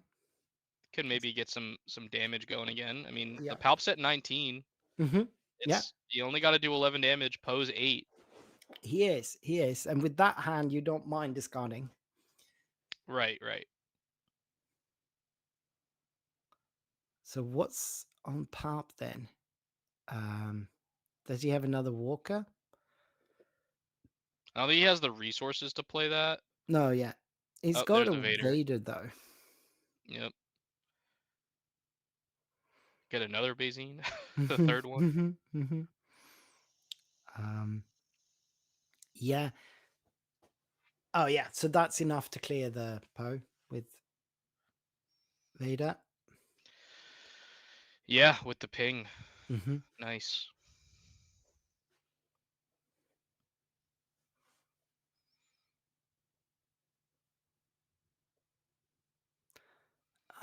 Yeah, this board state just looks impossible to crawl back from as the Yoda Yeah. player. Yeah, certainly. And one of the other things that I'm always worried about when I play Yoda is going to time, because there's a lot of like activations that you can do with the Yoda ability and the triggers with like Rey and stuff that it just eats up a lot of the clock. So Yeah. Yep. if I was him, if it doesn't look good, I would just scoop as soon as possible, honestly. Yeah. Like I said, Caleb's a very seasoned card game player, so he's well aware of the time and so on. Oh yeah, for Unfortunately, sure. I forgot to start the clock, so unfortunately, our viewers are not well aware of the time, and we are not. But I think we're like 15 minutes in, maybe. yeah, something like that. I think. But you know, if you want to do 3 games, which Caleb definitely would if he scoops, he should probably scoop now. Yeah, I mean, oh yeah, Yeah, especially yeah, after that yeah. Devastator, No, you're not killing that. no. Pick up the cards, man. Go to the next game.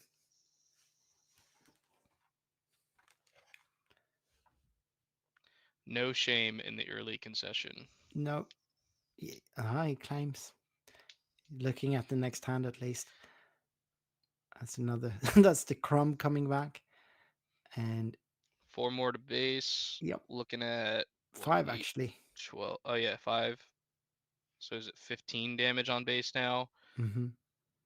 I guess the Devastator and then Palp attack is enough. So Yeah. maybe he's just like, all right, let me just see what I draw, and then I'll So scoop you. Costas even. Yeah, he did. That's exactly what happened. All right. So we're 1 game to Palp here. What is going to come in from the sideboards here? Yeah.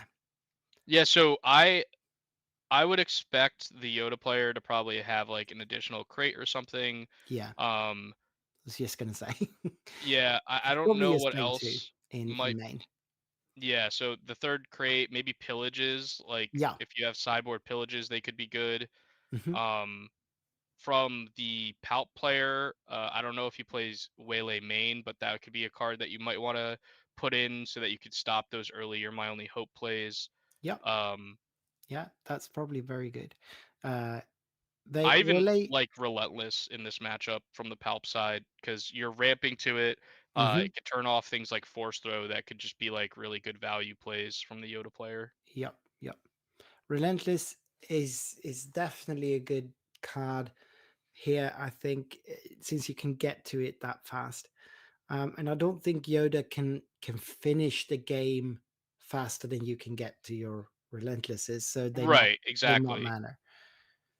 I mean, we saw that early You're My Only Hope play into the Itinerant Warrior to try to Mm. apply the pressure, Hmm. but the double ramp from the Palp just kind of Yeah. steamrolled with the legacy run play that he got to do, which He just just cleared up the catches whole up. board. He Yeah. just catches up. Yeah, I mean, double ramp is going to be good pretty much every time, right? So, Yeah, yeah. I mean, into anything about the very fastest aggro decks, of course. But I mean, we've seen Costas beat Sabine players with this deck as well. So it that's happens. awesome. It happens. It's just not what you expect.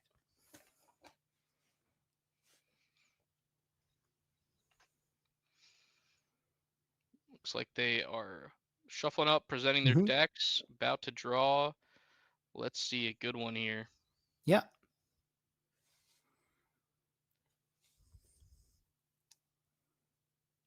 Didn't get to see any Ray activations from the Not Yoda one. player. And also when Caleb drew for Chiadi that time, he just drew straight into his hand. So maybe he's not playing Ray. Oh, that's interesting. Yeah. I feel like that's the big sell for me on Yoda. Isn't it? It's just not consistent enough, maybe. I don't know. But I mean, yeah, if it's not consistent in Yoda, then that card's just not consistent anywhere, right? exactly. Exactly. But just dealing 2 to base, 2 to the board is just a very strong thing. And if you can get it going quite early, then it's such a strong thing. Yep. Looks like we see an ISB agent ping the Mm, shield off, showing a resupply, which is probably going to get played this turn, coming mm. up, and then sacking the uh, ISB to do another damage. Oh, he already Yoda did. will get the force though, so He killed the ISB agent immediately to draw. definitely not a high value card. I think he No. just valued having another card in hand, Yep. which is totally fine.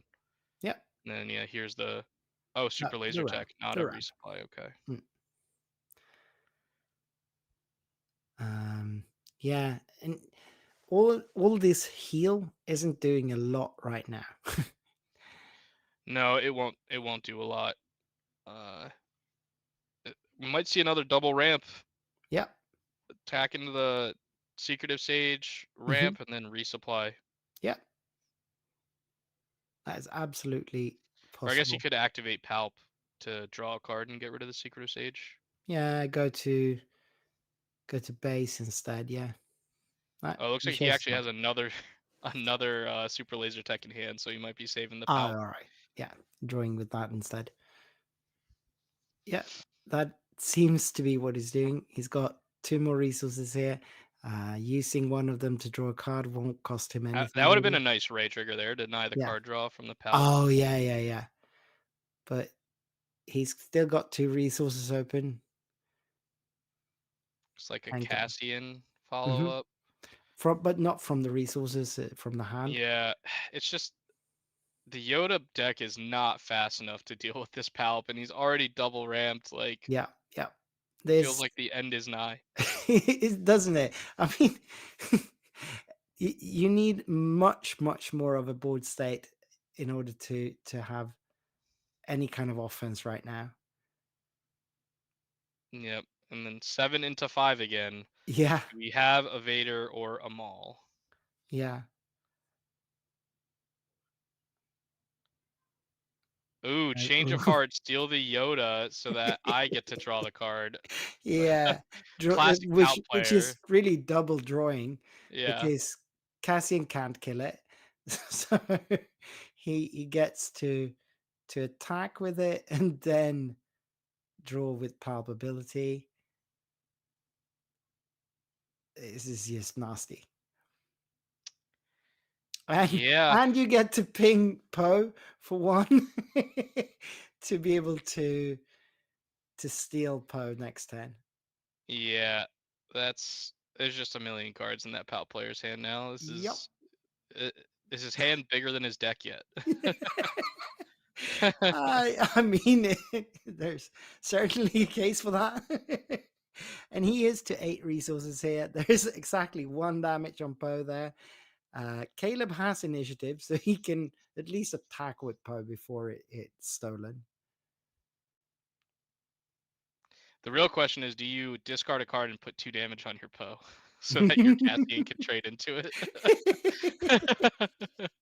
I mean, it is a legal play. Apparently not.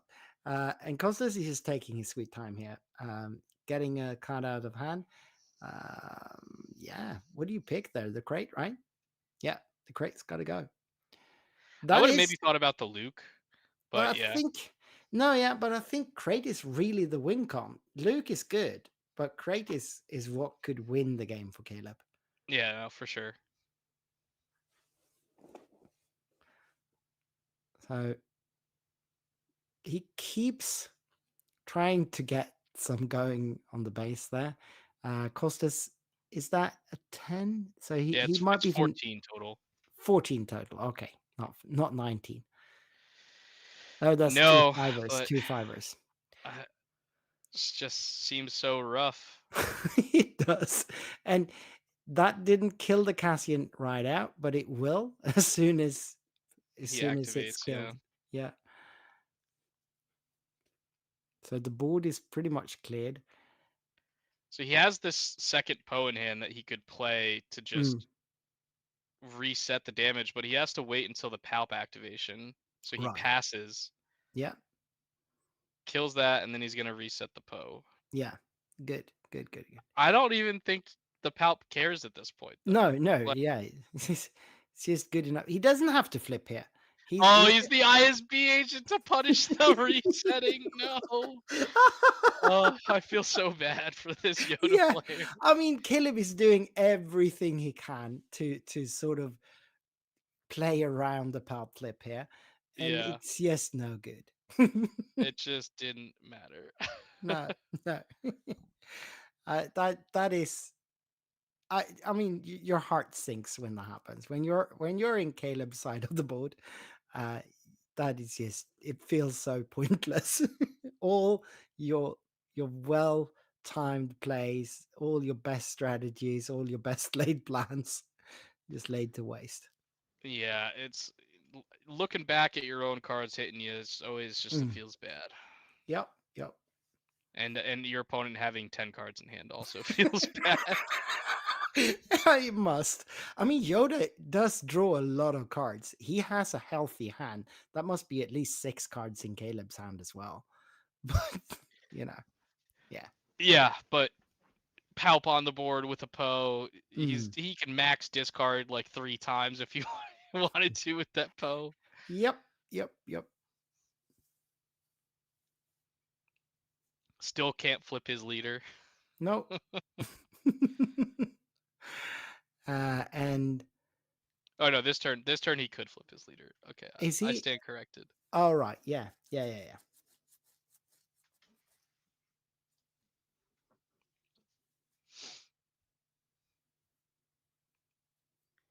he's just like, what? How do I get out of this? Yeah. Is there even a way? Like, I I don't don't think think so. there is. I mean, Rivals fall, my own Poe. It's a start. Yeah, he pays more for the card that removes the Poe than he paid for to get it out. Yep.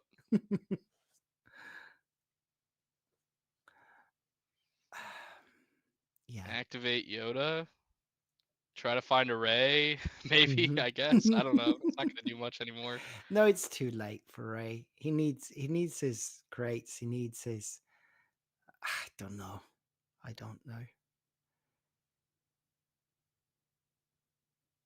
Apparently, Caleb doesn't know either. He just flips and hopes for the best. Oh, so he brought in Shams and Dullas from the side. Oh yeah. Yeah. Yeah, That's definitely a that's good not one to bad. bring in. Yeah, Didn't that's find not it until now, but No, it's too little, too late. I think. reinforcement walker. We see the Vader. walker in his hand there. Yeah, he's playing the waiter instead to put some damage on Yoda.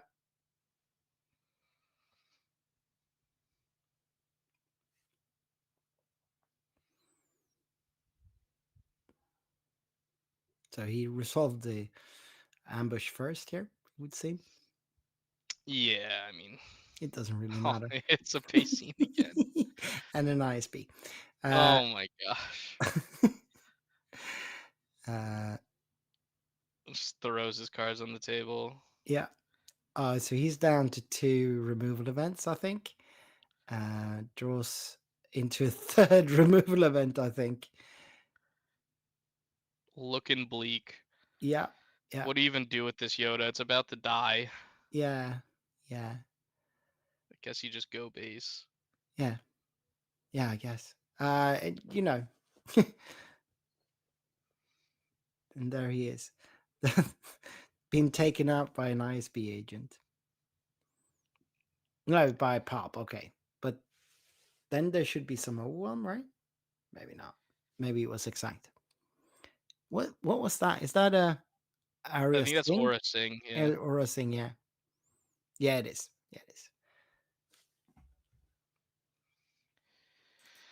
Yeah, I would just, for my mental health, I would scoop and just try to reset for the next round. Yeah. I mean, Caleb will have 2 losses, but that's not. It's not. Some X2s will make top cut, I think. There's only 36 players, so. And with 6 rounds of Swiss, I mean, we already have one undefeated player, right? I think there's only one. Yeah, it was the Blueby one. Did the pair down in the last round lost? There was 3 going into the CAD. Let me check that. Obi-Wan Blue matchup. Let me see. So there is only because there's a draw. We have 2 players that are 3-1 and 1. Gotcha. Okay. No, 3-0 and 1. Sorry, 3-0 and 1. Going into this round. Palps return the Vader. Mm-hmm. We.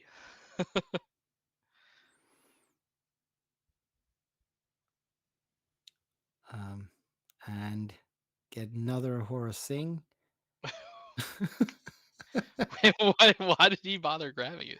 I don't know. Thinning his deck, I guess. Yeah. Yeah, that's not the card he needs to draw right now anyway. So not that it matters. He can draw it as well, but he wants to draw even better. I do see at least one Walker in his hand as well. So Yeah, I mean, it feels like he's just playing with his food at this point. yeah, that's the third horror thing coming down, and a delicious crumb. And we know Caleb's hand, even though it's pretty large, it consists of a lot of removal events and not that many units. Yeah.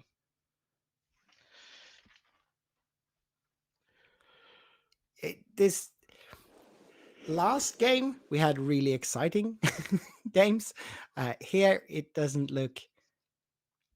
Yeah, I mean, this is the kind of thing that I was saying going into this matchup that I feel like the Yoda deck kind of can struggle with these late game board states Yeah. if it doesn't have like an overwhelming presence, because you just really have 1-for-1 removal. You don't have any way to get rid of like multiple things that a Vader can. Like Vader in general is just pretty good against Yoda. Hmm. Yeah, I bet. I mean, Vader has been beating up on mid-range decks all the way since set one, so Yep. it's And exactly here's what it does. Devastator. Yeah, and I And mean that is it, isn't it? Yeah, he can remove it, but yeah, game's over. It's been over. It's fine. yeah, Everything's fine. yep.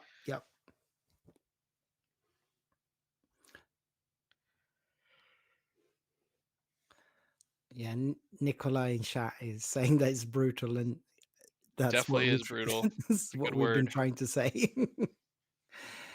uh, but yeah, Caleb, this he does extend the hand there for the handshake. He didn't draw anything.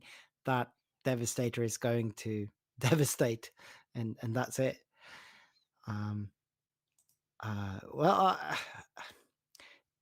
I don't think there's that many outs for Caleb in that position. It's just what it is. It's a bad matchup. We were talking earlier this morning with Clint and Tim about how the meta right now is so much. You're going to have your good matchups and you're going to have your bad matchups, and pretty much every deck is positioned, or at least every of the major decks are positioned like that. They have the good matchups and the bad matchups, and there's not that much you can do. You're just going to have to hope to dodge your bad matchups. How do you feel about that? Yeah, I mean, to a degree, I agree with you. I still think force throw in any capacity is like the best thing to be doing. I don't think that they necessarily have bad matchups. I mean, there's a lot of different ones, like if you go villain or if you go hero, but um, it the variance that gets added when you have like a multiple force throw game versus like you don't draw any force throws is really Yep. like where to me the tension comes in the meta, because it's like if Hantu Blue just like has a great curve, draws multiple force throws, it's beating any deck it plays against. Like that's just exactly what it wants to be doing. Yeah, Um, even blue green villainy doesn't stand a chance against too many force throws. right, exactly. And so, you know, I think that it's really comes down to this is a Star Wars game, and notoriously people just like playing what they want to play, especially at these like, PQ level events. You see a lot of deck expression more Hmm. so of people who are like, this is the tournament that I'm going to. I'm always gonna play Palpatine, or I'm always gonna play whatever, Obi-Wan, right? Like, and I love seeing that. I don't necessarily think that that's like uh I don't think people doing that is because of, or it's not a symptom of the meta, it's more of just like a symptom of the game. Hmm. Like that's the way people like playing the game, and that's awesome. Yeah. When you go to these like big sectors or the Galactic Championship, like things like that, I think you'll see a more cohesive, like structured meta where it's less of these more rogue type decks, less uh seasoned decks, I guess, Hmm. doing extremely well. And I think it will more so coalesce to a lot of force throw decks, a lot of space decks trying to counter the force throw decks, Hmm. um, and some control decks thrown in there. Um, but yeah, I mean, if I was going to a tournament today, I would just still be bringing Kylo Tarkentown because I think it's the best deck in the game. But it's also, a very specific deck that can get hated out if people are prepared for it or know have played it into it enough that they know the lines. But Mm. I feel comfortable enough playing it, and I think that it's just can win so many games from having such powerful interactions. Mm. Um, I don't know. Yeah. What would you be bringing to a PQ if you had one tomorrow? Yeah, I mean, I I did bring, so when I went to Galactics, that's kind of the thinking I had. So I did bring Anakin though, because I think it has a really good matchup into Hunter Blue, and that, Yeah, especially having to play day one like I had, I think that was probably a deck I needed to be able to beat. And I don't think I was wrong in that call. I just think that probably Hunter Blue is just more consistent and stronger in general. But I'm also a little bit of a contrarian, so I really don't want to be bringing the most played deck just yeah. because. No, Uh, that's totally fair. I think that's why it was nice having so many different blue red hero decks that you could choose from. Like you didn't have to play Hantu Blue. You could play mm, Yoda. You could play Anakin. mm, Like there's options there, and you can kind of try to find the matchups that you preferred with mhm. that shell. But the shell is just so powerful that like no matter what leader you use, you're gonna have a good time regardless. Yeah, yeah. So I brought up the melee just so that we can see the matches being reported here. So these just kind of interesting to watch what's happening on the top tables there. I don't know if you can read it on stream. It's a little bit small, maybe.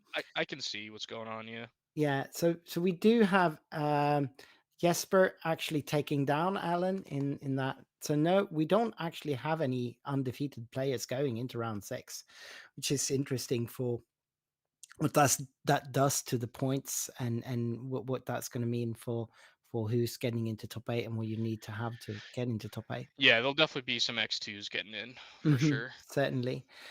Also interesting to see that some of the top players that we expected to do well in this tournament is lacking from the top tables. At least we do not see, I'm so humble, Adam Landsberg, who's been the most consistent Scandinavian player so far from Team Enigma. I'm so humble. And he seems to be doing quite poorly, actually.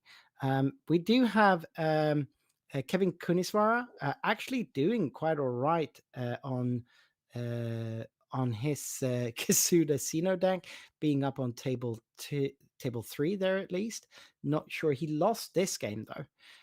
So yeah, really, it is the Norwegian Oslo players that have been doing well before that are doing well. We see Jesper Allen and Kostas actually doing the best. So yeah, home field advantage maybe, I don't know. We have to scroll down a fair bit to get to Adam Landsberg and to Niklas Linderoth, some of the more established Swedish players to do well. I guess Kevin Kuniswara as well is a very established Swedish player. We got anyone else here? Adam at least took this game, so maybe he's going upwards. Well, we still have a few games not being reported. 4 matches still not reported. I guess we could just take a little bit of a break here and get Yeah, back in maybe 10-15 minutes or so and see what we can show you then. I will yeah, we'll take a little bit of break. We'll be back. Next round is scheduled to start 1:15, so we'll be back in 5-10 minutes. All right. cool.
We are back here with the last round of Swiss. We have some of the top tables IDing. I think the top 3 tables did ID here. And then we have a bunch of players doing win and ins. This is table 4. So I guess it's the one that could, the winner of this table would have a good shot at actually making Yeah, for sure. making it, as well as the table 5 winner should be good. We're going to see Kevin Kaniswara go up against Kenneth Illings, and so that is Kasuda. Kasuda, what color is that? Is he on blue? Looks like Kazuda blue. Yeah, he should be on blue, right? So One of Kasuda those blue new against acrylic Vader yellow. bases. No, sorry, not Vader yellow. Hantu Against blue. Hantu blue. What do you think about that matchup? Yeah, basically there's 2 avenues. It's like the Han deck is going to try to get an early start with like a Grogu and have that ride to victory. Mhm. Or, you know, Bogdo to start racing, and then post sideboard probably bringing in cards to deal with space like bombing runs and stuff. Bombing run not as good into Kazuda as it is into things like Vader, but you probably still bring it in. Yeah, I guess, yeah. I haven't played a lot in to Kasuda blue specifically, but you know there's like the 3/5 that can attack that you can beef up and it can be big. But then you know these play cards like the 2/1 that you know in space and then a cartel turncoat. So Grogu can be pretty effective against that. Bombing Run can be effective against that, but we do see the Bogdo start. So I think the Han player is going to be trying to just race for the Mm, meantime until they can get like a force unit down and start force throwing. yeah. I think force throw is really the early answer, right? That he would have. Yeah, and then you know needs to back it up and stick a force unit. That's like the big thing here. Mm, So he mm. does play an early itinerant warrior after his Bogdo got captured. Yep, but that is the perfect unit to stick with the shield. Mm-hmm.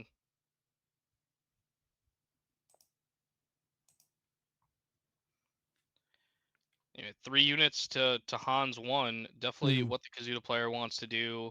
Going I into the bet. Kazuda's flip turn, he's going to be able to protect one of these units and make it pretty beefy.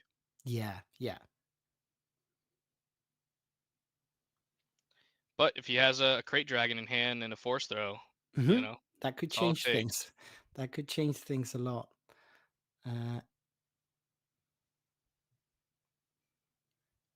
Yeah, I'm So not both sure of like what the blue cards are for outside of the blue cards that specifically say that the unit can't attack that Kazuda can turn off.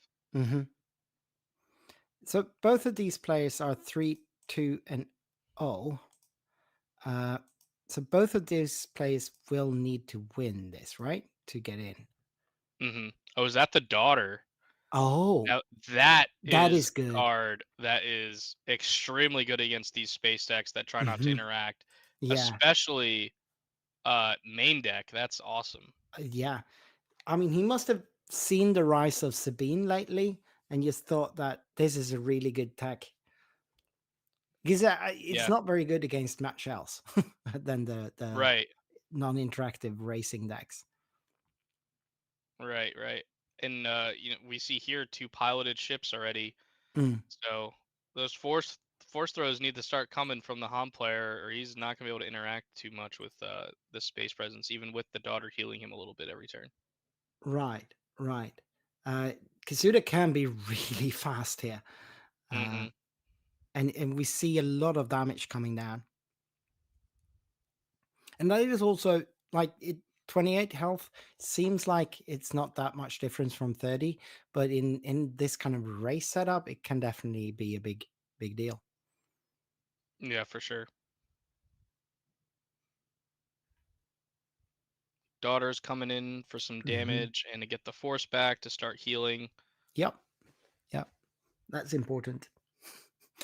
But you know, also Kevin is just striking with a little bit of damage every turn, so as long as he can't get the force back more than twice, he can only heal from 2 of those attacks. Yeah, but I mean, healing 4 turns pretty strong. Yeah, for sure. And it is slowing Kevin down. But yeah, It looks they like he's are at already got. 17 each, Yeah, so they're pretty evenly. They're striking evenly with the daughter. That it gets even. Oh, Kenneth going back on that. Yeah, because he doesn't have the force, right? He's been yeah, using the not force. anymore. Yeah, he's been using the force. So he's playing it anyway, just to get 4 more, a big unit till, another big unit. And also force unit to get the force back for the daughter. Right. But he's already at 21. Right. And 2 more incoming from the shuttle. And they have yet to spend any resources. Well, Kevin has yet to spend any resources. Right. So Kevin is predominantly a Sabine player, and for some reason he switched it up for this tournament and went with Kasuda instead. Oh, so he's smuggling out Cassian there. Wait, doesn't that cost 7? Yeah, and he Oh, pays is this 7. Kazuda red? This is And I just Kasuda thought red. that was a blue. I thought that was a blue base. I'm so silly. That is Kasuda red. I've marked it correctly. Yeah, it is Kasuda red. Okay. You know what it is? I think that those acrylic bases have the blue border because it was from Galactics. Right. So I just thought it was a blue base. That's funny. Yeah. No, so Kevin takes game 1 there. This is going to be quick here, folks. It is definitely not going to be if it wins fast, and I think that the Kasuda deck will lose equally fast when it loses. Yeah. Yeah. Agreed. So we're in no danger of going to time, I don't think. No. Yeah, that would be crazy if we went to time. Yep. So what do you bring in from sideboard here from Han 2 Blue to deal with this? Obviously bombing run. Yeah, bombing runs. What else? I don't know, any way to heal more, extra removal that he might have. I mean, Upgrade removal if you have that. Yeah, upgrade removal would be pretty important, right? He could be playing obviously confiscate or fang fighters, but Yeah, I'm a confiscate believer when it comes to choice of it. Even when you have option for Fang Fighter, I think just spending 1 and guaranteeing it is better than a 3/2 in space for 3. You get to, especially with Han, because like 1 resource in the Han deck just means that okay, now I'm going to activate Han when sometimes I wouldn't. Of course, Han could kill the Fang Fighter to have it as a 2-cost event, I guess. But I Right, don't but know. then it's a 2-cost confiscate. That seems worse. Exactly. It is a lot worse.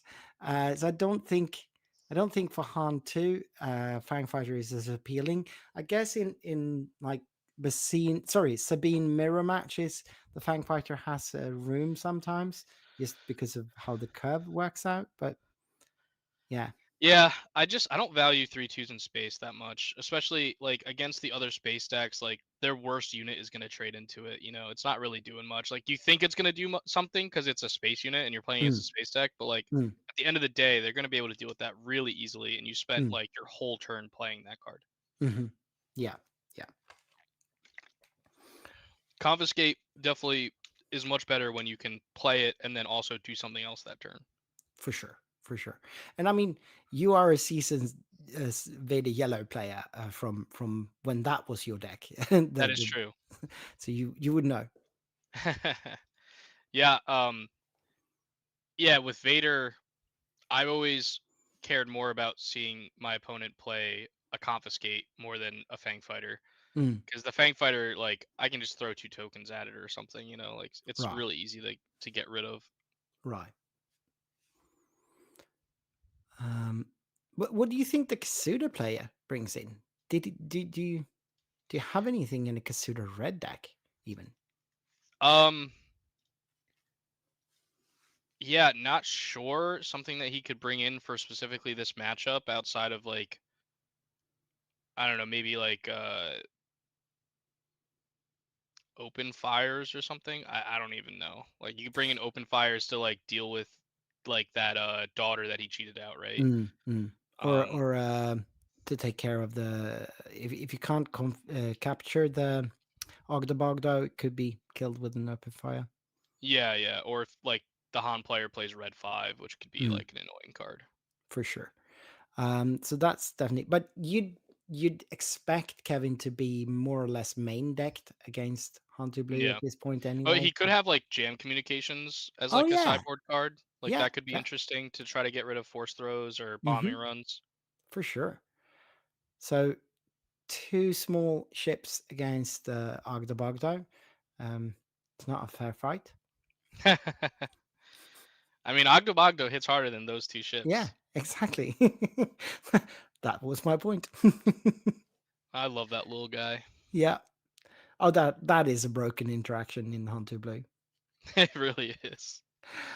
So whichever Kyle is in from the Colorado Oh, and Cantina there's the crew. Grogu. That's Yep, what he wanted to see. yep, yep. That's He can perfect. follow it up with a Yep, force throw this turn, that's which perfect. is Yeah, looks like that's what we have. exactly what's happening here. So one of the Kyles suggested that the Kasuda player could have brought in Swoop Down, and sure, that's probably a good card to have here. But yeah, Was that a stolen AT hauler? yeah, it is. Nice. It's a little bit glary there, but I'm pretty sure that's what it is. But yeah, that Grogu is gonna be pulling in, doing some heavy lifting, I think. hmm One of the other cards that Hantu could have sideboarded in is Entrenched. Mm-hmm. Oh yeah. Oh So yeah. like Kazuda goes on to this AT hauler after Mm. he kills the wolf pack with the Mm-hmm. Grogu and potentially could entrench it. Yep. Oh, but there is the jam comms. All right. So that's something he brought in Shoot, apparently. does that shoot down? I think so. That looks like a shoot down. Yeah. Yeah. Also really good against these weenies. But that now we'll see. Did he bring in that? No, he did not. Or at least he didn't draw it. Heroic sack. Oh yeah, yeah. That's so good on Kasuda. That is hmm so good on Kasuda.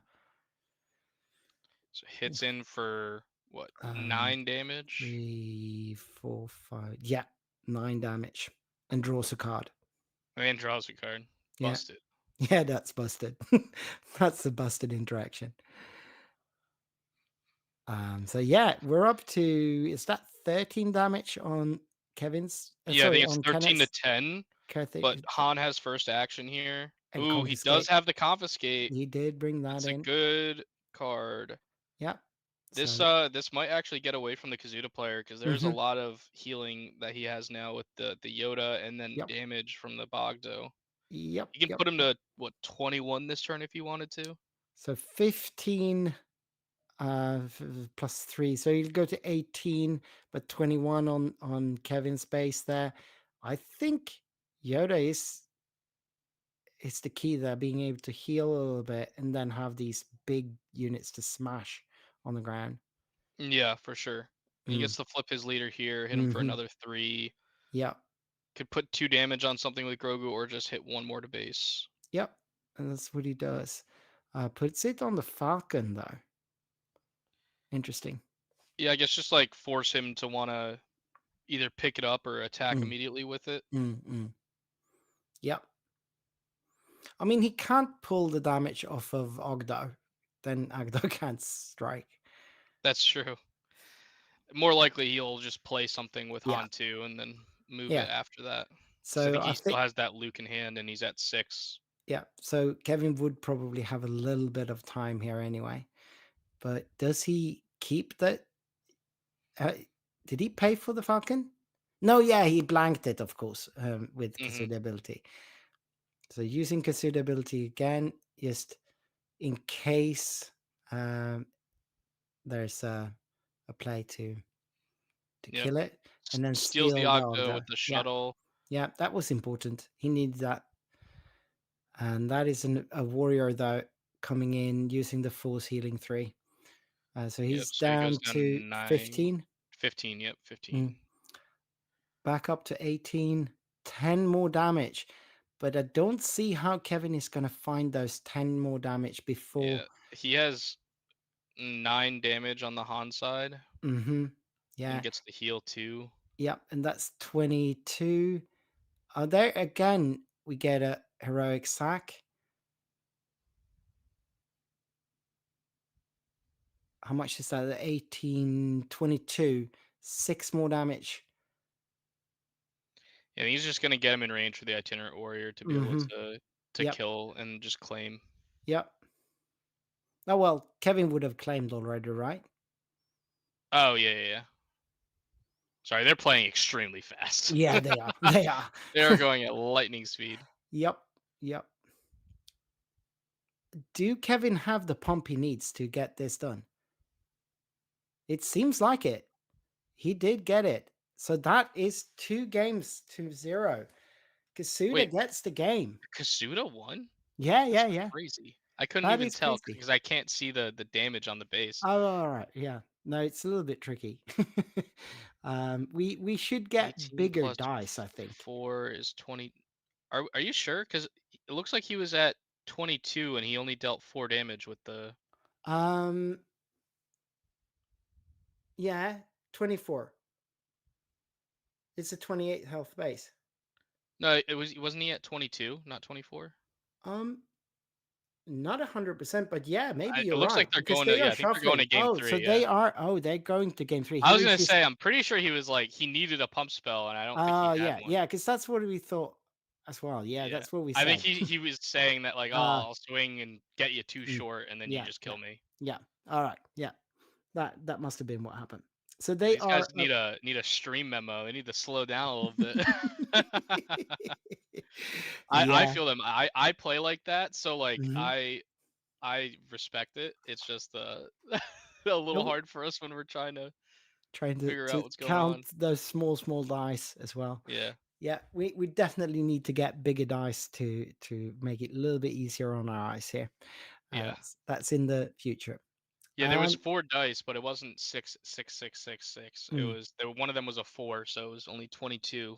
Yeah, but any of the pumps would have done it. But he had already played 2 sacrifices, and well, he hadn't seen any surprise strikes, I don't think. And and trench one wouldn't have worked because both of the 2 units were not fighters. No, neither were. So yeah. He probably had like 4 outs in the deck then. So we're going into game 3 here. No sideboarding needed. And the timer that we're using here, it might be a little bit off, but it really has no consequence here. So we have the exact, well, not at the exact, we have a similar kind of start from last game with the Yoda against 2 ships. Yeah, it's interesting because it's like that Yoda on turn 1 against the Kazuda deck is effectively like a 4 damage swing. Yeah, right? Exactly. Because there is going to be damage on the base. Interesting that he attacked before he played. Playing something first so that he could heal. He must be a little bit afraid of having it killed. Oh, the shuttle.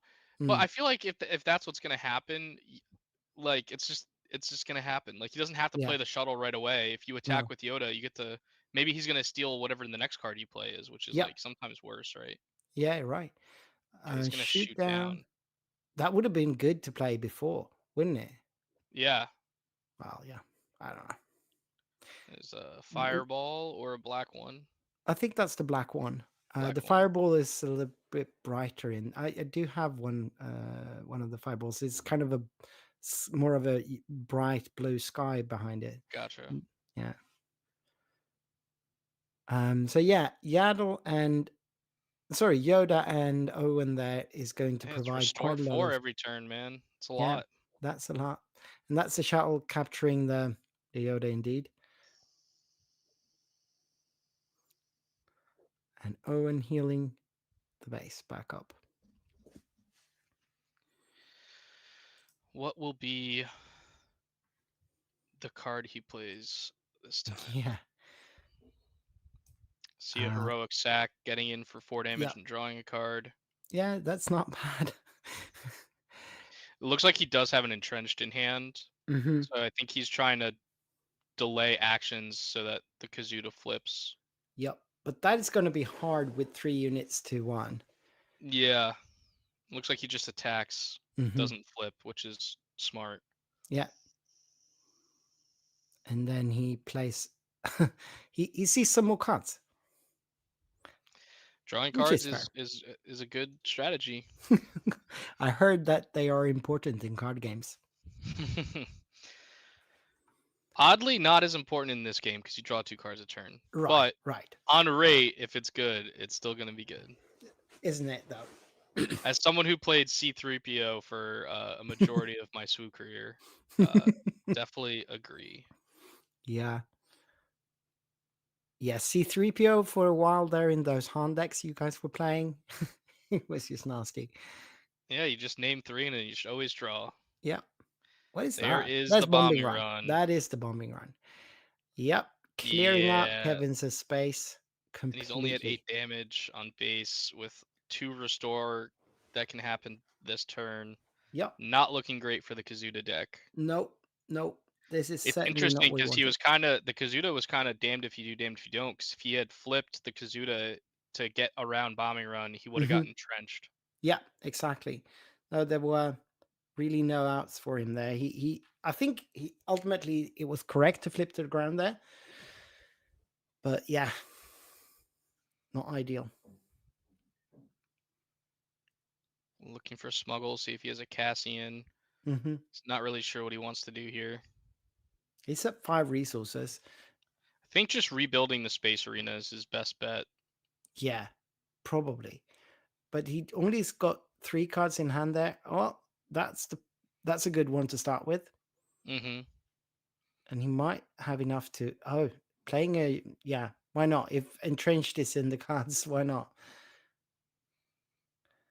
Let's frisk. And there were no upgrades anyway to remove, so why not play it to the ground? Right. If anything, it saved him 3 damage from base, right? Yeah. Still not a great spot to be in, but yeah. A little silver No. lining. No, especially not when you're the rush deck. Oh, Kazuda still has his ability on ground then. Yep. I was Still meaning to gets ask the about ability. that. So there is the entrenched. Coincidentally, does not get around the does get around the Kazuda trigger, so it will not let that unit attack. Nope. But that frisk all of a sudden would have been good. Yeah. And there's just so much healing from the Han player's side. He's gonna heal 4 from attacks, and then he has an itinerant warrior in hand that can heal 3 more. Yeah. I mean, Kevin has not lost a game yet, but it is not looking good.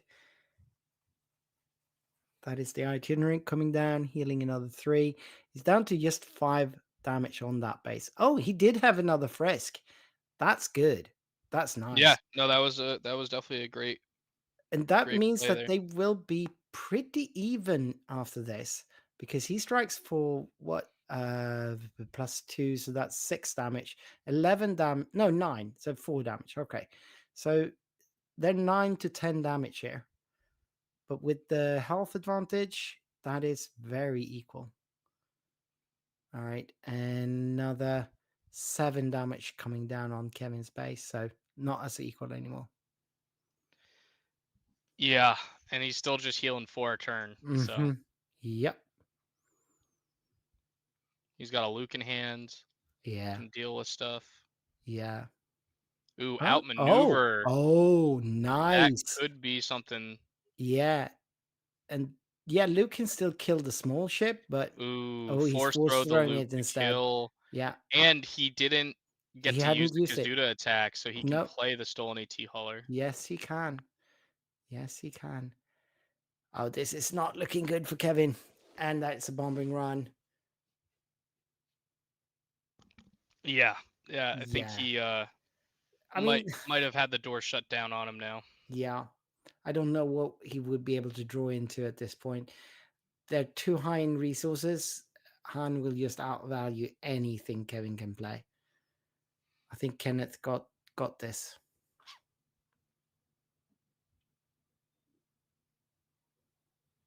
Well, Another outmaneuver. stalling for a little bit more. Yeah, delaying the inevitable. Mm-hmm. And there's the daughter. Yeah. Jam that- comms shows an Anakin. Mm-hmm. And yeah, that was that turn. Nah, Kevin. What a turn. Yeah, what a turn it was. Yeah, it looks like Han 2 Blue does Han 2 Blue things and moves on to the top 8.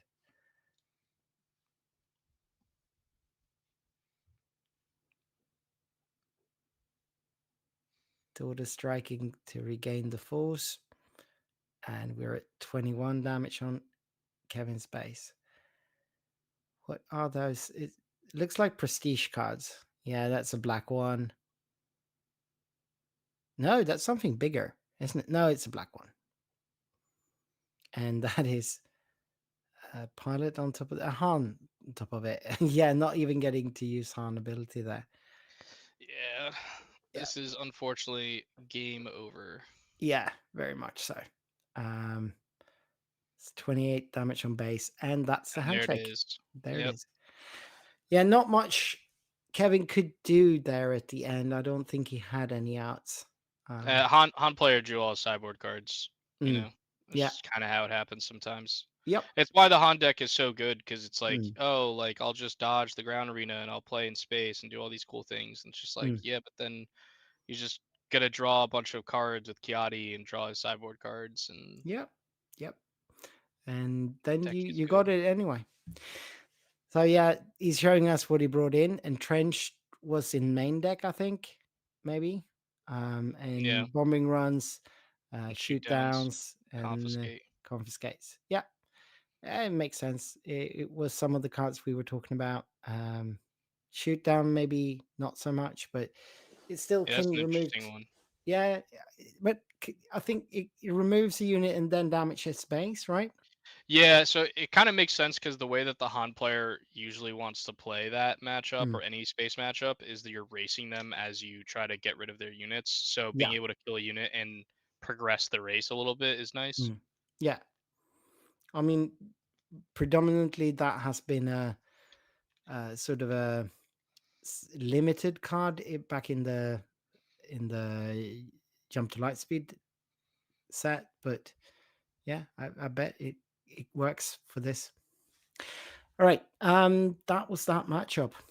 Let's. So what do we got? 50 minutes left for the rest of them? Yeah, something like that. We will be taking a break because I'm not just talking us through that. For 30 minutes. Yeah. Yeah, no. I think we will be back with the fire top cut, and Loopy will be joining us for the top Awesome. cut. So that's always fun. This is his third joining our Oslo PQ cast. He's been on all 3 so far. So That's awesome. he loves him some Norwegian action.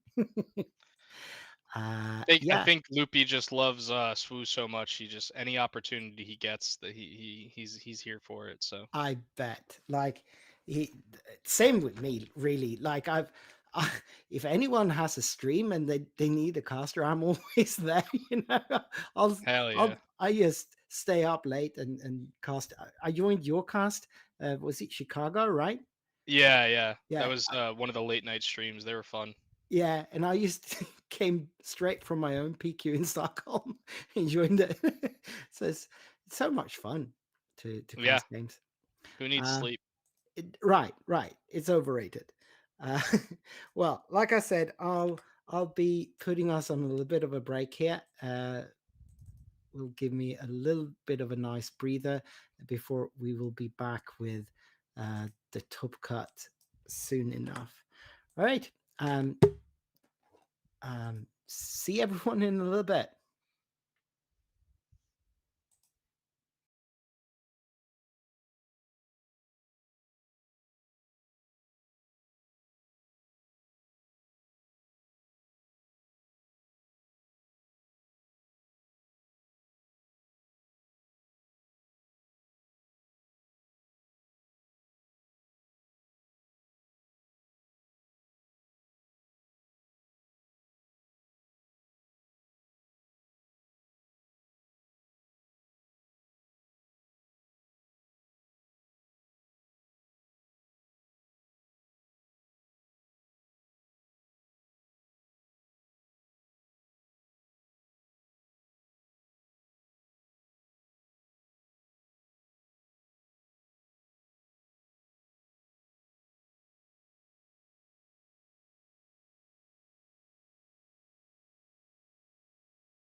Oh, they let's see if we get sound now.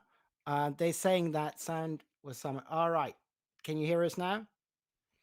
Let's see. Yeah, I hope they can. I think I found the problem immediately there. Well, I was just saying I'm happy to be back with Loopy here. He's doing his third Oslo PQ in a row, so that's a full playset. And I asked him how he been, and that's where we were. I've been very well, Victor. We got some good news yesterday. Star City confirmed us for doing the sector in Portland, which is October 4th, a little bit less than a month for today. I heard. So we're going to be Still covering can't buy there. tickets to the event. but- So, listen, as part of that email, I don't think I'm in any way required to keep the secret. What part of the email said is they're dealing with a much smaller space. Oh, So I got the sense, and then I let them know what we would need for coverage, which is thankfully not a lot, considering we produce remotely. We can get by without a coverage desk. But I think they're probably seeing how many Star Wars players they can get into the event, given the space of the actual venue. And that's a appropriate reason. I also saw an email saying that there's hoping to have the site live for ticket purchase on Monday. right. So that Cool. was sent to somebody else, but I saw that on Discord. So hopefully that's the case. I know everybody's really excited about it. We're excited to be doing coverage of that event, and I'm also excited about the Oslo PQ. Yeah. This is the third one that I've been part of calling. So Yeah. I'm looking forward to do the top cut with two great friends and collaborators like you guys. So we're going to go watch table 1, which will feature Jesper Wallberg, who was the only Scandinavian player to actually progress to day 3 in Galactics. Okay. And then he's playing Han 2 Blue, nothing fancy there. And from 8th seed, we have Steinar. That is a Norwegian name, or even possibly Icelandic, but I think he's Norwegian. Steinar is playing Vader Yellow, a deck you're familiar with, Ian. Yeah, for sure. Have you played that deck, Ian? Yeah, a couple times. couple of times. So tell us about Han Blue and Vader Yellow, Ian. Yes, please. Yeah, so I think a lot of people think that the space dodging is a way to kind of get around these force decks who like go on the ground really well and things like that. I think that it's really just like game 1 can be pretty favored for Vader, and then it gets pretty bad post board. But even still, like I'm pretty sure this Han 2 Blue player, if it's the one that we watched earlier, he has like Entrenched and Daughter main deck, which are great cards against Vader. So I still think the Han 2 Blue decks are favored in this matchup, personally. So I don't know. Yeah, and generally into the meta. I'm glad you said that, because I mean, Galactics, obviously there wasn't a Han 2 Blue in the final. I believe there was one in the top 8. There's 2 in the top 8, but they both lost in the top 8. Yeah. But I mean, people need to remember that I think that was generally thought of as the best deck going into Galactics. The other decks were targeting it. I mean, there's no question that my Talisman build was targeting Han Blue. I mean, it was just set up to beat a Han Blue as much as the player. I played all kinds of them, and it is an excellent deck. So as much as it might have been overplayed at some points in the very beginning of this meta, it's quite possibly being underrepresented and getting great results lately. Yeah. And, it really can do a lot of things very well. I think the restore is very important, particularly in the beginning, of the game. I don't know if we have the list to see if he has Vader tech. I mean, bombing run. I think we will be having the lists. Yeah, I'll we be saw putting him those play up. against a Kazuda in the last round, and Yeah. he had confiscates, bombing runs, and then he also had shoot downs in the sideboard, which is interesting because it allows you to kill something and then continue racing. Which, if you start with Bogdo, is kind of like the goal as the Han 2 player, is like you want to deal with the important threats when you can, but keep hitting them for 5+ every single turn. Right. So is Vader looking to try to stop that by capturing the Bogdo with Sanctuary Shuttle? Is that the main out? Yeah, the problem is that it's not just Bogdo that's a problem. There's also like Grogu, there's like the Yoda for restore. Like there's just so many good cards that you want to be able to stop, and you just don't have enough interaction, and you need to like play a unit every turn. So cards that are like normally pretty good at like stopping a restore unit, like No Good to Me Dead. You don't really have a good timing window to play that card because if you're not playing units, you're not going to win. No, And the other right. thing I'll say about that, particular to set 5, is when you get into space dodging, I mean, yes, I mean, the force deck is not going to be able to contest in space with units. But the other thing is you're not contesting the ground. And what that means is the force is always on. Right. And I mean, Right. it's the exact opposite of how Talzin tackles Han. Talzin tackles Han by denying Han the force. When he can't Right. use his tags, he can't really beat her on the ground. Mhm. But I mean, Vader has to deal with basically all of the force things going on. Mace can hit space. Mhm. Anakin can hit space, and then obviously Force Throw can hit it there. So it can be a very good matchup. Do we know if the Vader what the situation is with the lurking ties? Have we seen the So Vader we player? haven't actually seen the Vader deck on stream yet, but we do have. So these are. If people wonder what I brought up on screen there, it's the what's in the top 8 right now. These are the top 8 players that we have. Let me see if I can get So that. 2 Han, with 2 you. blues, the Yep. Vader yellow, Palp yellow, Boba Data Vault, Iden Data Vault, Obi blue, and a Cad Tarkin Town. Right. Yeah, and I hear the Obi Blue is the same player that we called that had Finn in the deck. At one It point, is. Victor, It is Kamalisk Allen, and he is just like he's been working on this deck for a while. He went back to it. It's the same principle, same wall deck, just tons of restore, tons of stuff to just prolong the game and then kill you. I guess it's not. Oh, look at that. What I see is that one of the players has brought the late night token initiative onto the Oh, field. really? So I That don't know must how must and be why they Jesper. know it. No, That that might must be Jesper. He was at it's Galactics. He's right, and I believe he actually wrote a note saying he appreciated us at one point at the end of the last PQ. If that's the I same bet. player I think of. So, yes, actually, that is the late night poker chip initiative token. If you see one of us out at an event and you recognize us, we give them away free if we have supplies. We have to make another order. I think we've given out about 750 of those since Star Wars Unlimited began. If anybody, I don't know, I don't think either of you played Destiny. If I I recall, played right? it for a little bit. Me too. Right. Like I But- just didn't stick with it. Yep. But Late Night was one of the very few channels that bridged the two games without changing its name. But last Destiny Worlds, both players were using those initiative chips for their power actions.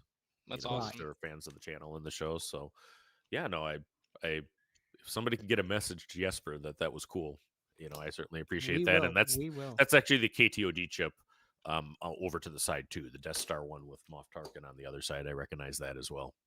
So both of these Nice. players right now are looking through the deck lists at the beginning of Top Cut when the lists go open. So, Yep. Ian, I think you've been in a Top Cut before, and you as well, Victor. What Yeah. are you thinking when you're doing this deck list review? I mean, well, Ian would know better than me, but you're looking for the things that are problematic for your deck, and you're thinking about your answers, but you're also really checking out the sideboard. At least I do. Like, what is going to happen after the like what will be my sideboard plan? It's certainly what I'm looking for.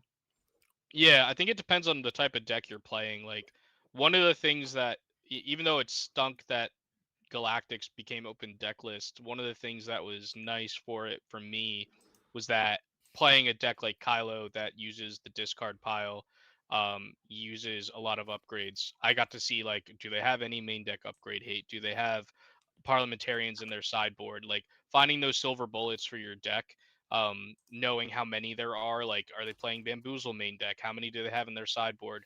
Just to like kind of get a feel for what your opponent can do to your game plan. And obviously, like, depending on what your strategy is for your deck, like Hantu Blue, I don't think really cares too much about what your opponent has in their sideboard and main deck, because it's just like a value town good deck. Yeah. Where the Vader's probably looking at the Han sideboard and seeing like, okay, how many confiscates do you have? Do you have bombing runs? Things like Mhm. that. Yeah, And- exactly. And sometimes before a Top Cut, the gloves come off, as we see from Jesper. The gloves just came on. So He's he working. means business. I mean, and he has fingertip available, Yep. gloves on. So And I mean, we'll how we're not else gonna is he pull any going to punches take today. off the gloves if he doesn't put them on first, right? That's right. That's right. But this will be a very good match. Yeah. I All right, mean, let's transition to the playmat because they are getting ready to start playing there. And for those joining us in the stream here, we are not going to show the update the actual base damage as we progress because I am trying to talk and I have a hard time concentrating on what's happening as it is. So we will just show you the base totals and we'll try to glean what's the damage actually is from the dice and what they're using there. Unfortunately, we do not have our big streaming dice for these, so they're using their own things. But Jesper has one of those live pucks, which is just really easy to read. So thank you for that, Jesper. You just brought all the stuff we love. Yep. Shout out to that. I think I talked to Beeflo at Galactics too, so we're maybe looking to get some of their stuff on our streams with the sponsorship too. But there's a lot of visibility there, and most of the people that I've talked to that have those life bucks really seem to like them. I don't know what your guys' no, they're just excellent things. Yep. And then I am here now, and I talk a lot too, so. Hopefully, I can relieve the strain on you, Victor. Believe me, I can. That's why I love you, Loopy. I can relate to commentary here, and it's two of my favorite people. I love that I have a Swedish friend that does Star Wars, and I literally can't ever get enough Lego pizza in my life. So that's good. I was just about to send you and Frank a reminder about release day, as I think we've had Ian and Frank on for the last, the full set release day, and have played sealed and 2-pack late into the night. Always a good time. Our last stream, there were 2 showcases opened on camera simultaneously. I don't know if anybody's captured that before, but it's exactly what happened. I believe it was you and McBobber, right? Yeah, I opened a Boba 4 from set 4 in set 4 Carbonite, and McBobber opened a Revan in his set 5 Carbonite. Right, and I believe that you actually talked a little smack about how much better you thought, Boba was going to go into Revan. And I got smashed. And McBobber, watch out for that McBobber guy. I mean, he's there. I mean, speaking of Galactics, he ran Chancellor Pelp into day 3. So, that's awesome. You never know what to expect when you're playing one of his decks. All right, the player's cut. It looks like Jesper has initiative. What was the other player's name? I'll start the timer there. We don't actually know if the timer started there, but it's a good enough guess. The Vader player's name is Steiner. Yeah. Steiner. Can you think of an even more Viking name than that? Potentially Magnus, but that's all I got. Maybe Ragnar. But yeah. All right. So Jesper tipping the cards, for us. I see he definitely has an Ogdo. We'll see if that's the open that he goes. I mean, I think that if I'm a Yaddle. Yep. Yaddle's good because Restore is good. Yeah. Especially against Ogdo definitely is the best start though. Right. Well, I don't know about Grogu's a pretty strong start into Vader. I always like seeing the Groggy boy, but I don't know that I mulligan a hand that has Bogdo in it and a curve. No. Yeah, agree. No. I mean, like we talked about, Ian, the Hantu tactic here is probably just to try and race the aggro deck while controlling it. Yeah. Like if you can get a Bogdo start and then get a force unit with a force throw and then just start like picking apart their hand and killing units, it's a good strat. It is. And it's definitely, I mean, it's a different kind of blue-red, but that's definitely Talzin too. When Talzin players are struggling with Vader, which should be a very favorable matchup for Talzin, it's almost always because they're not doing enough damage. They're not focusing on actually trying to race the Vader while they do their control stuff. Exactly, because they can just for free remove 1 token each round, and then they should be able to hit for a lot every round as well. Most Talzin decks should be able to explode a bit. Right, and it also has several counters to Lurking Tie with Assassin and Force Lightning. Yeah. So it's there. All right, so these 2 players are ready for the top 8. How many was the registration today? So Victor? 36, which has been it's slightly larger than last time when there were 33, but they just barely come over that 6 rounds of Swiss mark every time in Oslo. So they've been very consistent. All right, so we have the first round. Jesper Han 2 Mm. opens with Agdo Bago doing 2 damage to him, which Mhm. allows him to attack. And then Steinar responds with a tie Double LN, ties. 2-1. And One then, of the card draw ties and one of the regular ones. and then my friend Pome's favorite card, the Mining Guild tie, which is a Yep. 1-2 that allows you to draw a card. Yep. Which can be of consequence. Oh, Viktor leader already. Right. Interesting. And I mean, just given the board state here, Mm. there's no force unit out, so Nope. he couldn't have force thrown if he wanted to deal Nope. with the Viktor leader. No, And Viktor he's going to take some damage this turn. Yep. Yeah, and Viktor leader is an extremely strong card for Vader. Ian. Yeah. Yeah. Oh, yeah. I mean, countering Viktor leader is about what you're trying to do. That's the most important thing. I guess the squadrons is also very much something you need to have a counter for, Yeah. but Viktor leader much more than that. Yeah, I'm not sure that this Vader deck would have ever existed if it didn't have some sort of pump effect like Viktor leader. Yep. Exactly. And I think we said, I mean, I don't remember actually which masterclass it is, but it was either talking about how to beat Vader when we were doing the Kylo one soon, or when we were talking about the Vader Yellow masterclass was the end. But I think you said something along the lines of you always have to kill Viktor leader in Clone Combat Squadron. Yeah. Yep. Yeah. Now, And look at it. Now the tie LN hits for 3, Yeah. going to 8. It So does. I mean he's But Jesper got the force now, finally. and he also has done a bunch of damage himself. Mm. I'm saying that's 13 damage. We can't read that dice, but that should be. It's a little hard, yeah. Yeah, but... it should be 13. Oh, it 13. actually should be 14 because Ezra gave an experience to Ogdo too. Oh, yeah. Yes, the not often interaction that happens, but yeah, you get to pump your creature. It's still there. Not in Hantu Blue. So let's see what the 4 cost play is. So here's card draw. It's a key. It's a key that he casts for 4. Now, yeah. I mean, given this state, I think Vader's actually still ahead right now.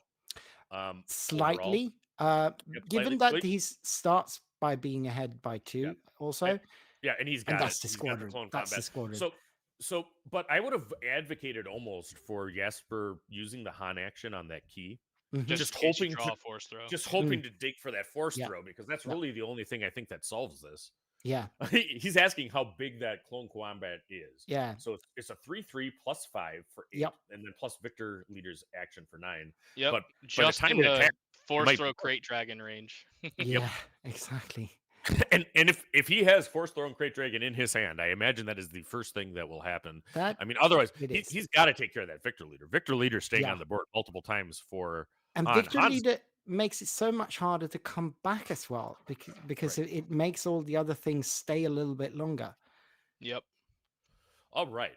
So everybody readies.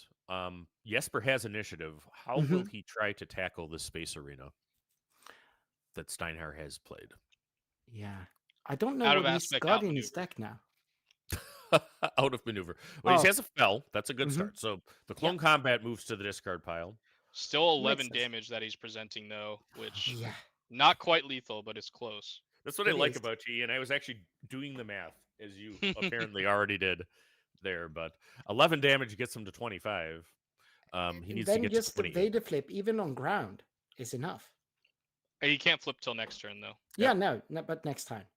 And I believe that Han has done 16 damage to Vader, needs to do another 14. So that is. Did his life bug die? Oh, it did. Okay. It blipped out. All right. So I think actually tracking those totals might be pretty important right now. Okay, there we go. So there's a 14 back. Yeah, so craving power there is super good. Oh no! Is he low on battery here or something? I think he's low on battery. It's 14.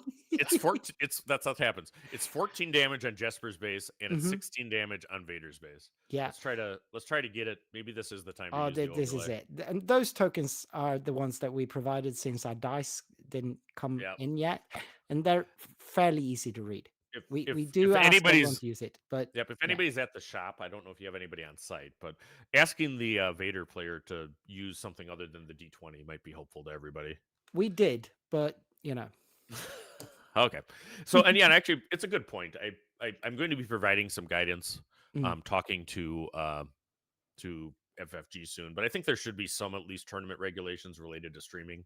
And I mean, it probably should just say that on a feature table, please, do use what's provided, because I mean, right now everybody's watching this game and wondering how much damage is on Vader's base. Yeah. And the best we can do is try to do the math ourselves.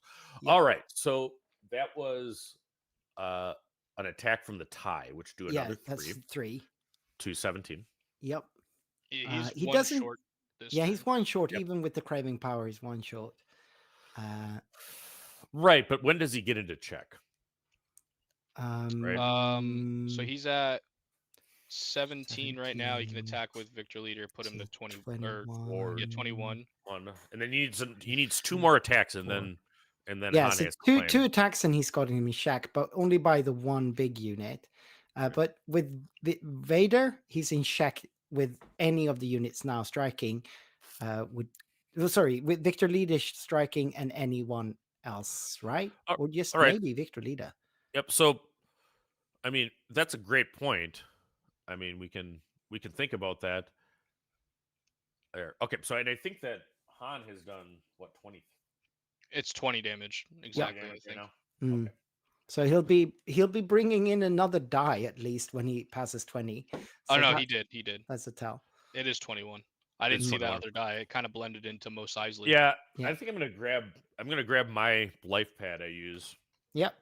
Probably between the rounds here if he's doing this, and then I would try to update that overlay if he's I could actually. I mean, the 3 of us. I could just be a little bit more quiet and try and keep track of the. I don't think that you'll run out of people talking with me and Ian by ourselves, but chime in as you can. But for the viewer, I think we need to get that life total up there so they can see. I'll try and keep tracking. The next game, I'll track the damage.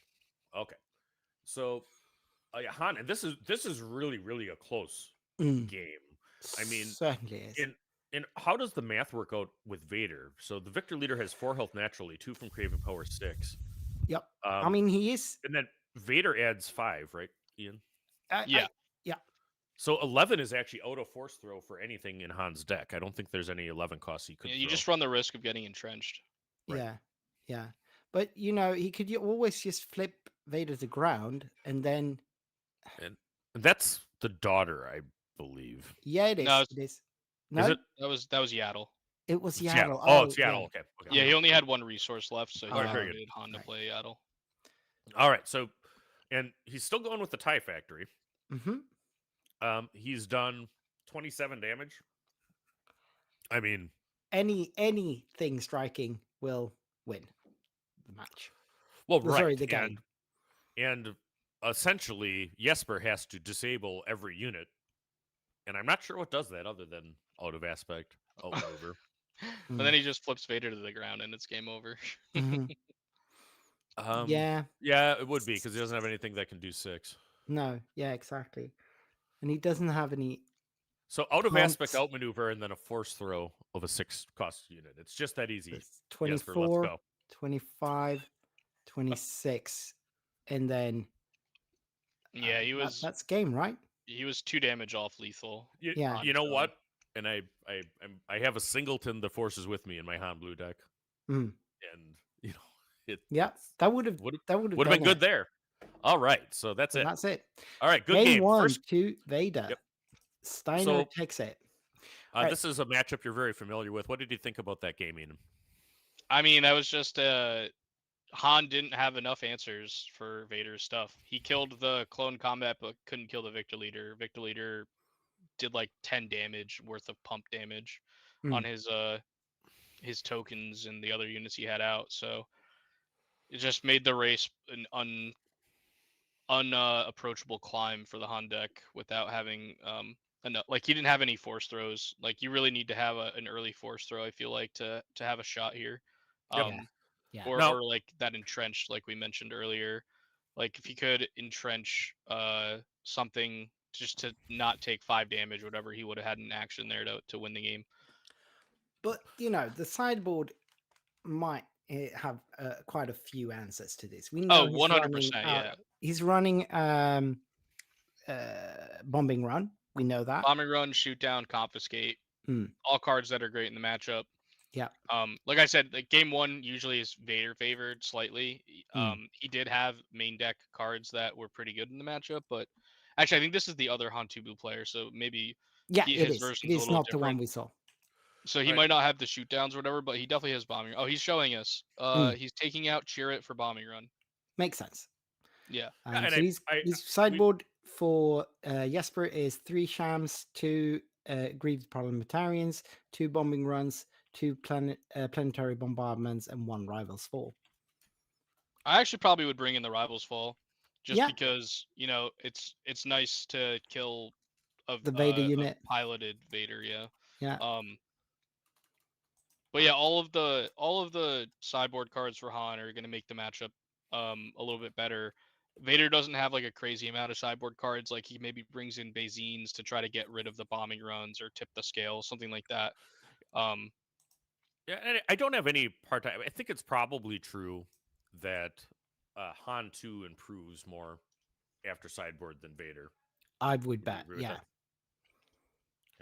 that? What you take out is a challenge. I mean, I don't think that you ever get to crate with Han, but the thing is, you kind of need that 9 to throw.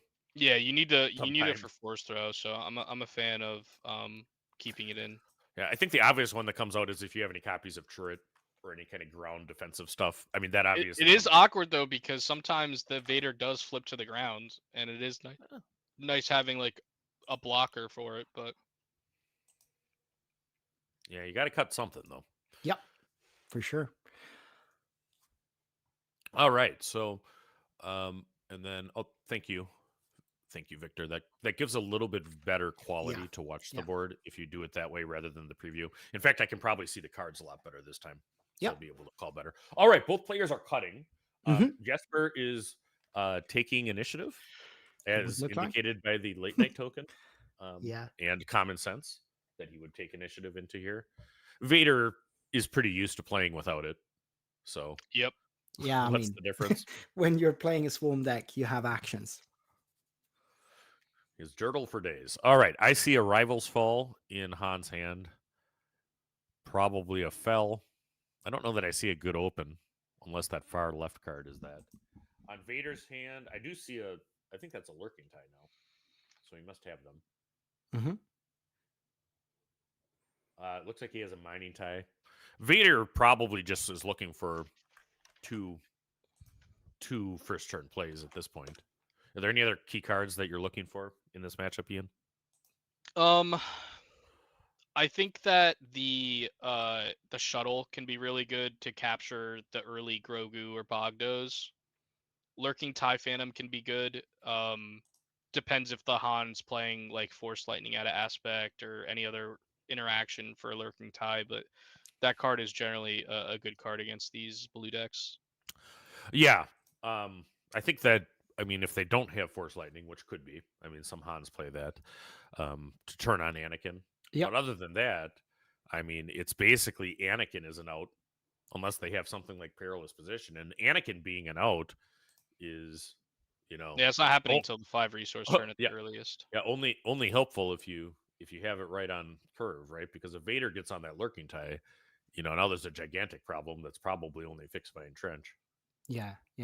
No, Jasper is playing Anakin 2 of in main deck, but I can't see any at all villain unit cards here. So I don't think he's playing any villain cards. Looks like we have a Force Throw in hand for Han 2. I can't really see any of the other absolutely. cards. I think that right card is Force Throw. So we have Force Throw. I mean, he kept this card, or he kept this hand. So no, he mulligans. Oh, he did mulligan? Yeah. He did. Looking away for a second. I believe that's Ogdo and Force Throw. That is a good start if he can get a second turn Force unit for a 3-cost. Maybe play it with the Han ability. And we see that the Vader has properly positioned his leader for a Vader deck. All right, Han 2 uses the action, plays Ogdo Bogdo with 2 damage on it, representing 5 attack on the ground. We see the Forged Starfighter, which is the new one, right? That's the hidden. Yeah, it's the hidden raid one. Yep. And then a TIE Fighter. Yep. That's the start from Vader that Talzin loves to see. 2-1 health things going Yep, on as yep. the 2 actual non-token ships. All right. So Bogdo Bogdo hits for going in 5. for 5. See if there's a shuttle. Yeah. You might want to wait to see if he plays like a force unit with 1 up and try to Right, get the right. force unit Yeah. so that the force throw doesn't actually do anything. Yeah, that's Yep. good. Doesn't that have raid 1? Yeah, it does. Yeah, So it should it's be 2 2 damage, damage. not 1. So 2 damage, yes. They got it. All right, Yeah, there's the here's Secret of Sage. No Um, shuttle. Gonna get a force throw here. He is. And he's for throwing Vader, I can only assume. Yep. And there's no card in hand that won't kill anything here. Right, it would need to be salvage. All right, so he's going to get rid of the Krennic shuttle. Mm-hmm. And then It's a tough one to give up when you know Yeah. your opponent sideboarded in bombing runs. Right. Yeah. And he takes the LN, which I think is the right call.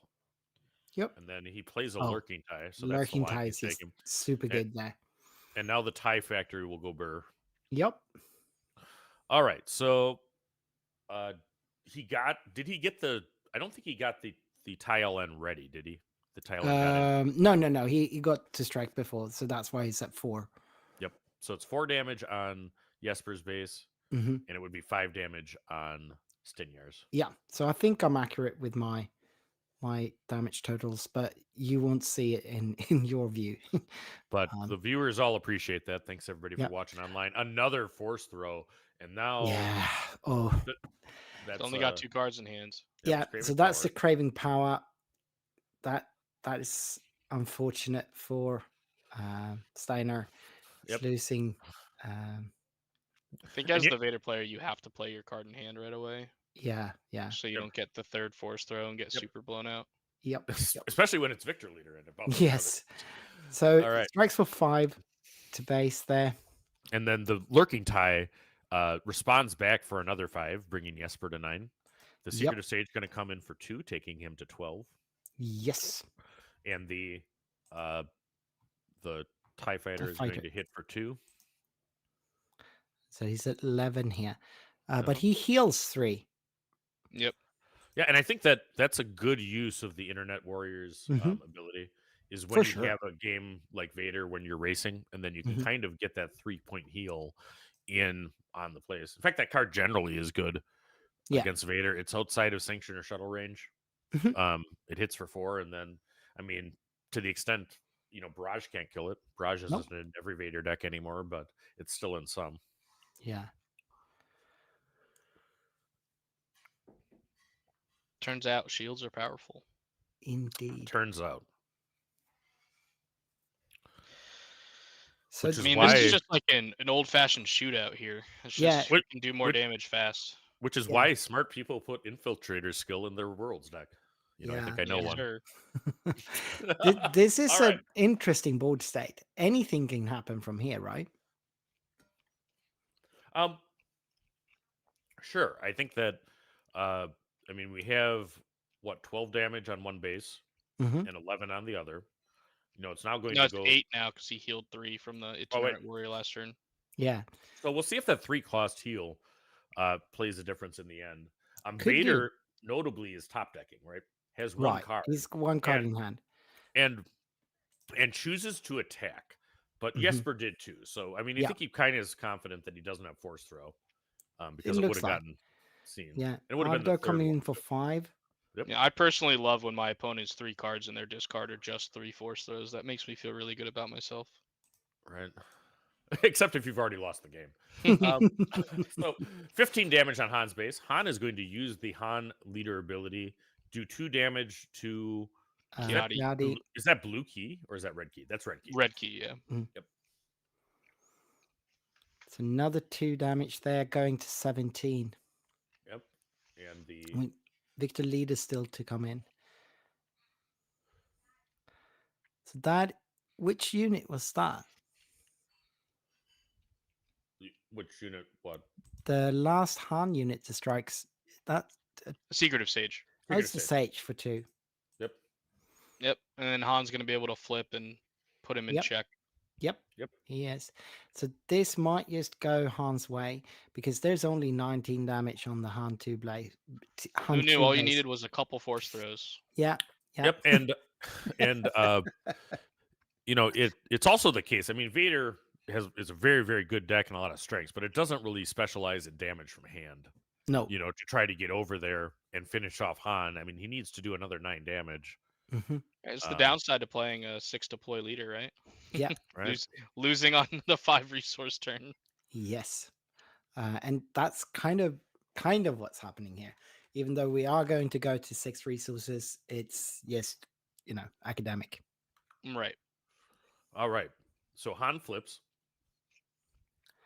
Usually a distraction, but in this case, playing a big run. We're gonna have clone combat. Wait, the clone Ooh. combat actually changes stuff, right? Yes. Okay, so the clone combat gets. I think he need the extra tie though to make it work. He needs it to be 9 damage because he's Right. at It is. 19. It is 10 damage.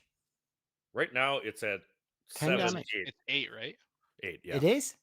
Yeah. 3, 4, I think he's 5, one 6, short. 7, 8. Oh, he's one He short. he's one short right now. He needs Yeah. the tie factory to go blur.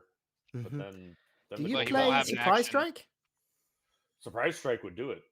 Yeah, because the Han player should do the math, realize that he can still attack with Han. Oh Mhm.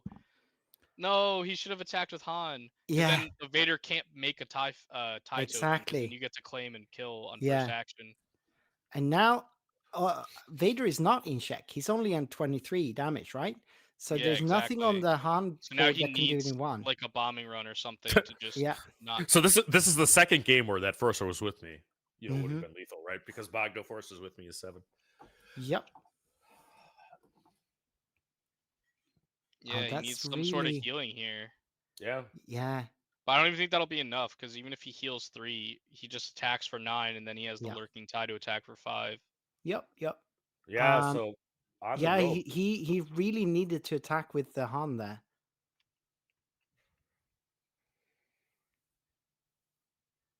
That's an unfortunate misplay.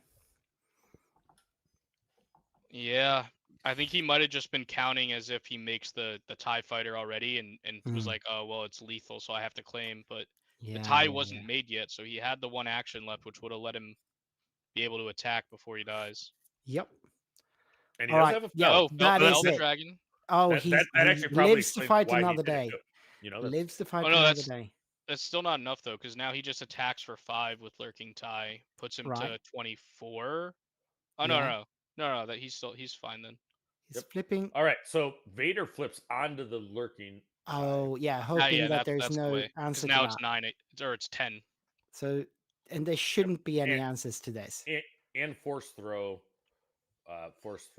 doesn't Can't hit do it. Can't do it. Yeah, you There's- need entrenched. He need entrenched. That's the only thing in his deck that can help. he- I he don't absolutely- even he know if he absolutely runs could. it. He absolutely could have entrenched. Let me see. I thought you said He- before he had entrenchment. He That was the other Hantu blue. That's Oh, the other Hantu. This one does not. He doesn't he run just attacks entrenched. for Alright. 5. To 8. Yeah. All right. So that's game. Wait, what is he doing? I don't know. He had surprise strike He has anyways. the side sprite. So he could have just claimed the other way. All right. That is 2 games for Vader straight out. That is slightly surprising to me. I did not think that's how this game would go. Well, that's why they play the games. And Vader's a very, very good deck. You know, Mhm. built for very, very good deck people. Funny enough, with that surprise strike, the Vader would have won anyways. Yeah. So yeah. so if the Han player attacks for 3, He right? claims and wins. then the Vader claims has Oh, but 8 he was damage top plus the decking it. surprise strike. He was No, I top know, decking. but you're in check anyway, so you have Yeah. to claim and just hope Yeah. you draw it, and then he would have. Yeah, Right. yeah. So True. there was a misplay from the Han player, but he Mm. got bailed out. That's exactly right. So Jesper, Bailed out from a misplay happening because his opponent had the top deck anyways. Yep. and we absolutely appreciate you, and nothing you did affected actually the match. The match there. Exactly. Mm, And then you see he actually pulls out the bombing run, saying, "I needed this." Yep. You Yep. know, looking did. wistfully at the tech card that he added that he did not see. Yeah. I mean, if Played you don't three of them see in the it- sideboard instead of 2. Mhm. Right. All right. So, what did you think of that match, Ian? I mean, they were nail biters. Like it Absolutely. becomes just a race, and who can pull out the bigger damage before the other person? Do you have enough answers? Like, I don't know. I thought the Han player was super favored, and then it was just like flip a switch. I have a clone combat. You don't have an answer. Yeah. Deal with I, it. I think in game 2, it was, and played well. I think that first game can really kind of suck, for Han until the tech cards come in. Yeah, But but I mean, it was again, it was just both those games, it was a Victor leader gone unanswered for multiple turns, right? So Yep. it's just Right. so much damage that gets pushed through. and that For said, sure. I think Han was short on the race. I mean, he didn't eventually race in the last turn, but he was short 2 damage both games too. Yep. For sure. He was. Let's see if we can look at what I mean. I bet no other games have been reported yet. That was just super quick. So Yeah, if Sounds they can about move right. another match that we can, that's great. I A doubt couple we of things. can, but I'll ask. So Zor's in the chat says Vader can still race against Han too. Very cool. Yeah. I mean, I think Vader kind of has to race against Han too. I mean, it's not going to be a back and forth in space. Tom Gilson comments on the Americans commentating in the EU PQ. What? Hey, we all work together in the SWU coverage community. Indeed. Victor has done a store showdown out of Madison, Wisconsin that I think he produced the whole thing. So, Yeah. you know, That was wild. isn't it cool living in the future, Tom Olson? That's absolutely it. All right. So, yeah, thanks for the 107 watching online. Mhm. This is great. We love to have you for the coverage from the Nordic Takedown of the Oslo, Norway PQ. Is it at Outland Games? Is that the name of the store? Yeah, it is. It is a Norwegian chain, but the Oslo store is one of the largest hobby stores in Europe, actually. So Oh, really? it is a really cool store. Unfortunately, they have it packed with products they sell, so the actual games are not taking place at the store. They rented out the House of Geeks to have the actual the venue for the game. Yeah, and I like that. I know for PQs that's probably an exception if they have to do it, but I mean, there's plenty of game stores there. There's a Milwaukee board game store. I don't think they have it anymore, but they had probably 5 locations that were all full of games. But then they did actually have a play area, and it was a bar at the same time. It was a tavern/play area called Oak Shield, I think, at a time, and that was a great place to do organized play, I thought. Yeah, I bet. I see a guy named Mike Gem popped in to talk about the fingerless Oh, that glove. guy. That guy. All right, What's up, man? let's. I mean, because this was super quick.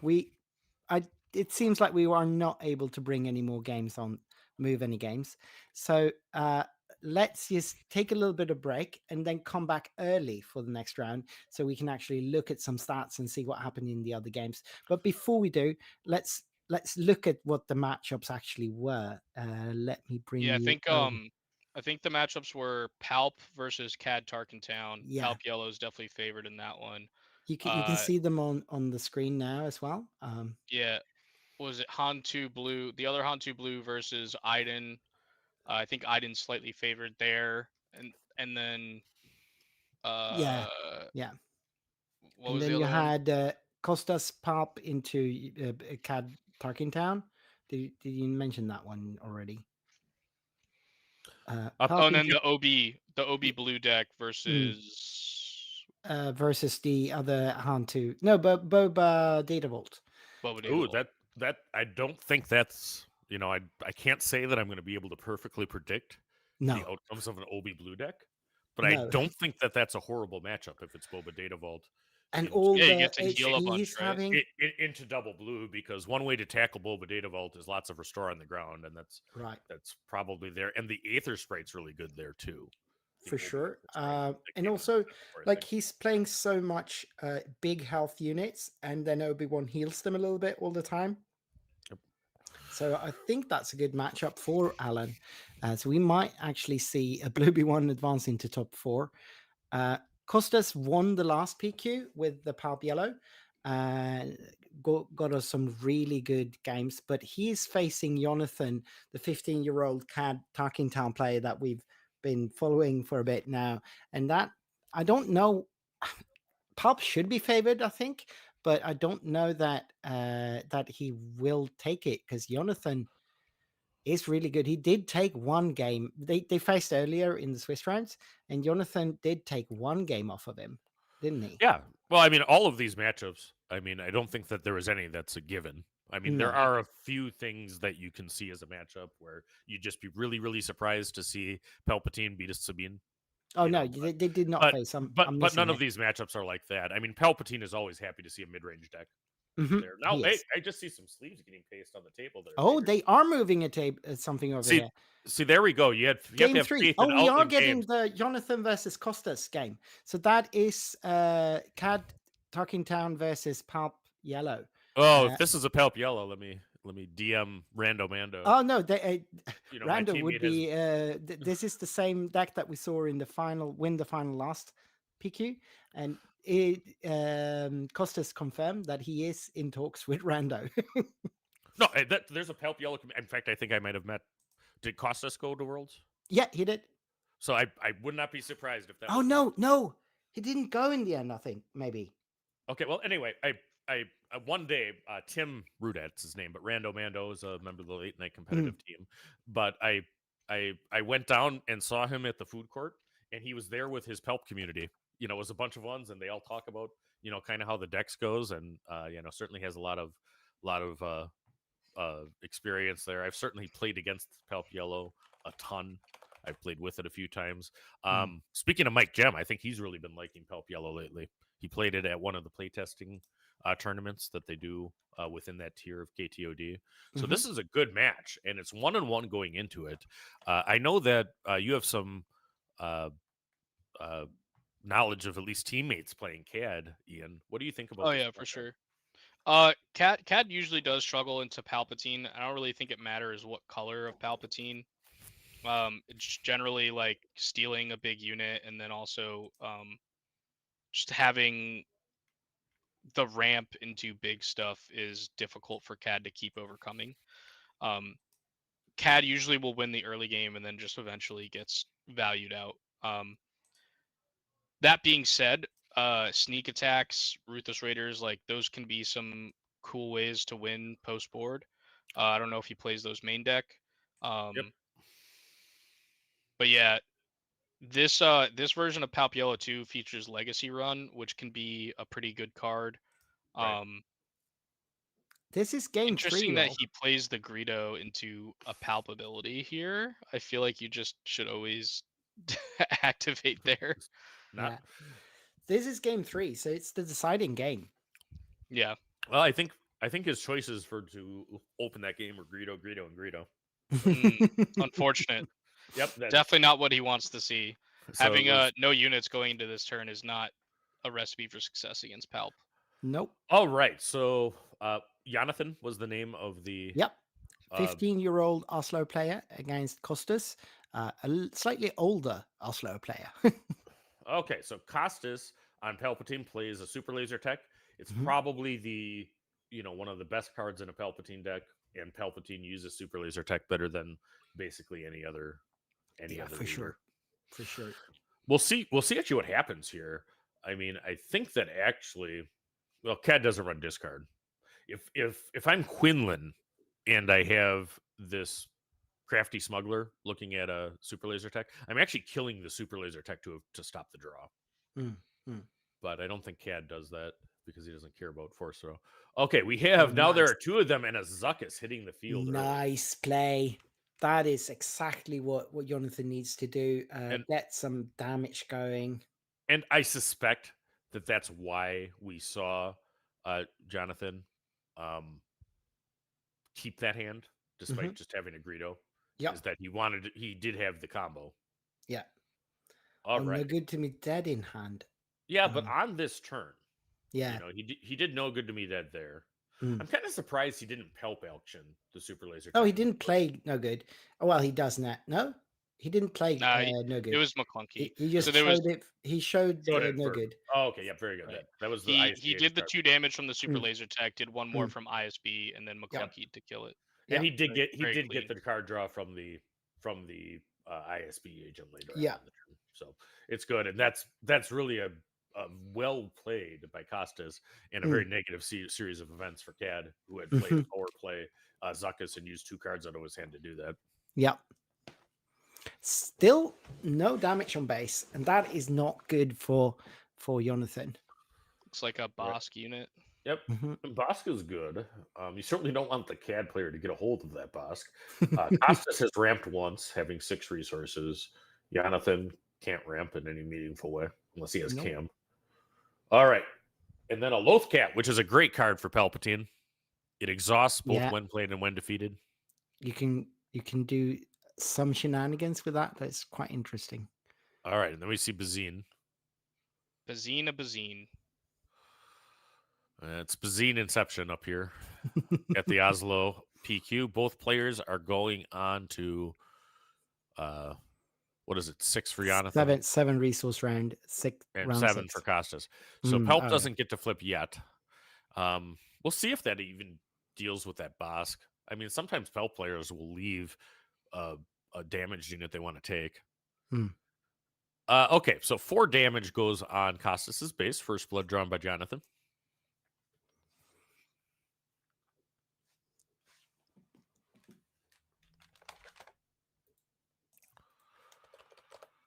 Yeah, I think the CAD player needs to find a way to get a clean flip here with his CAD, push some damage, try to just stop the Palp player from continuing to have a board lead here. Right.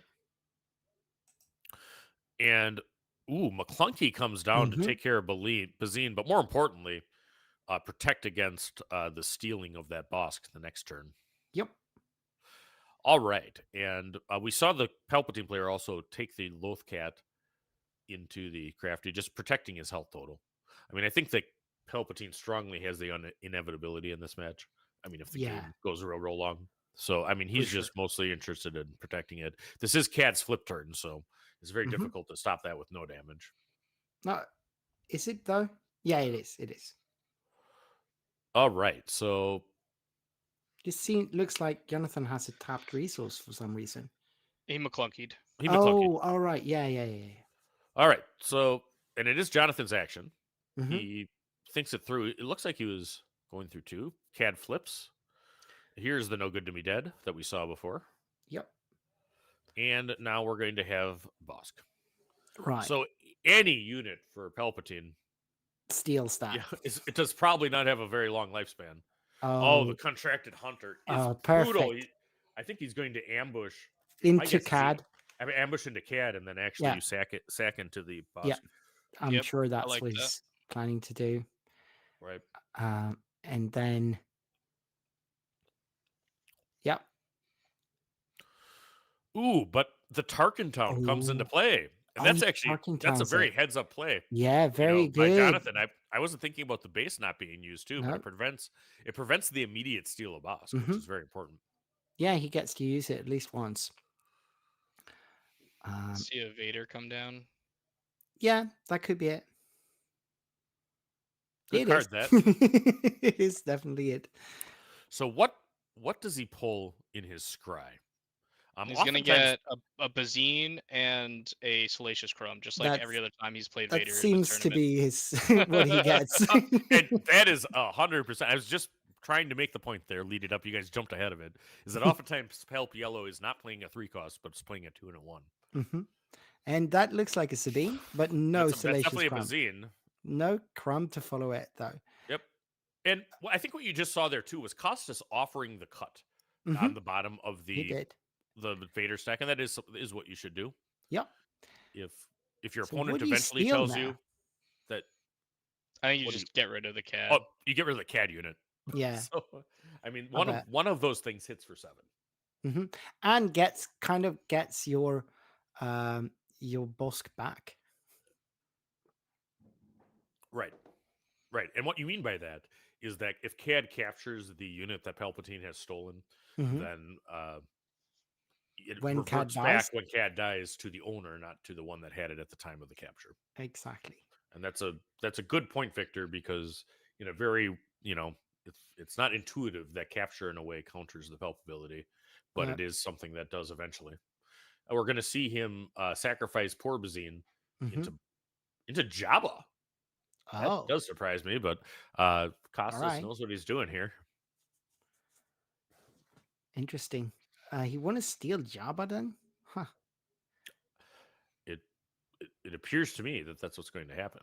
I think why he did that is if he puts it on Bossk is going to kill himself into Vader. Yeah. That makes So sense.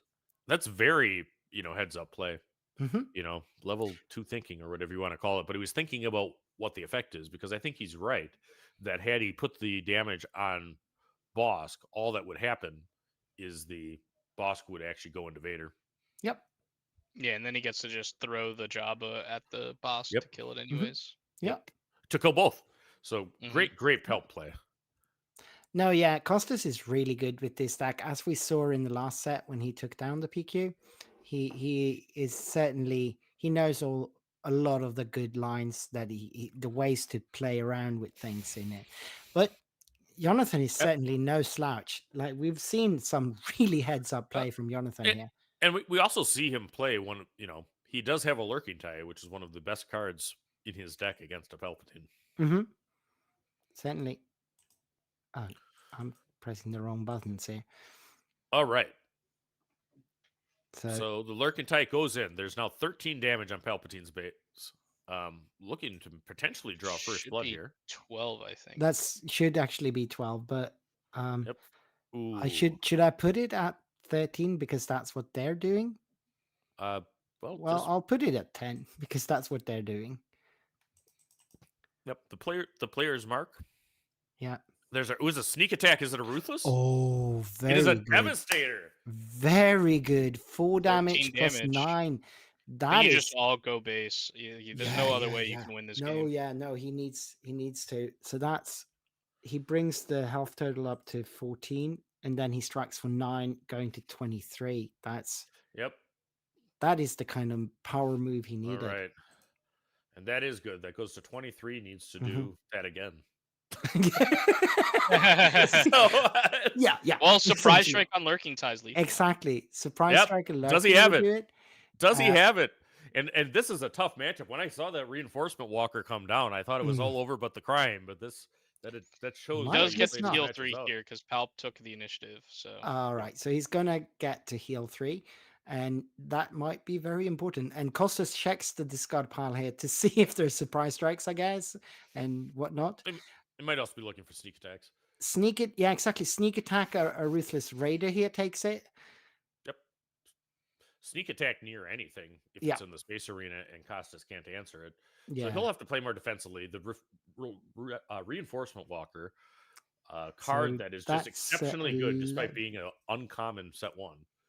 There puts it to 11. The Lurking Tie hits with no pump, taking him to 24. Mark. 27, right? No, yeah, he healed 3. He healed 3 with the reinforcement walker. It was one of those times with reinforcement walkers, you don't even want to look at what the card was because you get tempted. Yeah. So that's 24 health. Oh, Legacy run. But that can't kill the Lurking Tie. It can, just not the way you Legacy run usually kills things. Yeah. He has to actually strike at the CAD unit would be really great here. Yeah, CAD unit would be CAD really unit good. would be perfect here. All right. So how much? I think actually Jonathan 24 damage on the Palp base, 11 on Jonathan. Oh, another Devastator! Devastator! There going goes to 28.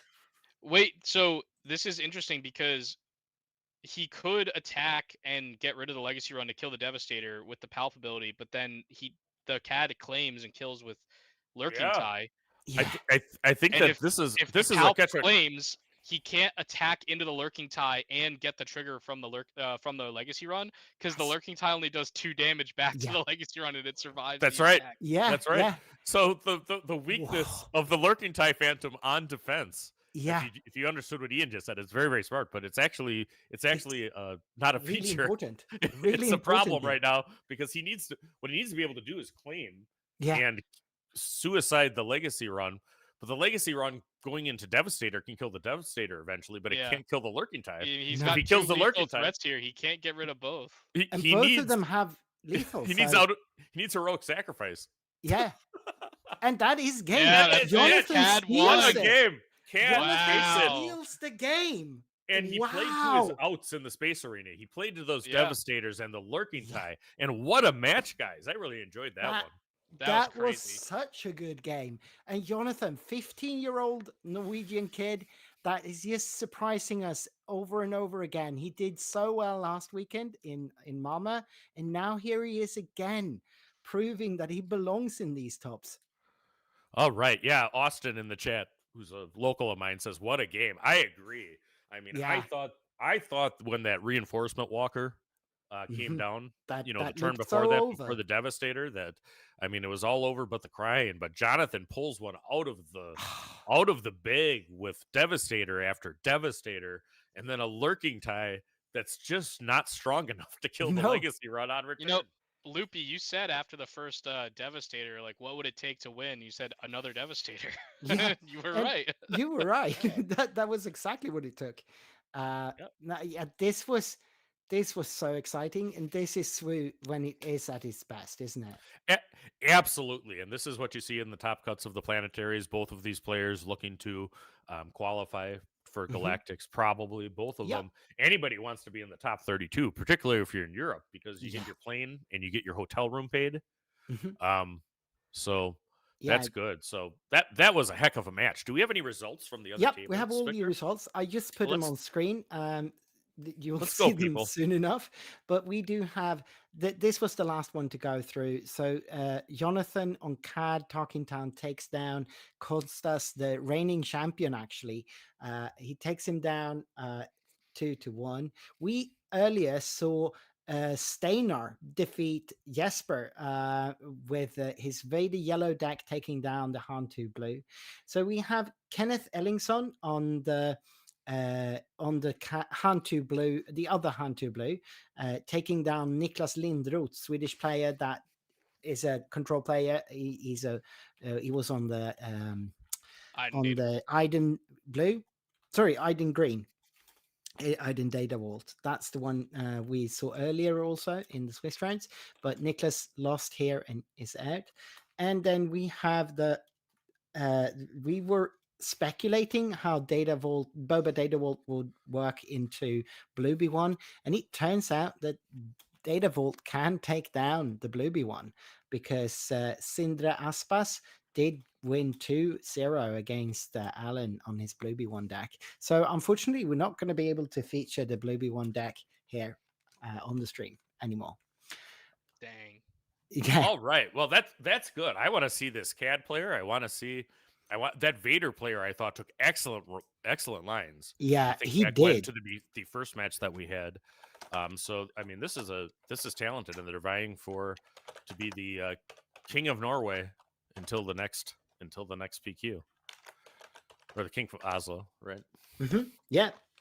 So I just requested that we get either Jonathan or Steinar, preferably the two of them facing each other, but well, that's just how the bracket works. So, yeah. Well, that's very, very good. Is this the first Norwegian PQ of set 5? It is. Norway will not be get more than one PQ. It's a country of 4 million people, so it is barely a country. Oh. But they do have oil, so they're rich people. And I'm glad, and they also have SWU, so I like them. They are amazing people. But I don't know what the population centers of Norway are. Wisconsin is a little bit more than 4 million people. The state I live in, not a country, but we did eventually get a second PQ. I do want to kind of shout out a couple upcoming coverage, and then I actually think Ian's got some things to shout out too. But late night we'll have. I've been here, Loopy. I've been shouting out. We're shouting things out. I just got to remind you, George is going to be mad at me if I don't remind you to pump your thing. So I'm going to do that. Before that, though, not this week, but on the 27th of September, we have the Milwaukee Planetary Qualifier. And that's looking to be great. It's at the Great Store Hobby Nights. Hobby Nights has stepped up. I actually just saw confirmation that they're matching what Misty did for prizing, and that there's going to be a convention exclusive for the winner. There's going to be a box of carbonate for everybody that makes top 8 at that PQ. So that is pretty good. I fully expect it to draw like Misty did, where we have a lot of the Chicago people. And I also had DZ and Carlos. I don't know if they're watching, but a couple of my good friends from Chicago that play SWU, they said that they're coming up. So that'll be there. Week after that, we'll have the Portland sector. Yeah. Which I imagine will be the largest American premier tournament. Yeah, we just Set had 5 D-Rod that wasn't on Galactics. earlier, and he was talking about streaming it. So yep, it's going to be great.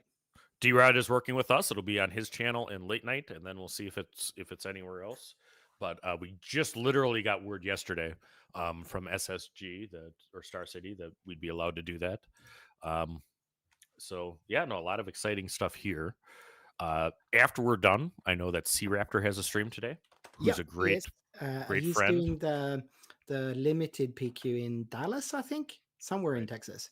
So and he's great. And I mean, C Raptor and Viktor, you guys have called a couple matches together. You guys got a transatlantic buddyship going on. Yeah. No, C Raptor is an amazing caster, and he just puts on these really, really good streams. And I can't wait to go and watch back the limited PQ stream that he's putting on right now, because that guy has so many innovative ways to bring this game to the screen. So I think he could do some interesting things.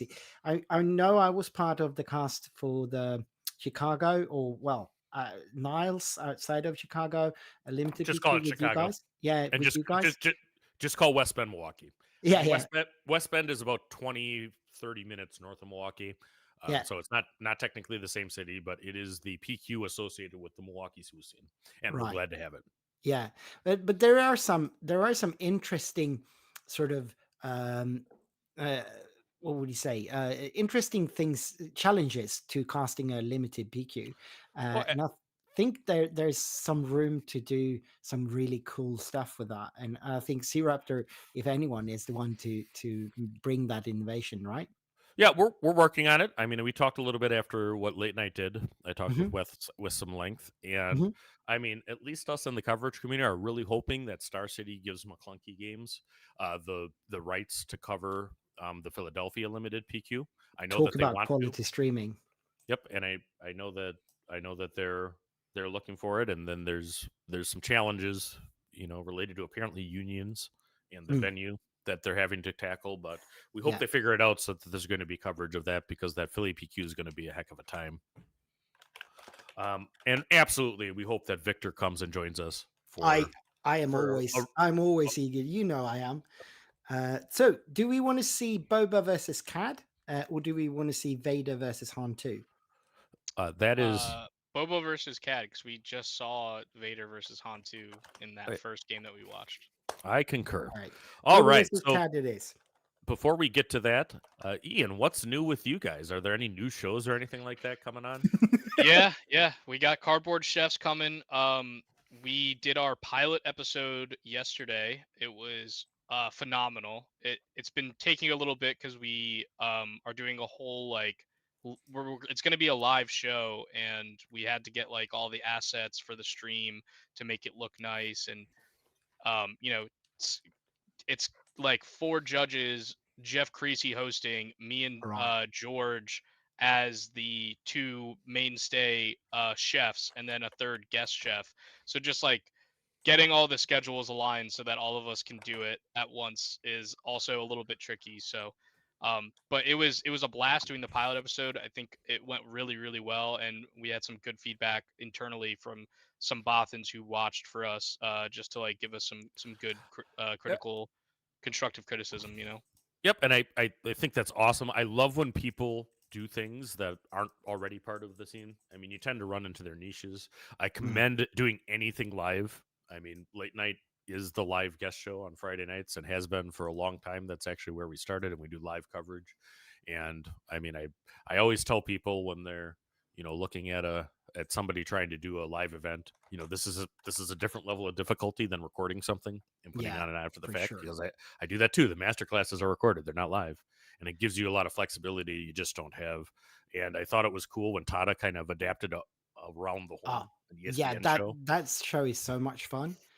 Underwhelming Barrage is a blast to do. I love watching Ian on that. I'm still still waiting for that invite to pop in the mail. You know, for me. You Maybe just it'll gotta happen keep eventually. yelling at Tata, and he'll eventually get you on. I'm not going to yell at Tata. I mean, all he's going to do is tell me that he's younger than me. So I'm not going to talk to that guy. But oh yeah, no one believes me when I tell them that I'm older than Tata.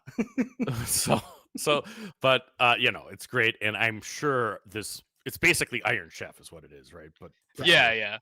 So it's going to be an Iron Chef type show. There's going to be secret ingredients every week. And yeah, it was fun.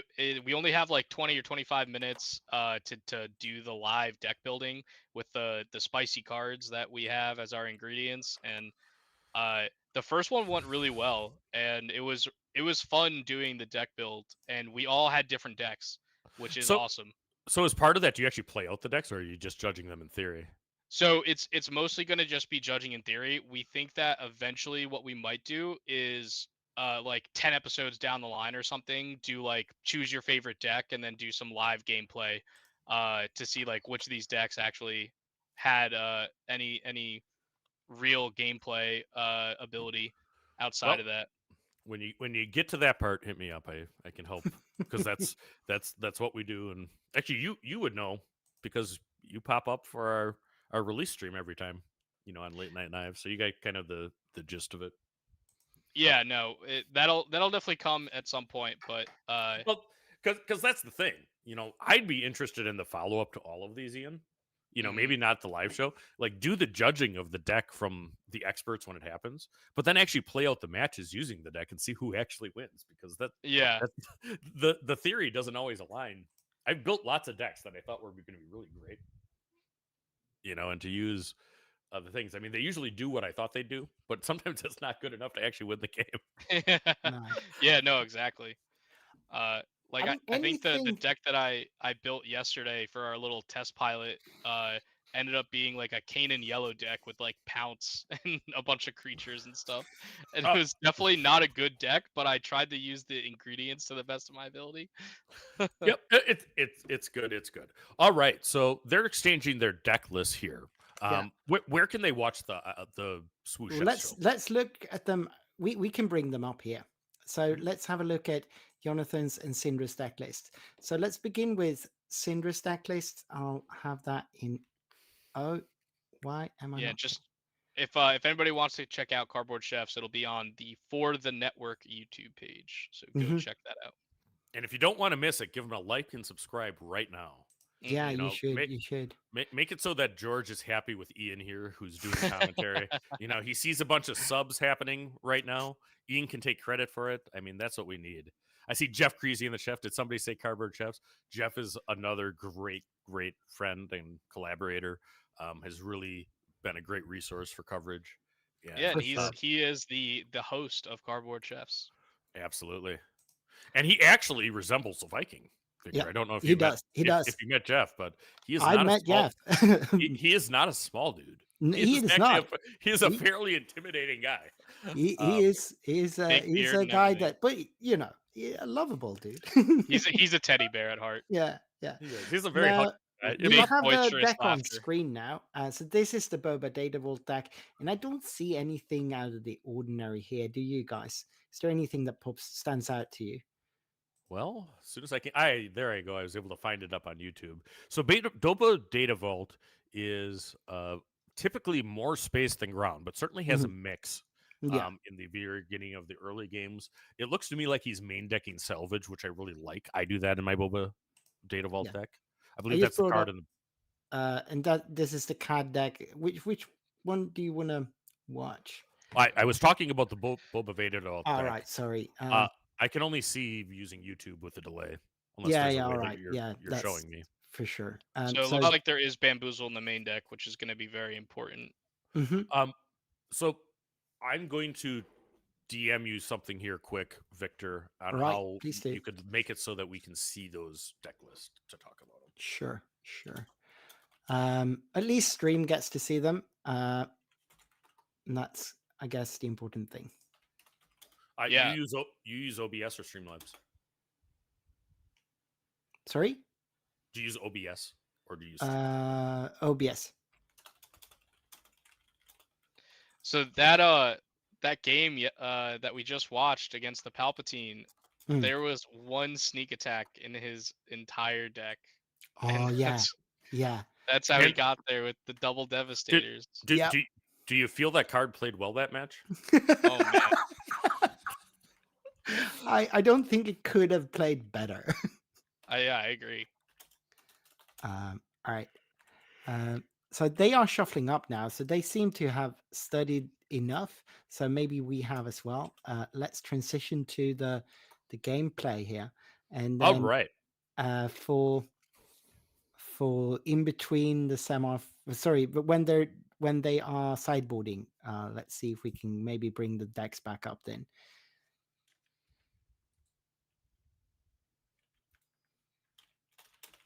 All right. So, what do you think about this matchup, Cad Bane into Boba Data Vaultian?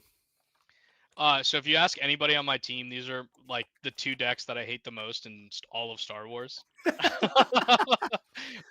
I think both of these decks are terrible and suck, and I don't know why anybody plays them. That being said, I know that my opinion is wrong on this, and people like these decks and think they're good, so that's fine.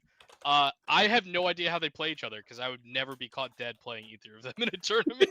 All right. So, Mephisto, Daniel, if you're around anywhere, come grab us and explain CAD, Boba Data Vault. I can tell you what I think.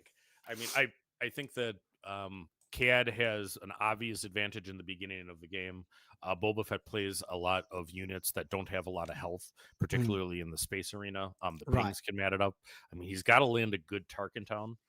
Initiative, unfortunately, really matters, particularly if the Boba has pride. The Yep. Allegiant Pride really can stack up damage. The hard part for Cad is his base is 25 health, so he Exactly. starts -8 against the Yeah. Boba. I think then- in general people like this Boba deck because it's good against Tarkin Town decks, like in Mhm. theory, because of all the indirect. So you just Yep. kind of add up damage and eventually get there. And DCL decks. I mean, I think that it does Yeah, do. yeah. I So- think one of the biggest things for the CAD deck is like, does he draw Relentless Pursuits? Because it's a really clean way to deal with some of these spaceships that he might not have interaction for. Right, right. And I mean, I'm sure that Jonathan has practiced this matchup a lot lately because Boba has been so prevalent lately. Yep, Mhm. and Jonathan, 15 years old, you know, in the top 4 of a PQ. Has he won one previously? Do you know No, that this picture? is he has been playing in all of them, and he's doing progressively better for each big tournament he's been in. Yeah. He travels all over Scandinavia to play in the Swedish PQs and in the Copenhagen PQs, and he was in Malmö last weekend. Did top 8 in that 90-player tournament with the world champion and the regional champion in the field. So Yeah, that's awesome. the guy is really good, and he's only getting better. He does coaching a lot with our own I'm So Humble from Team Enigma. Yep. And Adam, like when he talks about what Jonathan is doing, he's really excited because this is not the last you've seen of this guy. He's going to be a force to reckon with. Oh, absolutely. And Cad Bane is, I mean, that deck's always going to be playable until it's there. Oh, Mephisto, until it rotates. my friend. So somewhere from Atlanta town, Mephisto heard me going. He says that You bet. Boba is favored. I think that Boba is the bad deck lately, and he doesn't love Cad. So I guess he kind of agrees with Ian. This is what I was saying. So Mephisto says the Cad needs to bring out big butts like Zuckuss Mhm. and Jabba. Yeah, and those are what Jonathan loves to play. He loves Yaba. He loves the event efficiency and just using that. So Jonathan doesn't play like the actual weenie version, as you could see. But even though he has some weenies in the deck, it's not the rushy weenie version. Right, and that's very much a target at Quinlan, I think, the one with all the 1-drops, because that is a very difficult deck for Quinlan to deal with. We see Salacious Crumb from Boba, and we are a Crafty Smuggler, which does not feel good into a Crumb open. Nope, sure doesn't. For Cad, and going to do a damage to the Salacious with the Cad ping. Yep. And we then see a Death Star, So- First Order Stormtrooper. so the the 2/1 that Boba does the starts the weenies instead. Yep. and he is going to use Tarkentown on Crumb. So Why not? Like, I why think not? I mean I think he has to protect the crafty, Mm-hmm. but I mean that's actually kind of a win for Boba, right? Because the Tarkentown got used on a 1-drop. Mm-hmm. All right, so they go into turn 2. What's the Boba's player's name? I know it's Jonathan playing Cad. Yeah, so Syndra. Syndra is playing the Boba DV here. So Syndra attacks for 2 to base. There'll Mhm. be an indirect damage, which he puts an indirect damage through the shield of the crafty, which is how that works. Yep. And then does 1 to his base. 3 down, 22 to go for Boba Yep. Data Vault. And in a way, the Boba Data Vault can play like a rush deck here. It is not unheard of. Absolutely. All right, we have Mist Hunter, which is a key card for Boba Fett hitting, and also the downside of attacking there is the Cad Ping kills that 1 health Stormtrooper. Yep. All right, that is the droid Platform? missile bomber. Droid missile. Yeah, platform. no, not the platform. Yeah, Oh, and thank you. Was it Sindar? Syndra. He tipped his hand. He actually showed us a Fett's Fire Spray, Yeah, which is he did. a huge card for Boba Fett in most matchups, and this one's no exception. For We'll sure. see on the gun what Jonathan does. That Mist Hunter, he really wants to get that card draw going, but I mean, I tend to think that Boba might crash that 4-2 Right into it. into the ship. You think so? Yeah. I Well, feel like if you might. just go base, then the And force Cad you to player is deal with it. getting pressured, and he's kind of forced to attack into it. yeah, it you see how it is. I mean, I really do prioritize killing Mist Hunter, kind of like Viktor leaders and Clone Combats, just because of the card draw with Cad. If he just is spinning the cards, it's there. I suppose it might not last though in the space arena anyway against Boba, and he chooses to go to base, which is a big hit for 4 to 7 on base. 4 lam.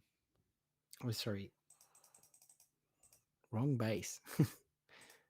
All right, and now Cad has the Fett's Fire Spray, which does, I think, because it sees Boba, 2 indirect on play. Yeah. And then it's also 2 indirect every attack. Yep. And Boba leader ability adds a 3rd, which he soaks all onto the 4 lam. He does. Oftentimes, when I am playing Cad in general, I just focus on how many units, how much health I'm playing out on the board. Because Going to base here with the Mist Hunter is extremely interesting. Yep. Well, Jonathan very well may know the lines. And he gets to draw a card either way, I think, right? Because it's an on attack, it's on attack. not when completes. Right, Yep. and then he's going to attack for 2 to the crafty. He's done 7 to base. Both players have done 7. Boba gets spotted 8 at the beginning of the game. Tarkentown was used to kill a first turn Salacious Crumb. All right, so they're both. Yeah. Now the Fire Spray can kind of just eat the Mist Hunter, right? For free. Right. Yep, he can. Starting by stealing that. Yeah, but shield. I like that a lot. The Krennic shuttle just gets obscene value taking the shield from the crafty. It also has a shield, so I think he's going to shield the 4-2, the droid missile platform. He's also going to keep the shield on the Krennic shuttle. Yep, he is. So that's very good. So now the Mist Hunter's dead in the water in the space arena. For sure. A couple of ways. But doesn't even want to do that. I mean, he's got to do another 18 damage. Yeah, and he's got to figure out a way to kill this Fett's Fire Spray, or else you're just taking so much indirect damage every turn. Yep. Nope. I identified that in my testing of Boba too. When it comes to Talzin, I mean, it's the Fett's Fire Spray that really gets you.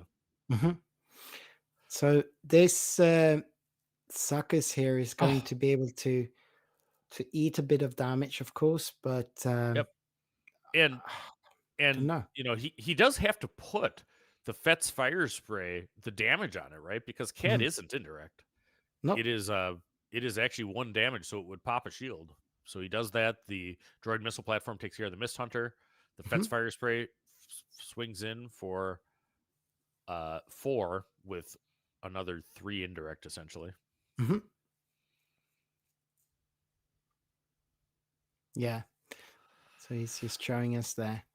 And I And see an that should be- indication of +1/+1 on Zuckus from having Forlom around. Yeah, That- the problem that is he's gonna be able to just flip Boba right. and then Mm. kill both Zuckus Yep. and So he puts this on Forlom base. if he doesn't put enough damage. Or if he puts too put much all damage three on, on Zuckus, Right. all three on Because Zuckus. as soon as you do have to kill one of them, you have to do like the extra damage to one or the other. But then, Right. But then the other one goes down in health. I mean, he could put one on Crafty as well. I No, mean, I yeah, don't no, think- that one to. He Yeah, needs 3 to kill Zuckus and 1 to kill. Sorry, the other way around, and then Forlom 1 extra, right? Yeah, I think he needs three and 1 doesn't do it. It leaves them both at 1 health. So you have to do the extra damage to 1 to then get the buff gone. Aha, yeah, okay. All right, Gotcha. so they go to the next turn. Cat has taken 11 damage.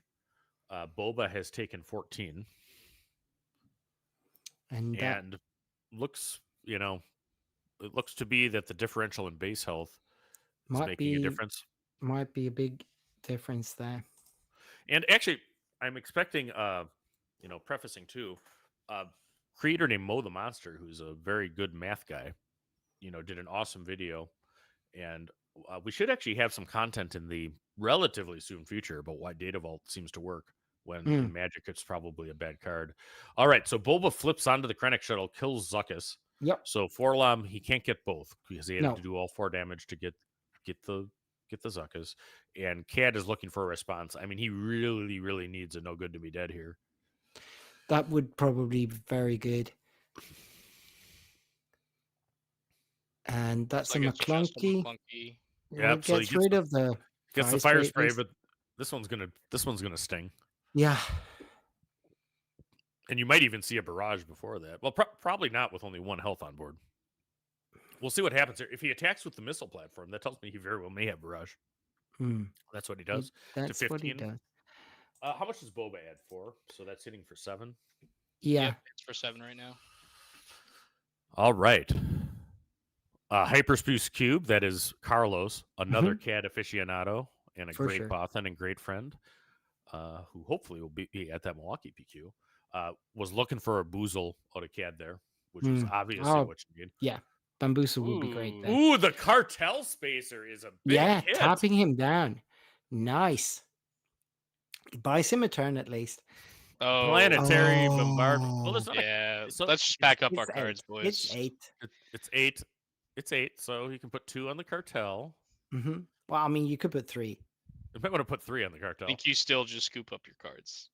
that's also Hey, also a possibility. well, like, See, the thing is, though, I mean, if you're the number 2 player in Galactics and you've done this a whole bunch of times, yeah, sure, you do it. But this guy might be in his first top 4, looking for his first PQ, so he's not quite dead yet. Just like they say. I'm a huge advocate for scooping early, and it's mostly to do a mental reset. Like I don't want to go through the rigmarole of like, I know I'm dead, but I'm gonna make you kill me. Like the only time I'll ever do that is in the finals of a game, and sometimes I don't, like finals of a tournament. I usually don't even do that. He checked his cards and he didn't have it, and he wraps it up. So he wanted to see what he had. I mean, maybe he has a boozle. I don't know, in his deck. So let's see if we can watch the.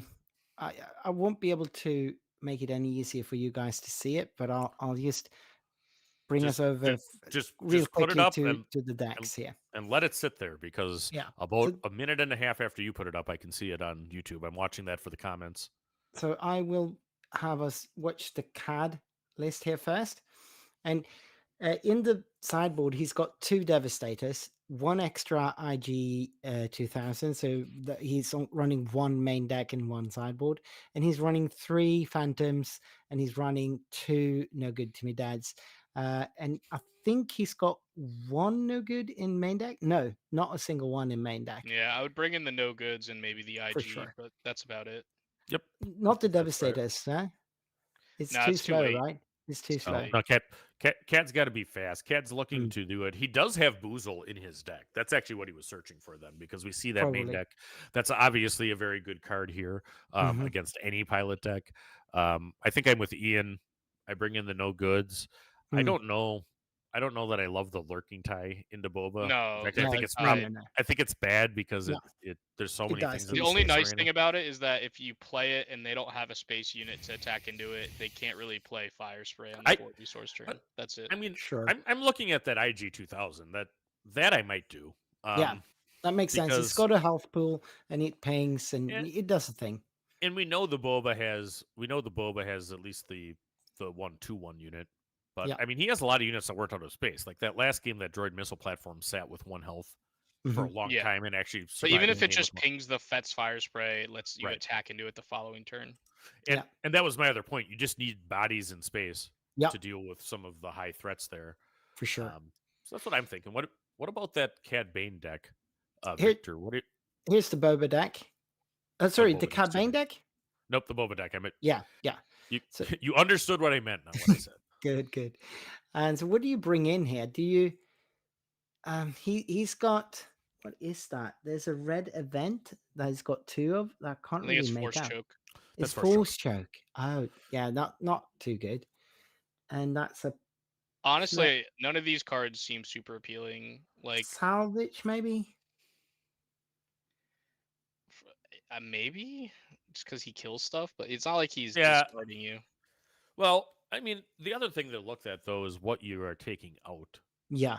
Because I mean things like the IG 2000 and then Force Choke too. Force Choke's not a terrible card into Cad Bane. He does have like 4 Lams and Zuckuses and stuff, and then Cad. I mean, if there's things that you need to take out because they're just not playable in the matchup, I mean, you can look at it that way.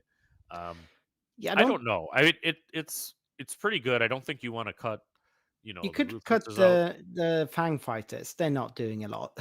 Like, yeah, they could that's a- get rid of a blaster or something, but That's actually a great point. That's exactly what I mean. You don't want to play the Fang Fighters into Cad Bane. I mean, the No. only deck unit upgrade he plays is Hot Shot. Hmm. So I'm probably taking the Fangs out and maybe putting in the Force Chokes. or the Reinforcement Walker IG is not a 2000. IG 2000 could be really good.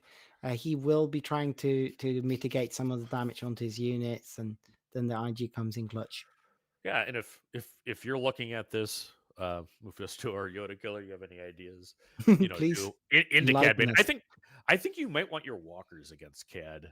Yeah, I was maybe. thinking the second walk or the third walker. Sorry. Yeah, Mm. just to stabilize, Right. Because that can Could be. happen where If you're things just go kind of wrong. living Yeah, on the yeah. edge if your plan doesn't work. But you probably feel good about this matchup both before and after. All right, the players are shuffling. Yeah, let's go it back look- to and let me reset that damage counter here. Yep. There we go. Yeah, and thanks for doing that. That's a lot of manual labor when you do these streams, so that really helps. Shout out to, are you using Tim Valletta's? Yes, stuff? of course. Yep. Tim was actually on the stream this morning, and like, yeah, streaming with the Bad Batch guys is just so much fun. They're amazing. Oh, yeah, no, we love them too. We had Clint came with late night out the day before day 2, and he qualified for day 3. Mhm. So he got the bump. We had a planning session at the tavern before day 2. But okay, so Cad is looking to, find places to soak Boba's indirect, control the ground arena, Mm. and have an answer to Boba Fett. I mean, I think that, it's highly important whether the bamboozle gets drawn. Mhm. Yeah. I mean, And- it wasn't that last game. Nope. and we saw what Carlos happened. points out that both of the bamboozle is pivotal, but also that that Yaba unit is very, very important. Having so much health and being able to early start soaking up some of the damage. Yep. And I agree with that. Mhm. Certainly, and Carlos plays there. He's also got a great channel. If you go to Hyperspace, Oh yeah, yeah. he's got a lot And- of stuff. And he's building that's why it's called what it is. He's building that draft cube, and that we tried it. It's really fun. Oh, listen. I mean, there's a CubeCon coming up in Wisconsin, Really? and I think that there's going to be a SWU cube, and it's going to be exactly that. So we're still trying to see how that gets. It's a part of Gamehole Con, which is like the second biggest con in Wisconsin. But Oh. yeah, no. Hopefully we can get Carlos in there, and there's going to be something other than Magic the Gathering. Yeah. For anybody who wants to play SWU there. So they are shuffling up now. And yeah, best of luck to the players. I'm slightly biased here because I don't know Sindra at all, but Jonathan, like, it's hard not to root for the guy. Mhm. Yeah. Well, and he just went into it. I imagine that. I mean, if you asked 10 really good SWU players what they thought about Palp Yellow versus Cad Tarkentown, Mhm. I think to a man they would have said Palp Yellow because it's to feed on mid-range deck, and he pulled that one For out. sure. He did. Let's see what happened here, and it was with a couple of sideboard cards. It was. Finding the sneak attack exactly when he needed it. Certainly. All right, so they're shuffling through. Jonathan's going to have initiative, it looks like. Hmm. Sometimes Cad passes it. He can do that sometimes. And I think Boba certainly will be playing units. He can't afford not to. So maybe passing the initiative could have been a thing here, but Jonathan chooses not to. All right. So we're off to the races here. Resourcing. Cinder is showing us his hand. He's got a barrage in hand, I think. Yep. And can't really make much of the other things out. Could that be an open fire, maybe? I see there's a planetary. I think that's a reinforcement walker. There's a mall. I don't see... Classic data vault hand on my top end. Yeah. But he's keeping it because I think it might be pride on the right side of the hand. Could be. I see Forlom for Jonathan. Mhm. I see a Crafty, which is going down. Yep, probably. So here we go. This is game 2 of the semifinal of the Oslo PQ. We have Jonathan piloting Cad Tarkentown, kicking off against Cinder piloting Boda Datavold. Thanks to the 120 people while watching along on YouTube on the Nordic Takedown. Give these guys a like and subscribe too. Yes, please do. We are trotting along to 1,000. We're at 875 now. Pass. Yep. Oh, all right. So really? So he's trying to ramp here. That's going to be great. But Ahura Singh is not bad either. No, Ahura Singh is very good. Super Laser Tech is obviously good. DJ Death Star. So that means Jonathan passed into Boba. He did. Interesting. All right. I would have thought that would work because I thought Boba would be playing, but what Jonathan didn't know that he's only late game there. All right. So the Super Laser Tech runs into Ahura Singh, becoming a restars. Aura hits back for 3. Sindra's looking at 5 resources. He taps them all to play the Dornian, is what that is? Yeah, Dornian. Yeah. And it's a 4/6, which is really good against ping Tarkentown decks. Right. Unless he's got the McClunky. Which he sure does. And that's actually a huge, huge swing. Because he's going to be able to Tarkentown the Dornian. He's going to be able to replay Aura healthy. Does he have a 1 to follow? I mean, a Greedo would just be salt in the wound right there. Yeah. Doesn't have it. We go to the next round. This is Boba's flip turn. He's got nothing to flip to. No, the Dornian would have been perfect to flip onto, but yeah, didn't happen. And I'm not keeping up with the base damage here, but actually Cad he's made more damage. He's not ahead because he starts with a bit of a disadvantage. Wow. Yep. Naked flip onto the ground. Is there going to be a no good to me dead? Yep, and it is. All right. So Boba considers options. I think we know he has a barrage, which is one option to tackle it. It's going to be 6 though for planetary. Oh, planetary, yeah.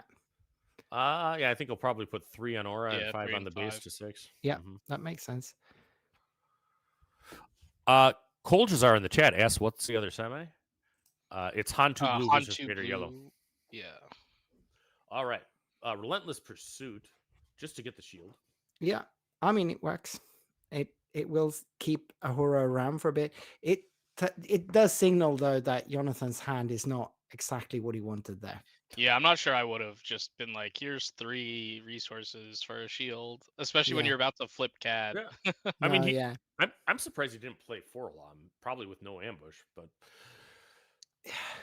Yeah. all right. So here we go. We go into 7 resources for them. Now, I will say he's probably playing around Maul because Yeah. I mean, Maul That could be is it. 6 overwhelm. Yeah, that is it. He knows that Sindre is on 3 mauls, and we are up to 7 resources exactly on Sindre's side now. As a Quinlan player, I know that Boba has Maul every single time on curve, despite data vault. All right, so Aura swings in for 3, taking data vault to 9 damage dealt. Yep. Boba considers options. Which big ship do I want to play? Exactly. Or should I play several small ones? All right, so Cad Pass. flips. He passed. He passed. Interesting. So he is planning for a maul. I can only assume that's what it is. It is. Uh-huh. So the Maul does not quite kill Cad. Nope. 7 damage on an 8 damage body. Yep, and he does the damage onto Boba because Boba is an underworld unit, so a legal target for the Maul ability. Let's see how Jonathan responds. He has yet to spend resources, and he's got 6 of them there. And he's got to get in and make some hay while it's sunny out here, because okay, we're going to have attack? a sneak attack. Oh, sneak attack, Ruthless Ruthless Raider. Raider.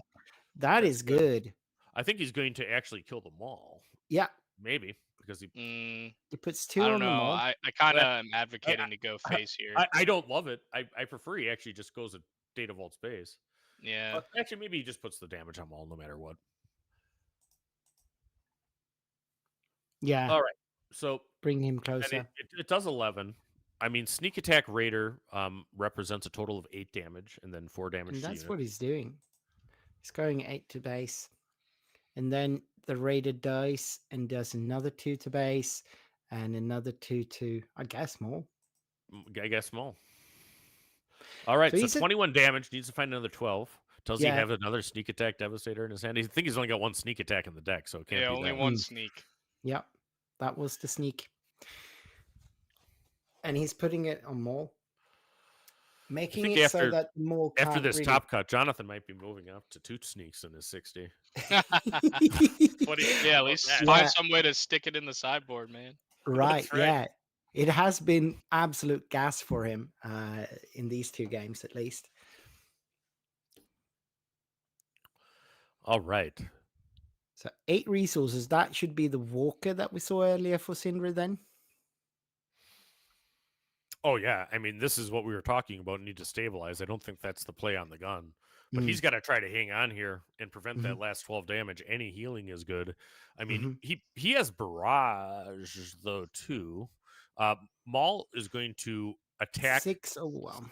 6 overwhelm, not die because he can put the damage on Boba Fett. I could have taken... No, he can. He strikes for 2 back, yeah. So Okay, and put I it think on that the 6 damage isn't marked yet because I see 12. No, it was. He went from 6 to 12. Okay, 6 to 12. So he was that low before. Mm. All right, so we're going to hit in and kill Boba. Makes sense. So playing a little control. I wonder if he might have a CAD unit in his hand. He could. hoping that goes now. Walker plays around that. Yeah, it does. It's got too much health. 2, Devastator 3, does 4. not. Is he going to be aggressive with Devastator?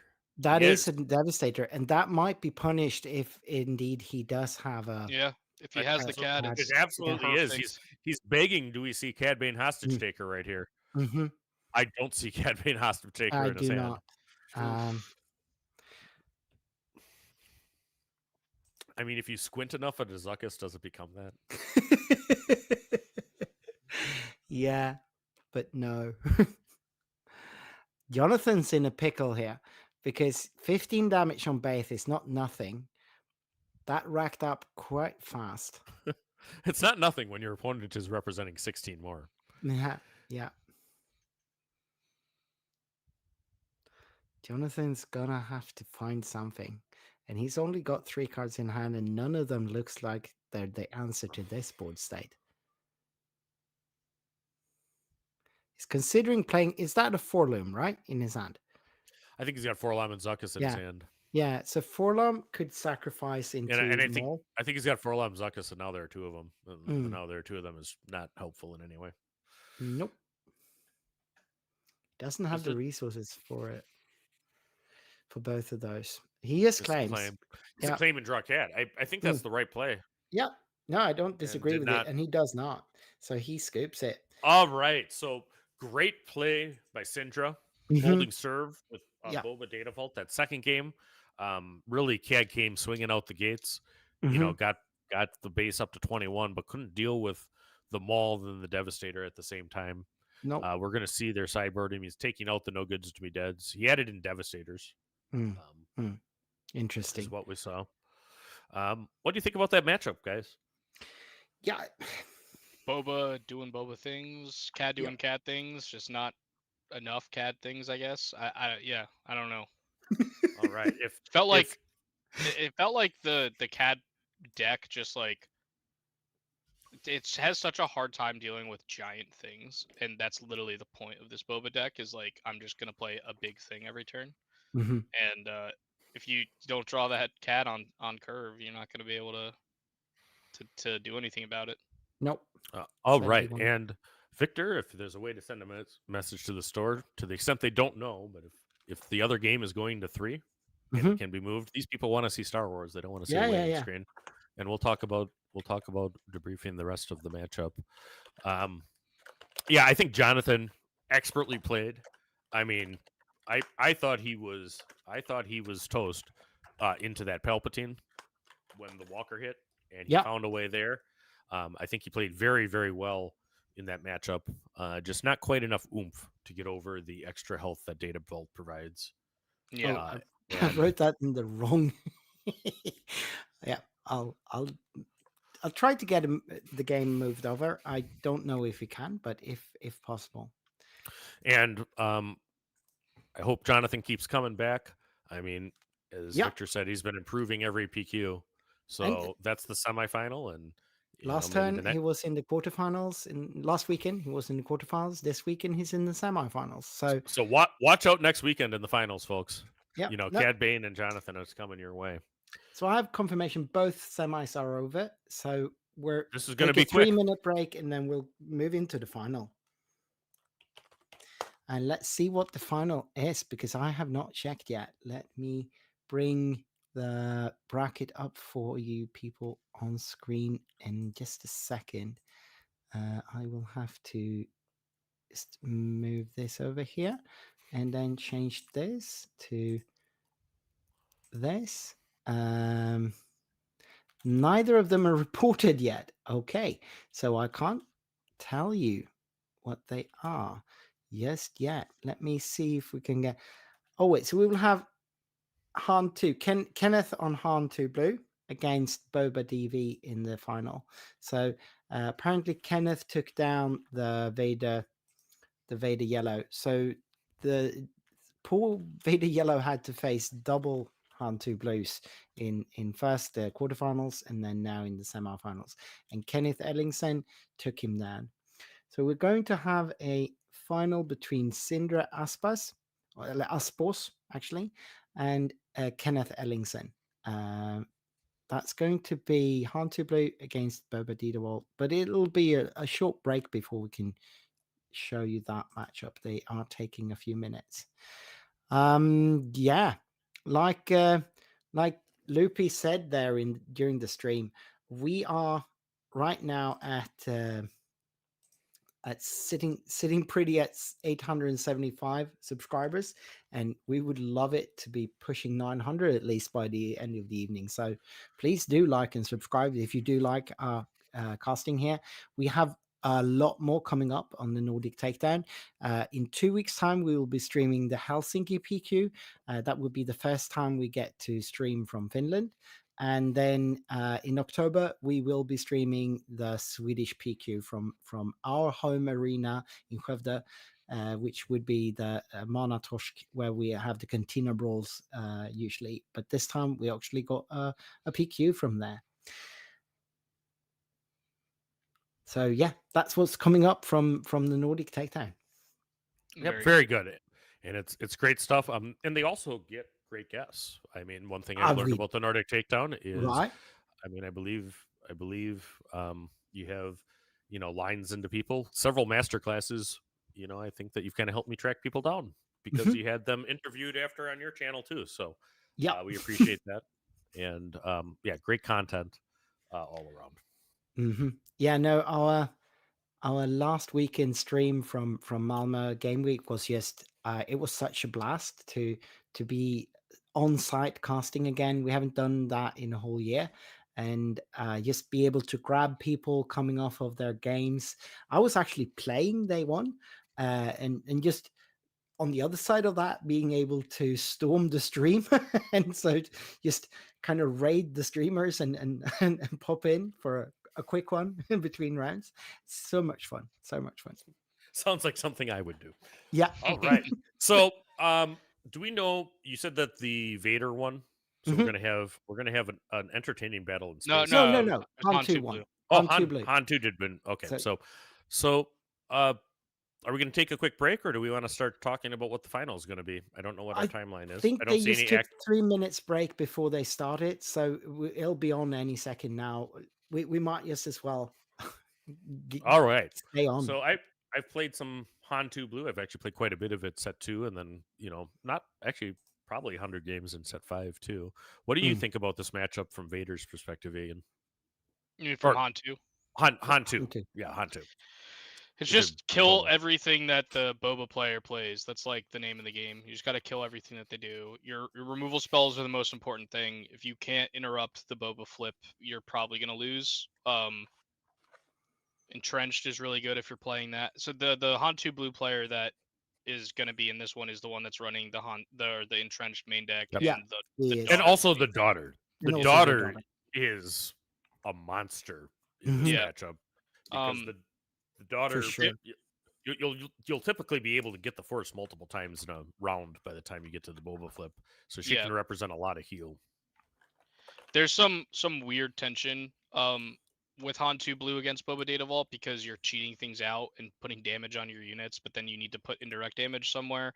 So like there is that tension. I think, you know, just you have to play smart, know when you can cheat out a unit, know when you can't. I think one of the really heads up plays is playing Ogdo Bogdo for its full cost. Right. And then they can't do any indirect without putting him online. Which is like a fun little play that you can do. So things like that. Obviously Grogu is an MVP because you get to start moving the indirect damage that they put on your units back to them. Yep. Grogu is the best card in the game against Boba Data Vault, true or false? Yeah. I mean, a little baby terrorist for real. He is really, really good there. But I mean, and it's also kind of the case that sometimes you want to like, it's okay to just play Yaddle on turn 1 with Han. You don't have to use your ability. Correct. Yep. Restore is generally good into Boba. She has some of that, but I mean, you want to try to be able to see to Grogu. I mean, he can kill quite a few things in that Boba deck. He can take care of the 4-2 droid platforms, the Kylo's tie. You know, Grogu is a menace too. And I mean, it gives some space answer. And Han does a lot of damage on the ground arena there. I mean, he has to worry about the mauls coming in, but that's really the primary answer to Luke. If the game goes really long, it's not Boba, I think, that has the inevitability. It's Han. Because Boba really doesn't have Crate Dragon answers, you know, if you're that far. And there's just so much restore. I mean, if Han has a full ground arena and Boba has a space arena, they both do about the same much damage. But I mean, Han is just restoring, you know, 6 to 8 a turn at times. He can certainly do that. Oh, and we are here, folks. I see that the players just sat down at the final table of the Oslo PQ. Yeah, so they are. I don't know if they are looking at deck lists right now. It doesn't look like it. Seems like they're fiddling with cards here. Oh, that is the sleeves with the executor on them. Is that the Leal sleeves? Is that what those are? I believe so. Yep. Yeah, that would be Kenneth. All right. So Kenneth playing the regional qualifier sleeves from Lille. It looks like, And and yeah, he was there, so that would make sense. And then Sindra playing there. What do you think about the European regional this time, Ian? How long is it going to take before there's a Lego pizza going across the Atlantic? Dude, if it wasn't the same weekend as Philly, which is, my home turf that I have to defend, I would have made the trip out to Bilbao. Really? With that short notice? I really thought about it. Yeah, because like you get so much bang for your buck for these regionals because there's two events, Sure. right? Like you have the limited version and then you have the premier version. So you have two shots at making day 2 of the event, and it's just basically they're worth more points, and you have two shots. It seems like such a great event. Yeah, and I think that this was a challenge with timing for all of it, but Fantasy Flight has been receptive to feedback before. It really just is tough with the amount of notice that everybody has, for these, and I hope that improves in the future, because I could see quite a few Americans, going to it with enough time. Yeah. Right, but no, I really want those Luke promos, man. Those Luke promos are so sick. Oh, they are sick. I'm in Europe, and I have really I couldn't make Bilbao. I'm working on trying to make Munich, and I heard it's actually a little difficult to get to Bilbao. It's like there's the travel to get there is not as intuitive as it usually is in Europe. No, they're like in Europe, cheap air travel, like the low budget airlines are still doing well, unlike in the US. So there's lots of them still, but they typically would fly to Barcelona rather than Bilbao, and that's the other side of the country. Granted, obviously, no continental European distances are American distances, so like it is drivable. You can take a bus, but it's a fairly long bus drive. I've driven in France, and that's a scary prospect. So on that note though, of places that it's relatively cheap to fly to, Atlanta is a major American airport hub and has cheap flights. Are there any kind of tournaments going on there anytime soon that anybody can think of? Would there be anything in Atlanta, Lego?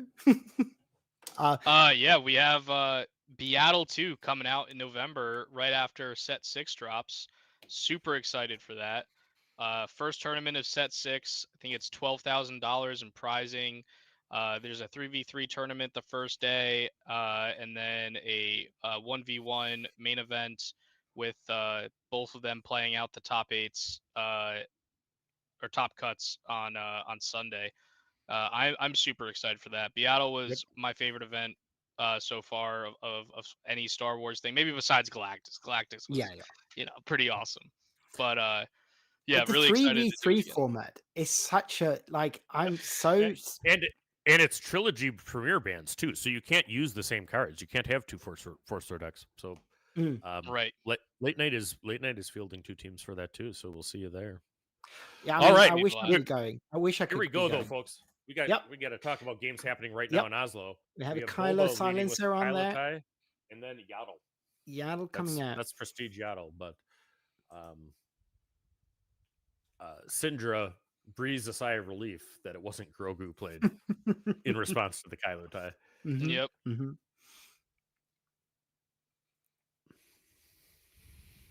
All right, so Syndra has initiative. We're looking into the second turn of the game. He has a 3-2 Kylo tie silencer in the space arena. He attacks for 3 to Kenneth's space. Kenneth responds with Yaddle restoring 1 and doing 2.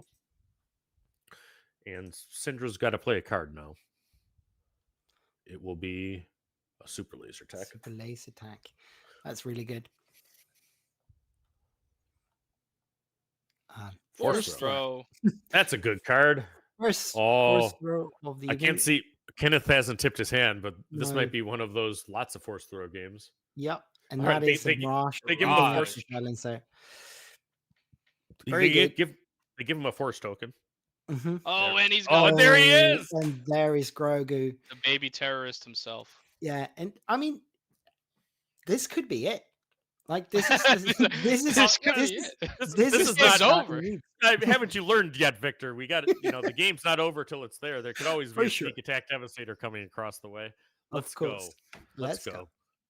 All right. So What's the saying? It's not over till the I'll- fat lady sings. and there it is, open fire to answer the Grogu. All right. He probably had Grogu written on that open fire from the beginning of his game. Could be. All right. Kiadi Mundi Yadimundi. played with full health, which I think Mhm. is a great play by Kenneth, rather than using the Han ability. This is not where you would want to dig for a force throw. You do not want to put damage on that key. Nope. I'm going to leave him right how he is. All right. And then Yaddle's going to swing in for 2, restore Restoring 1. one. Right. So Boba has a unit, it looks like, which is good. Oh, nope. Oh. Has prepare for takeoff. Yep. He will be getting units, hopefully. So he's finding some gas. Yep. Doesn't have an immediate way. That's too many cards. It looks at 8 cards, right? Oh, it looks at 8. I don't know. Let's. Oh yeah, you're right. It looks at 8. Yeah, It looks at 8. For I'm whatever sorry. reason, they have all the scries do different. I was but- thinking of recruit, which only looks at 5. Yep. Yeah, recruit Yeah. looks at 5. So prepare for takeoff. I think it does look for 5. All right. So he finds a Fang Fighter, which is not what he was looking for, but he does find a Certainly Ruthless not. Raider. The Raider is, however, exactly what he's looking for to flip Boba onto. Actually, I take that back. This is the deck that runs Entrenched, and he knows that. He Oh actually yeah. probably did- He probably did pull the Fang Fighter. Can on actually be purpose. really good here. Right. All right, chat. Who do you think is going to win in this matchup between Han 2 Blue and Data Vault? While we're at it, Han 2 Blue has Kyrian board present. was agreeing with me there. Good game.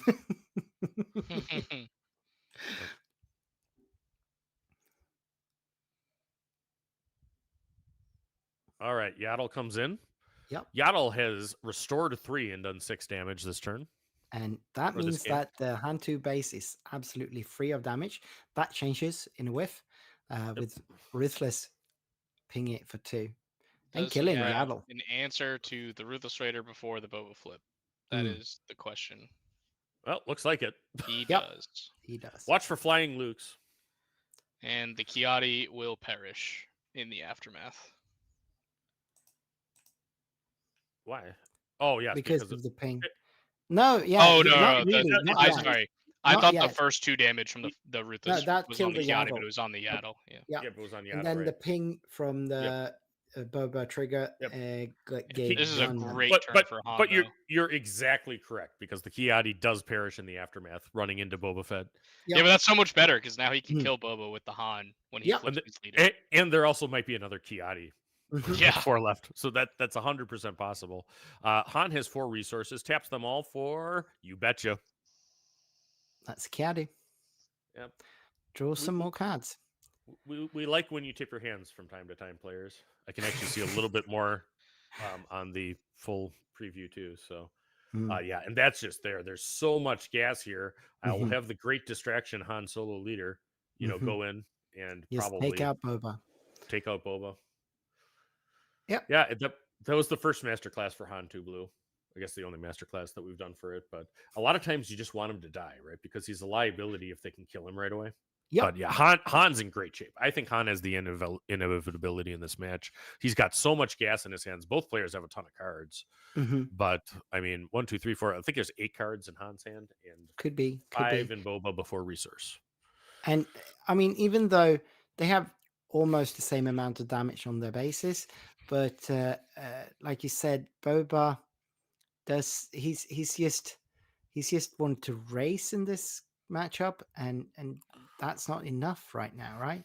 Yeah, and the main thing is that like this Boba deck plays 1 card a turn, and this Mhm. Han deck Right. is built to literally do the opposite. Like I'm gonna activate Han twice and play 2 big guys out, and like you're just gonna get like a giant board state that is too big.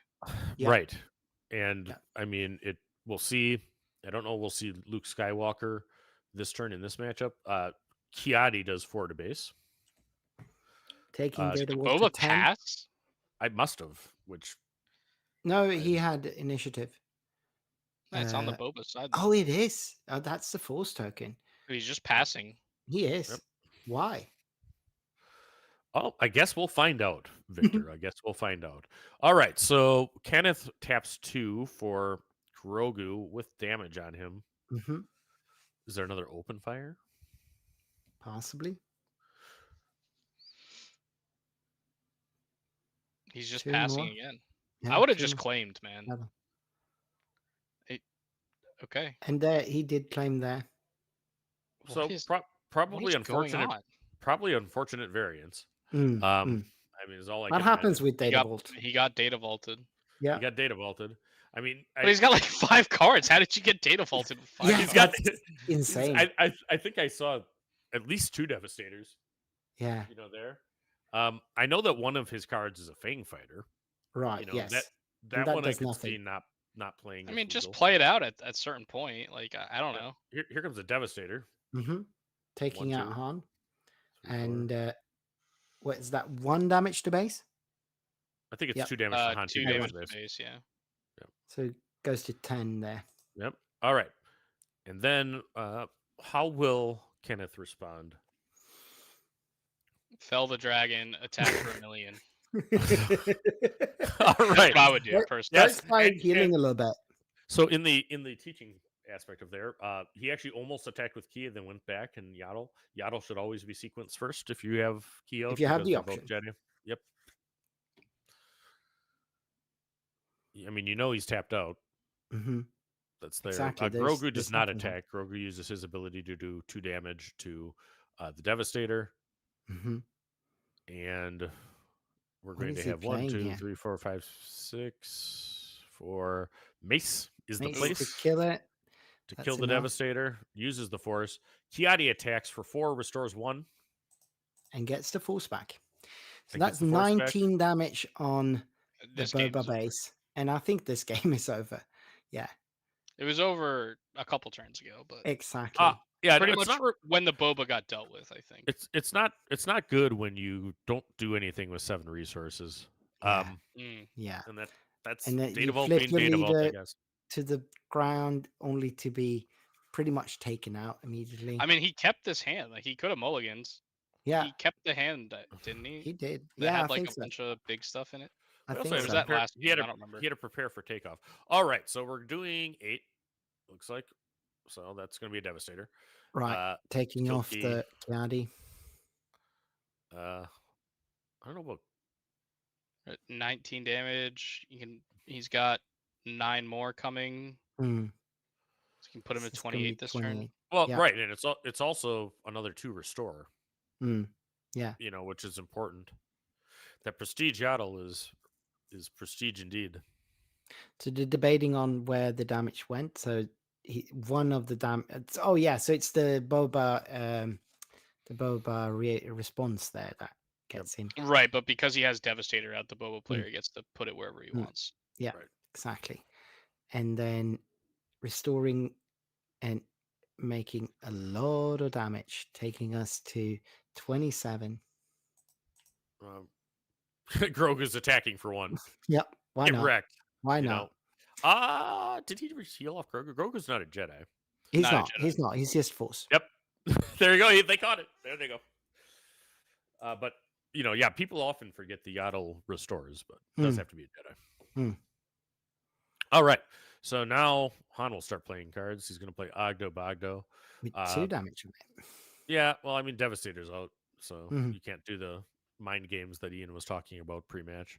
Nope. There's going to be Owen. Oh, and Going even to more farm some restore. moisture Here's here. 5 cards in one. And there's the turn. Fel. And the Fel the Dragon. Just slow Yeah. playing the Fel. Does he have the that's Fel? game. Yep, he has the Fel. Wait, that was a little rude. Just play the Fel, bro. Yeah.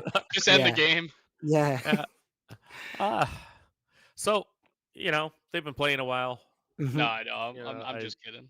We'll go through, but it's like if you have lethal. Yeah. The correct answer is always to take lethal. Don't play another card to show you can also remove their stuff. Unless you forget, and then that's your own fault. But you're not being rude about it. Exactly. Right. And then Yeah. it's not rude, then it's just bad. You're just Exactly. being crappy at the game. All right, so here Last we go game. to sideboards. And Yep. Han looking dominant. I mean, having the 2 early Kiadis like that Yeah, it's Yeah. almost played like well. a Han 2 Blue is the deck that everybody thought was going to be the best deck in the format. Yeah, Mhm. and that we talked about a little bit on one of the breaks, but there's a lot more people watching now. I mean, I think Yeah. it's probably a little underplayed, now, and certainly, I mean, it can play well into Boba Data Vault as you just saw. Mhm. So I'll Um, put the Boba Data Vault deck up there for you while I'm trying to fixed so that we can have a look at Kenneth's Okay. deck as well. Yeah, I'm pretty sure So- the Boba Data Vault's resurgence was really a reaction to the decks that were trying to beat the Han 2 decks, not Mhm. Right. Han 2 itself. So Yep. Right. No, yeah, like Telzin does not want to see Boba Data Vault by any means, and I don't think Kylo Tarkentown does either. Right? oh, I don't mind it. You don't mind it. You don't mind it with anything. It's I just, mean, I get if the you're Tarkentown.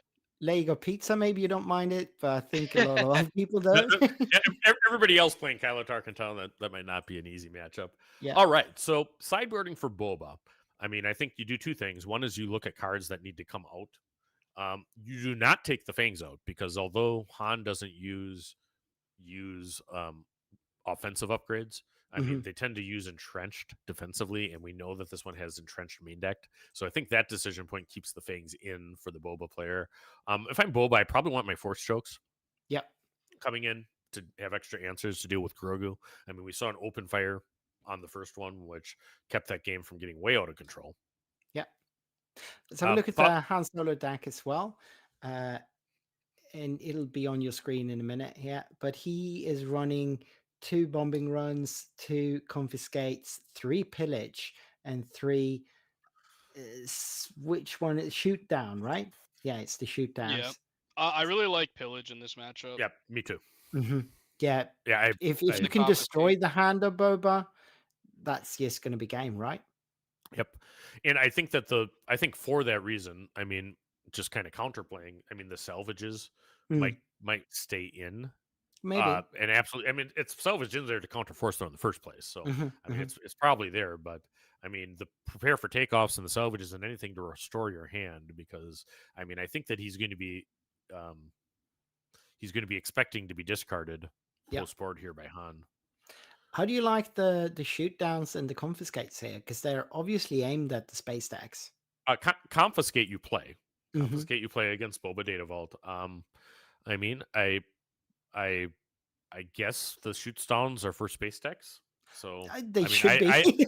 I don't know that that's the card I would tech in. I mean, I like the pillages into Boba more than shoot down personally, but quite possibly. I mean, I don't. What can you take? Is he playing 3 Bendu's main deck? He is. That's crazy. We just realized he was playing 2, and that's like we couldn't fathom. But there's no crates. It's just Bendu instead. Yeah, but like we said, he might just not own the crates. Like we saw this in earlier in the Swiss rounds, and that's our speculation that Kenneth might just not have the crates, or he's teching for the mirror and getting the Benders 1 turn earlier than the crates would come out, and they can answer the crates. Oh, now I just want to see a Bendu played. Yeah, we did see them every game in the Swiss. So and if I'm Han, I'm taking out Chirrut. As I was before. If Bob was on the ground, I'm happy in the first place. Yeah, agreed. And I think we saw, Grogu, we talked up a big game before, but it was another member of his species that really, in my mind, was the MVP of that first match. It was the Yaddle. Yaddle did all kinds of damage and all kinds of restore to keep that game comfortable for Han. And then Key really drawing all of those cards makes a huge difference. Yeah. All right. So all right, my predictions is Han's gonna open with a baby terrorist on turn 1, and Boba is gonna cry themselves to sleep. We'll see about that, or force choke. So they are getting ready. I think they are shuffling now. It looks like it on our screens here. Yep, and absolutely. Even considering resourcing there from Kenneth. It looks like Kenneth is going to keep his hand. He's starting to resource here. Now, sometimes I'll actually put a couple of resources down and then look at my hand again and then decide to mulligan. But, I mean, at least it must be somewhat playable because he did an insta-throw. Yeah. He doesn't have to decide first, though, because Kenneth decided to take the initiative here. Yes. So, I mean, the mulligan decision follows initiative order as well. Technically, Syndra has to make the decision first. He did take a mulligan, I believe. I don't know that for sure. I mean, I saw them moving their cards. I don't know if he drew 6 or not. He's still shuffling right now. And Han kept Mhm. his hand, so it's Han kept his hand. definitely a Grogu. It could be an Ogdo Bogdo. Mhm. Could be a Yaddle. Yeah. No, definitely like opening Agdo Bagdo into Yaddle Force Throw is super strong. So, and Tyler York is, and that's McClunky Tyler, right? Mhm. No, Uh, that's It's our not? Tyler. Oh, that's It's your Bothan He's a Tyler. Bothan. Ah, yeah. Oh, Bothan Bothan Tyler. Tyler. But So he's Bothan Tyler is joining Team Bendu. Yep. And if you want to see Bendu played in Han, check him out at the next event. Mhm. Oh, but he's also very convinced that no one should be playing Han 2. So, Right. No, that's reverse psychology. All Tyler It's does gotta is be. play Han 2. Yeah. I But think he's played the last 2 PQs. He's lost in the top 8 and top 4 to a mirror match. So he's Oh, like, nah, wow. no one else play it. It's the only thing Yeah. I lose to. I seem to recall Frank trying that in my Sabine video as well to get people All off right. of Sabine. So Sindra plays his resources, taps 1 for Salacious Crumb. Salacious Crumb. And there is Adigalia. Yeah. So Ian's prediction fails. Yeah. It Yeah. was not a He terror. still has it. He's slow rolling it. He's slow rolling. Like the Velvet Just Dragon. just like the Bell. She took the words. This is why I can't get enough Lego pizza in my finish these other sentences. All right. Here we go. 3 for a super laser tech. That's a good super card. Salacious Crumb can hit it. If you're not familiar. Can with actually that. kill it. Yeah. Yep, and I imagine will right now. And you get an indirect. And you get an indirect, and you also then get to replay the Crumb and heal. Mhm. Oh, he doesn't. Oh. I'm What- surprised. I thought he'd ramp with it. Yeah, he does. Oh, he did ramp with it, and then he did. Yeah, indirect he's it. just explaining what's happening here. He's lifting. He Well, should he be has to put the lifting. He should be putting the Crumb back in his hand. is what he should be Exactly. doing. He's lifting it. Yeah, there it is. that's it.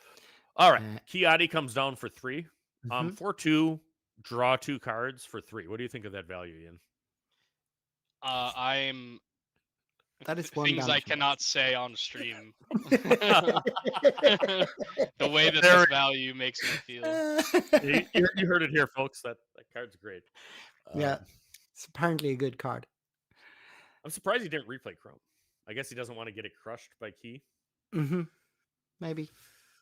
But, that saves a total of 5 damage Exactly. So at the cost of a 1-drop.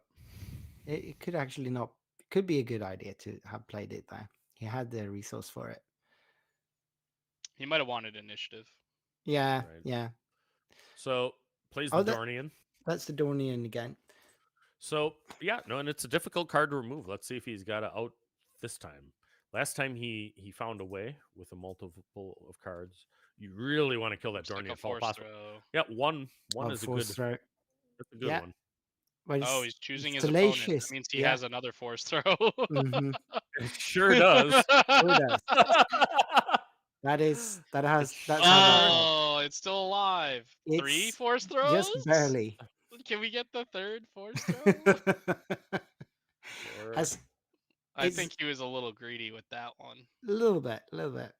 That's 4 damage to I- base. yeah, but I mean, he did deplete his hand. I don't know what he's got. As soon as he's got like a Grogu here. Yep. Hmm Yeah. I It think is I a The like thing is, Grogu. that. though, is the Boba flips and just kills the Grogu. Yep. Yeah. Well, let's see. Let's see what happens. Well, I mean, he might have an entrenched in hand and be totally fine with that as well. Right. Yeah, it's not easy to see either player's hand this match. But so I don't know what Kenneth has for sure. I mean, he did follow that line very confidently. Mhm. So, He did. and I mean, he has knocked around. I see a Walker in Syndra's hand. Yeah, that is a walker indeed. But Syndra must be flipping here, killing Grogu. Sure, Yeah, no that's question. No absolutely what question. needs to happen. But that And is there's the the confidence. confiscate. Yeah. All right. So I suspected, because I mean, Kenneth was playing great all day, that he did have a reason why he kept the force throws targeting Boba. Yeah. Besides that, okay, we're gonna do 6 damage and kill both Adi there. You'll Yep. take 1 damage from the Adi ping. Mhm. which he takes. Going to 9 on base there. The daughter, maybe. Yeah, Ooh, the daughter would be a that's a would be nice play here. monster No, right Nope, it's fell. fell. That's also a good Ooh, play. so Put it Fel into ta- fell range. Yeah. Hmm. Yeah, Mhm. that's there. And then that's 3 3 damage to damage. base, taking Boba to 12. 12. Yeah. 12. Unfortunately, this is another pack it up scenario for Yeah, me. it is. I mean, it You're in the doesn't final look, of a PQ. yeah, it you know? doesn't look like it, but the Boba is in such a bad place here. Well, he does have nothing on his board. Oh, and he's got And a his- Devastator in hand. and- He's and got his a leader dead. Walker in hand. Yeah, I mean, he There needs are them all. venues for him to come back here. He but needs them it- all Not right if he now. just passes. Pass every on turn. 7 again. Why is this happening? I don't Stop playing so understand many 8 this. drops. I Play don't- 7 drops. I don't understand this. Well, he does have a. I mean, you're not wrong. I mean, there's the 3 Mauls in the deck, which he clearly doesn't have, because Mm. there's no reason in the world not to kill Pawn No, on exactly. the first action of that turn. So, But he's but on 7 or 6 resources. Did he not resource? he's on It's 7. on He- 7. he's on He 7. did He just resource. He did and resource. and hopefully now he draws a Ruthless Raider, He also I has a see crate in crate. hand. Yeah. which he puts down. No, No, he doesn't have crate is still in hand. Yeah, no, he put the Ruthless Raider down. Oh, okay. But I mean, now he's playing Devastator into Mhm. crate, so I guess that's why that happened. He can actually just kill that and then do 1 damage to the base. Oh, sorry. Yeah. 1, 2. And then a Luke's gonna come down, kill it. We'll see. Well, not yet. Oh, what? He's We slow see- rolling it, Loopy. Haven't you learned? I said not yet. Oh, All right, there's Fel. okay. So he plays the Fel right Yep. away. Yep. Having He listened to attacked our- first. You did. Well, but attacking first is correct. I mean, He's the- tapped out. Come on. the exhausted Devastator is not hurting you. I want to be sad immediately when my opponent kills my thing. You don't want to wait for sadness. All right, That- so Sorry, you I'm ever- getting more and more unhinged as this game goes on. Yeah. we've I been doing bet. a lot of commentary today. Here's the crate. Here it is. So he already used his Fel. Mm-hmm. Bendu doesn't feel great. Nope. Sure doesn't. So Hanya Alright. starts by going 3 to base, All right. taking it to 18. I- No, he- 21. I He missed does 3 need he does need a crate answer. Mm-hmm. He doesn't have a force unit out either. Nope. He does have Owen Lars with So with he the Han action for free. Well, Is he going to kill it? You, he's you paying absolutely 3. do not kill the Owen Lars to let him Nope. draw a force unit. That- Alright, this is Wouldn't he be at 4 six- damage there? It's Anakin. What? What damage is it on base there? I think it's 1. Oh, It's- okay. Yep. It's, No, it should be no, 2 at least. It's two marked by Han, Mm. by Kenneth. Yeah, it should Yeah, I be can see 2 a little now. bit better. So Anakin comes in, takes Gets 6 6. damage from the crate trigger. Mm-hmm. All And then right. I can only assume crate just slams straight through it.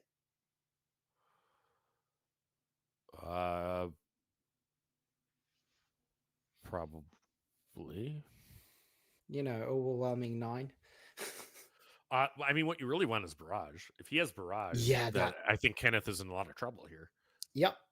Barrage on that crate would be a very, very good play. He does have a Devastator in hand at least.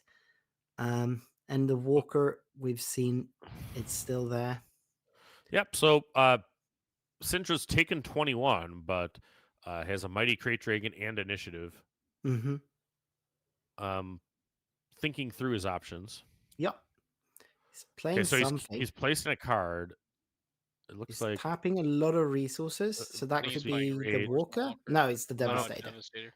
Right. Removing one. one, Don't 2. kill Owen. You still don't want to kill Owen. That's a trap. And then 3 to base. 4, because of the Four. Boba trigger. 4. Yep. Mhm. I like that. So 6. Yeah. Kenneth needs to find an answer here. I mean, Yeah, he does. And so he sacrifices Owen into for- the crate, yep, digging looking for for Luke. something. Like a Luke would do it, I guess. Luke will take care of the Devastator. Yep. I think he's getting a mace. All Mhm. right. Yeah, that's not ideal, but All right. it dies to its own being played. So it's basically a very, very expensive open fire. And 10 he doesn't have the damage. force. He doesn't have the force. No, he doesn't. No, So he doesn't have 10 a to force. base. He doesn't have a force unit. Exactly. I mean, This is why he needed the Luke for the first Devastator, so he could have felled the dragon. right. So that's an Yeah. itinerant warrior, and he removes the shield. No, goes He's doing base. 4 to base. No, that's the right play for Boba too. Absolutely. So that is 22 damage, I think. I have 1, 2, 3, 4. And Han lost. That's crazy. That is Scoop City, folks. So we are 1-1. And Tyler York calls it. Boba's going to win this game. Boba did win the game, and we are in a decisive game 3 then of the final. We have Kenneth That's crazy. piloting Han 2 Blue, winning game 1, losing game 2, against Syndra piloting Boba Data Vault, just leaning into not playing anything on 7 resources, going Devastator, Crate Devastator on 8, 9, 10, and Han didn't have an answer. No, he did not. So both players have the opportunity to sideboard again. It doesn't look like either is. I mean, I didn't see either of them go to their deck box. No, both are shuffling right now, so maybe this no is tweaks just happen. going straight in. Which, I mean, oftentimes Boba Data Vault players do sideboard Pride with initiative. Yeah, that's experience. True. That's true, but seems not to. Yeah, we didn't get to see our Bendu because the crate was basically blocking that being any good. I wonder if the reason is that Owen can find it, because Owen can find force units. Oh yeah, that makes sense. That makes sense. And like I said, in the mirror, you can play it 1 turn earlier, and it takes care of the crate. No, we'll find out. Maybe quite cleanly. Check out the follow-up interview with the Nordic Takedown. When we're going to ask him about that. All right, Nikiva says, "Holy moly, that is right." Here we go for the final. Kenneth offers a cut. Syndra still shuffling his giant Data Vault deck. Yep. If you want to intimidate your opponents, play Data Vault and Triple Sleeve, folks. I just vomited a little bit. Somewhere my teammate Cam is smiling. He does that, and he not only does that, he plays the bigger mats. You can get the plus size extra wide mats. Is that the guy that brought the top loader deck to the Canadian PQ? That's Vika, who does not do that to do any mind games. Vika does that because he wants to protect his cards, because Vika plays with like cereals and stuff. That's what he does. And you know what? I find it strange myself. I would not be able to shuffle Vika's top loader deck myself, but I will say, if he's doing that and you see Vika with his top loader deck there, just watch him shuffle, because it's actually pretty impressive. It is very impressive. It's almost like a very satisfying watch. Right. It is. So I mean, yeah, maybe it's going to be a little weird, for you, and it's questions, but it's there. But if you get to see him shuffle, it's worth the price of admission. All right. So Kenneth's ready to go. Liked his hand. Yeah. No. Wondering what happened in game 2. Yeah, well, he didn't start taking them all again here. Yeah. Yeah.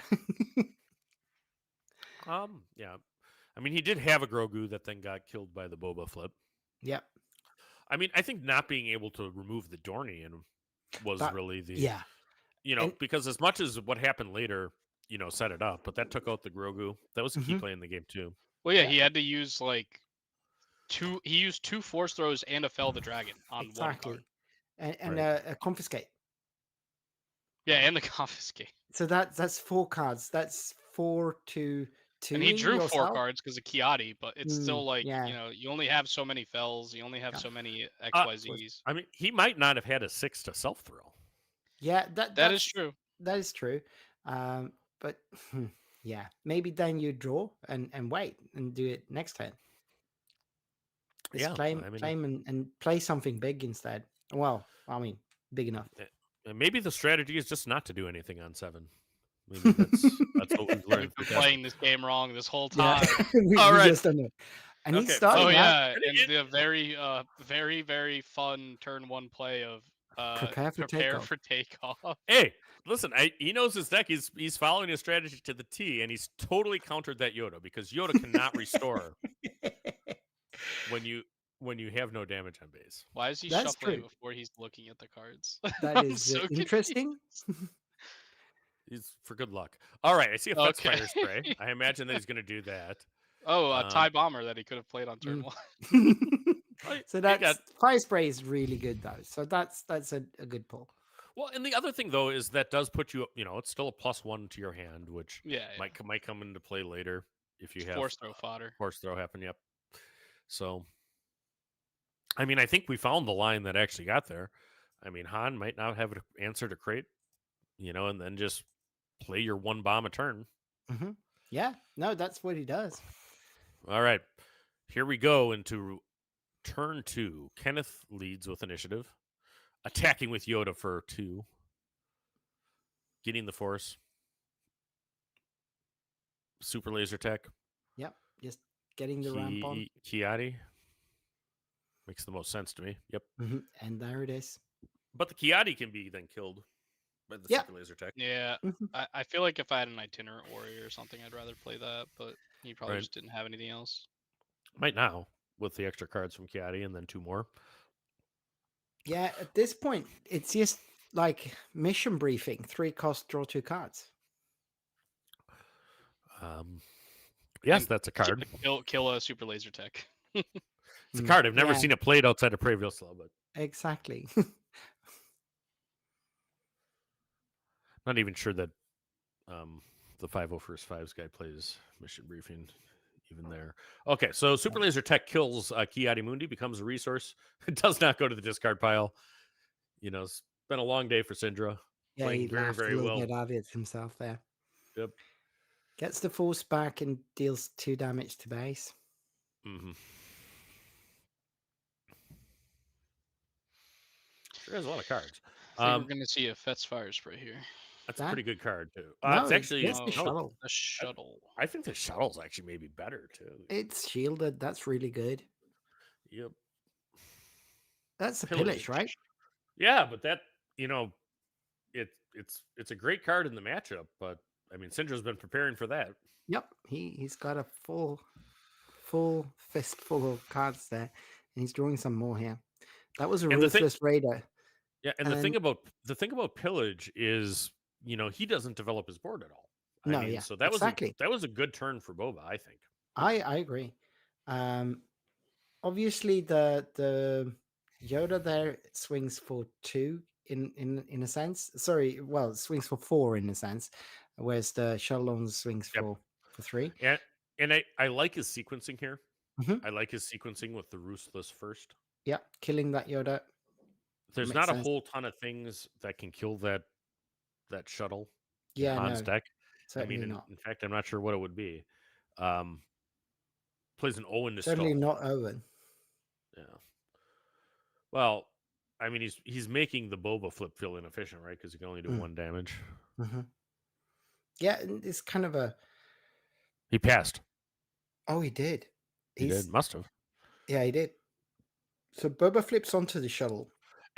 And I think that's a good point, though. I mean, he Mhm. could pass there because Han hadn't played anything. Oh, and that's confiscate. Let's see if he's going to hit the shuttle or the shield or Boba. Yeah, he kills Boba leader, not the shield. Did he not use the Boba ability when he flipped? Oh, yeah, he did. He did. He put 4 on damage Han. on Han. Yeah. And how much damage is it on the Han 2 base there? I can't That is the remember. daughter. Oh, yeah.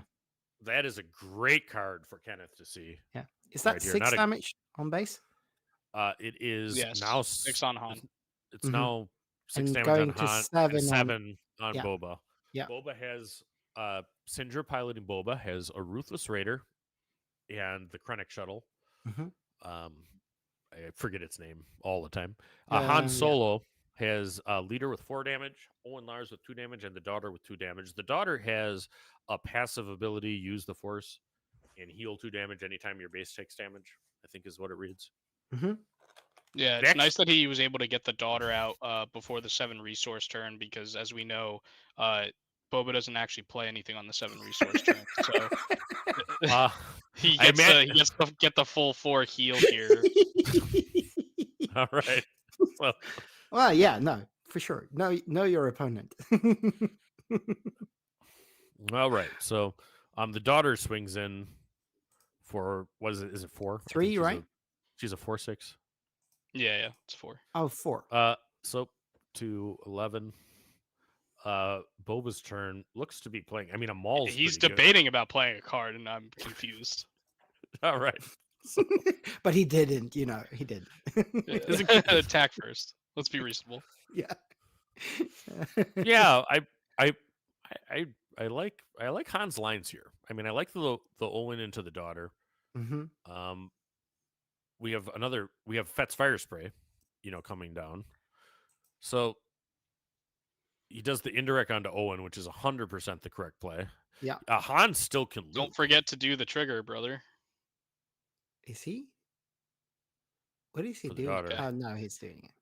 He's doing. I think he was debating the other indirect besides the one Yeah. from the Owen.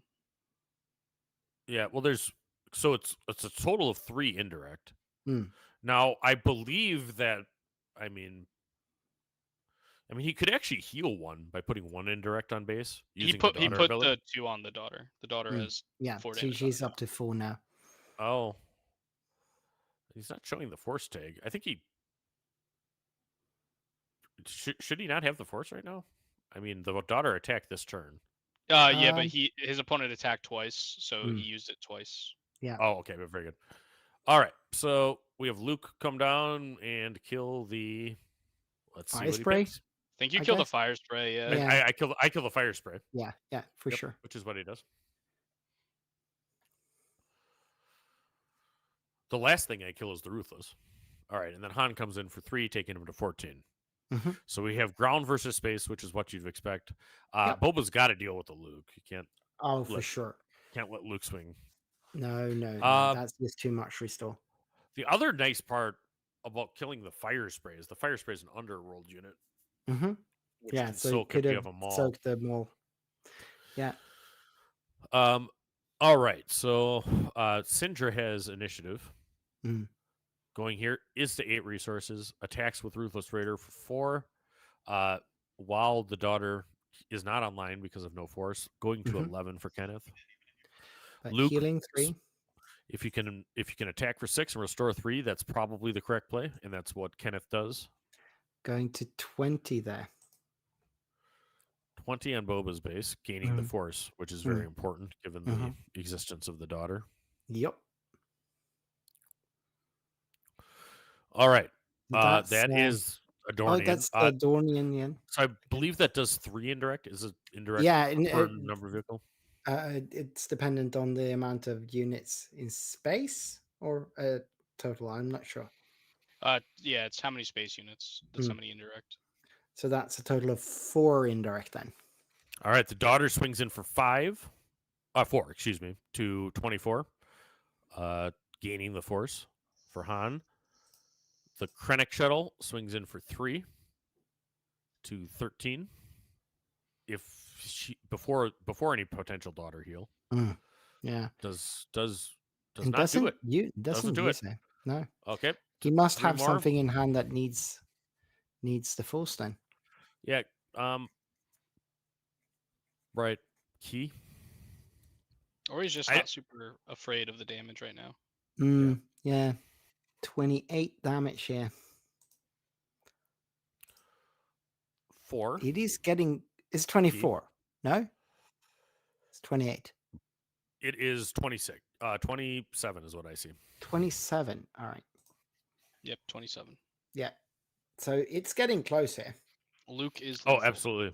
Yep. So that's all right. And so that's what is the internet warrior going where the leader usually goes. Healing more than. And why not a Owen on top of it? I mean, and look at that. You just talked about the spewing value, with this Han deck, and that's a great example of the Han action used 3 times that turn. Yep. To great effect. I mean, Boba's got a scary space arena. Yeah. And that's No, it. and that's It's it. not much. Sindri shakes it. He does not have an answer. Look at this, folks. We got 145 watching online as we go to game 3 of the final. We just have Kenneth even the No, that- score. That was That game was three. game 3. That was Oh, that game was 3. game 3. Oh, That yeah, was game absolutely. 3. That is it. So we So are Kenneth done. took it. Kenneth took it down. Absolutely. Yep. No, you're right, because the first one went to Kenneth. It was so long ago I forgot. But then we had Boba going through the strategy, doesn't find a crate, doesn't find the Devastators, and Han's ground attack carries the day. So what did you guys think of that final? Congratulations for Kenneth on awesome. the win. That was actually a really good game. It was slightly one-sided in each of them, but it was interesting still. That there was a lot of interesting lines and interesting plays going on there. Ian? Yeah, I mean, I thought the Han deck was pretty favored for most of it, and that I think in game 2 it was really just came down to just not having an answer to like Crate. Raider, or it was a Devastator, Crate Devastator, right? He had an Right. answer for one of them, but not two of them.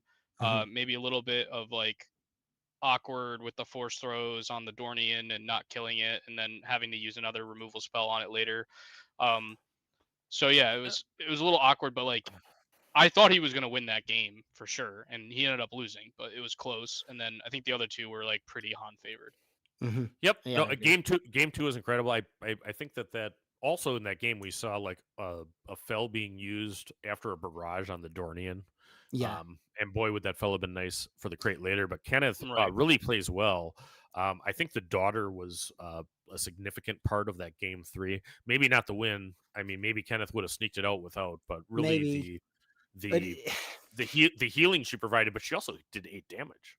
I think Right, she exactly. She healed 6 and did 8 damage, which is a It's a good 14-point swing. swing. Yep. Yeah. All right. So thanks everybody for watching the finals of the Oslo PQ.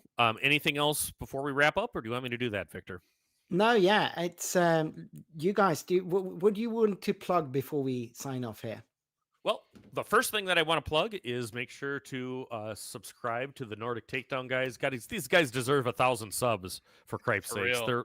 They're giving us morning PQs and SWU to watch, in America, and they're letting Ian and I, pop in and do this. They had Australians, on the other end, right, in the beginning we of did. this.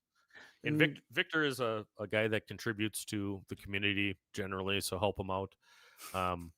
Certainly sub to Late Night Gaming and across the network. Everyone Or should. for the network. For the network. Cross the Network was a really good pod though that you guys did. It was, yeah. I missed that. Yep. And we all like Jonathan. Yeah. His tools that he does for coverage still to this day happen. And then the other thing I'd say is right now, guys, there's an awesome PQ down in Texas that I think C Raptor, our friend, Yep. is streaming. So as you wrap up and you tune Just off of switch this, over there. you all should head over and hook up there as to the limited PQ happening in Dallas. Mhm. Yeah. Ian, you want to bring us home? Yeah. Thanks for having me on, Victor. It was a lot of fun casting with you as always, man. And obviously Loopy as well with you. Check out Cardboard Chefs on For the Network. Check out Beatle 2 happening in beginning of November. Join the Bothan Network Discord. It's free. It's fun. We hang out. We play games. Yeah, everything's great. I'm going to be at both Portland and Philly. So if you are going to be at one of those sectors, come by, say hi. Yeah, and I hope to have both of you as part of our coverage team if you're not busy the weekend that we're doing Milwaukee. And then I absolutely hope to be calling your matches in the Top Cut of Portland. Ian, how about we have you on the coverage for late night's coverage of Portland because it's the winter interview. How about that? Yeah. There you go. That'd be awesome. No, I think that would be it for tonight. I had a great time. I had a great day of SWU and some incredible co-casters here. It's big shout out to the Baddest Batch guys. They make a lot of the good stuff you see on screen throughout this tournament. They made the overlays, and Tim's is such a good designer for that. Also, big shout out to Kirian, who's made the graph tools that we've been using all throughout the evening. The SWU community, always like the Scandinavian SWU community, is just an awesome place to be. And we saw some really, really good games tonight. I'm so happy, and big thanks to you guys for coming on, helping me out with the stream. It's been such a blast doing this. Yeah, Can't and wait till congrats next to time. Kenneth again for winning. Yeah, Yep, See congratulations, him at Kenneth. Galactics. Yeah, and I'm looking forward to the Nordic Takedowns, debriefing with him about the Bendu Han Blue deck. So you for got to sure make he'll that happen, be on the Victor. pod. Like we'll always bring our guys on. All right. With that, I think we can safely go to a may the force be with you and good evening.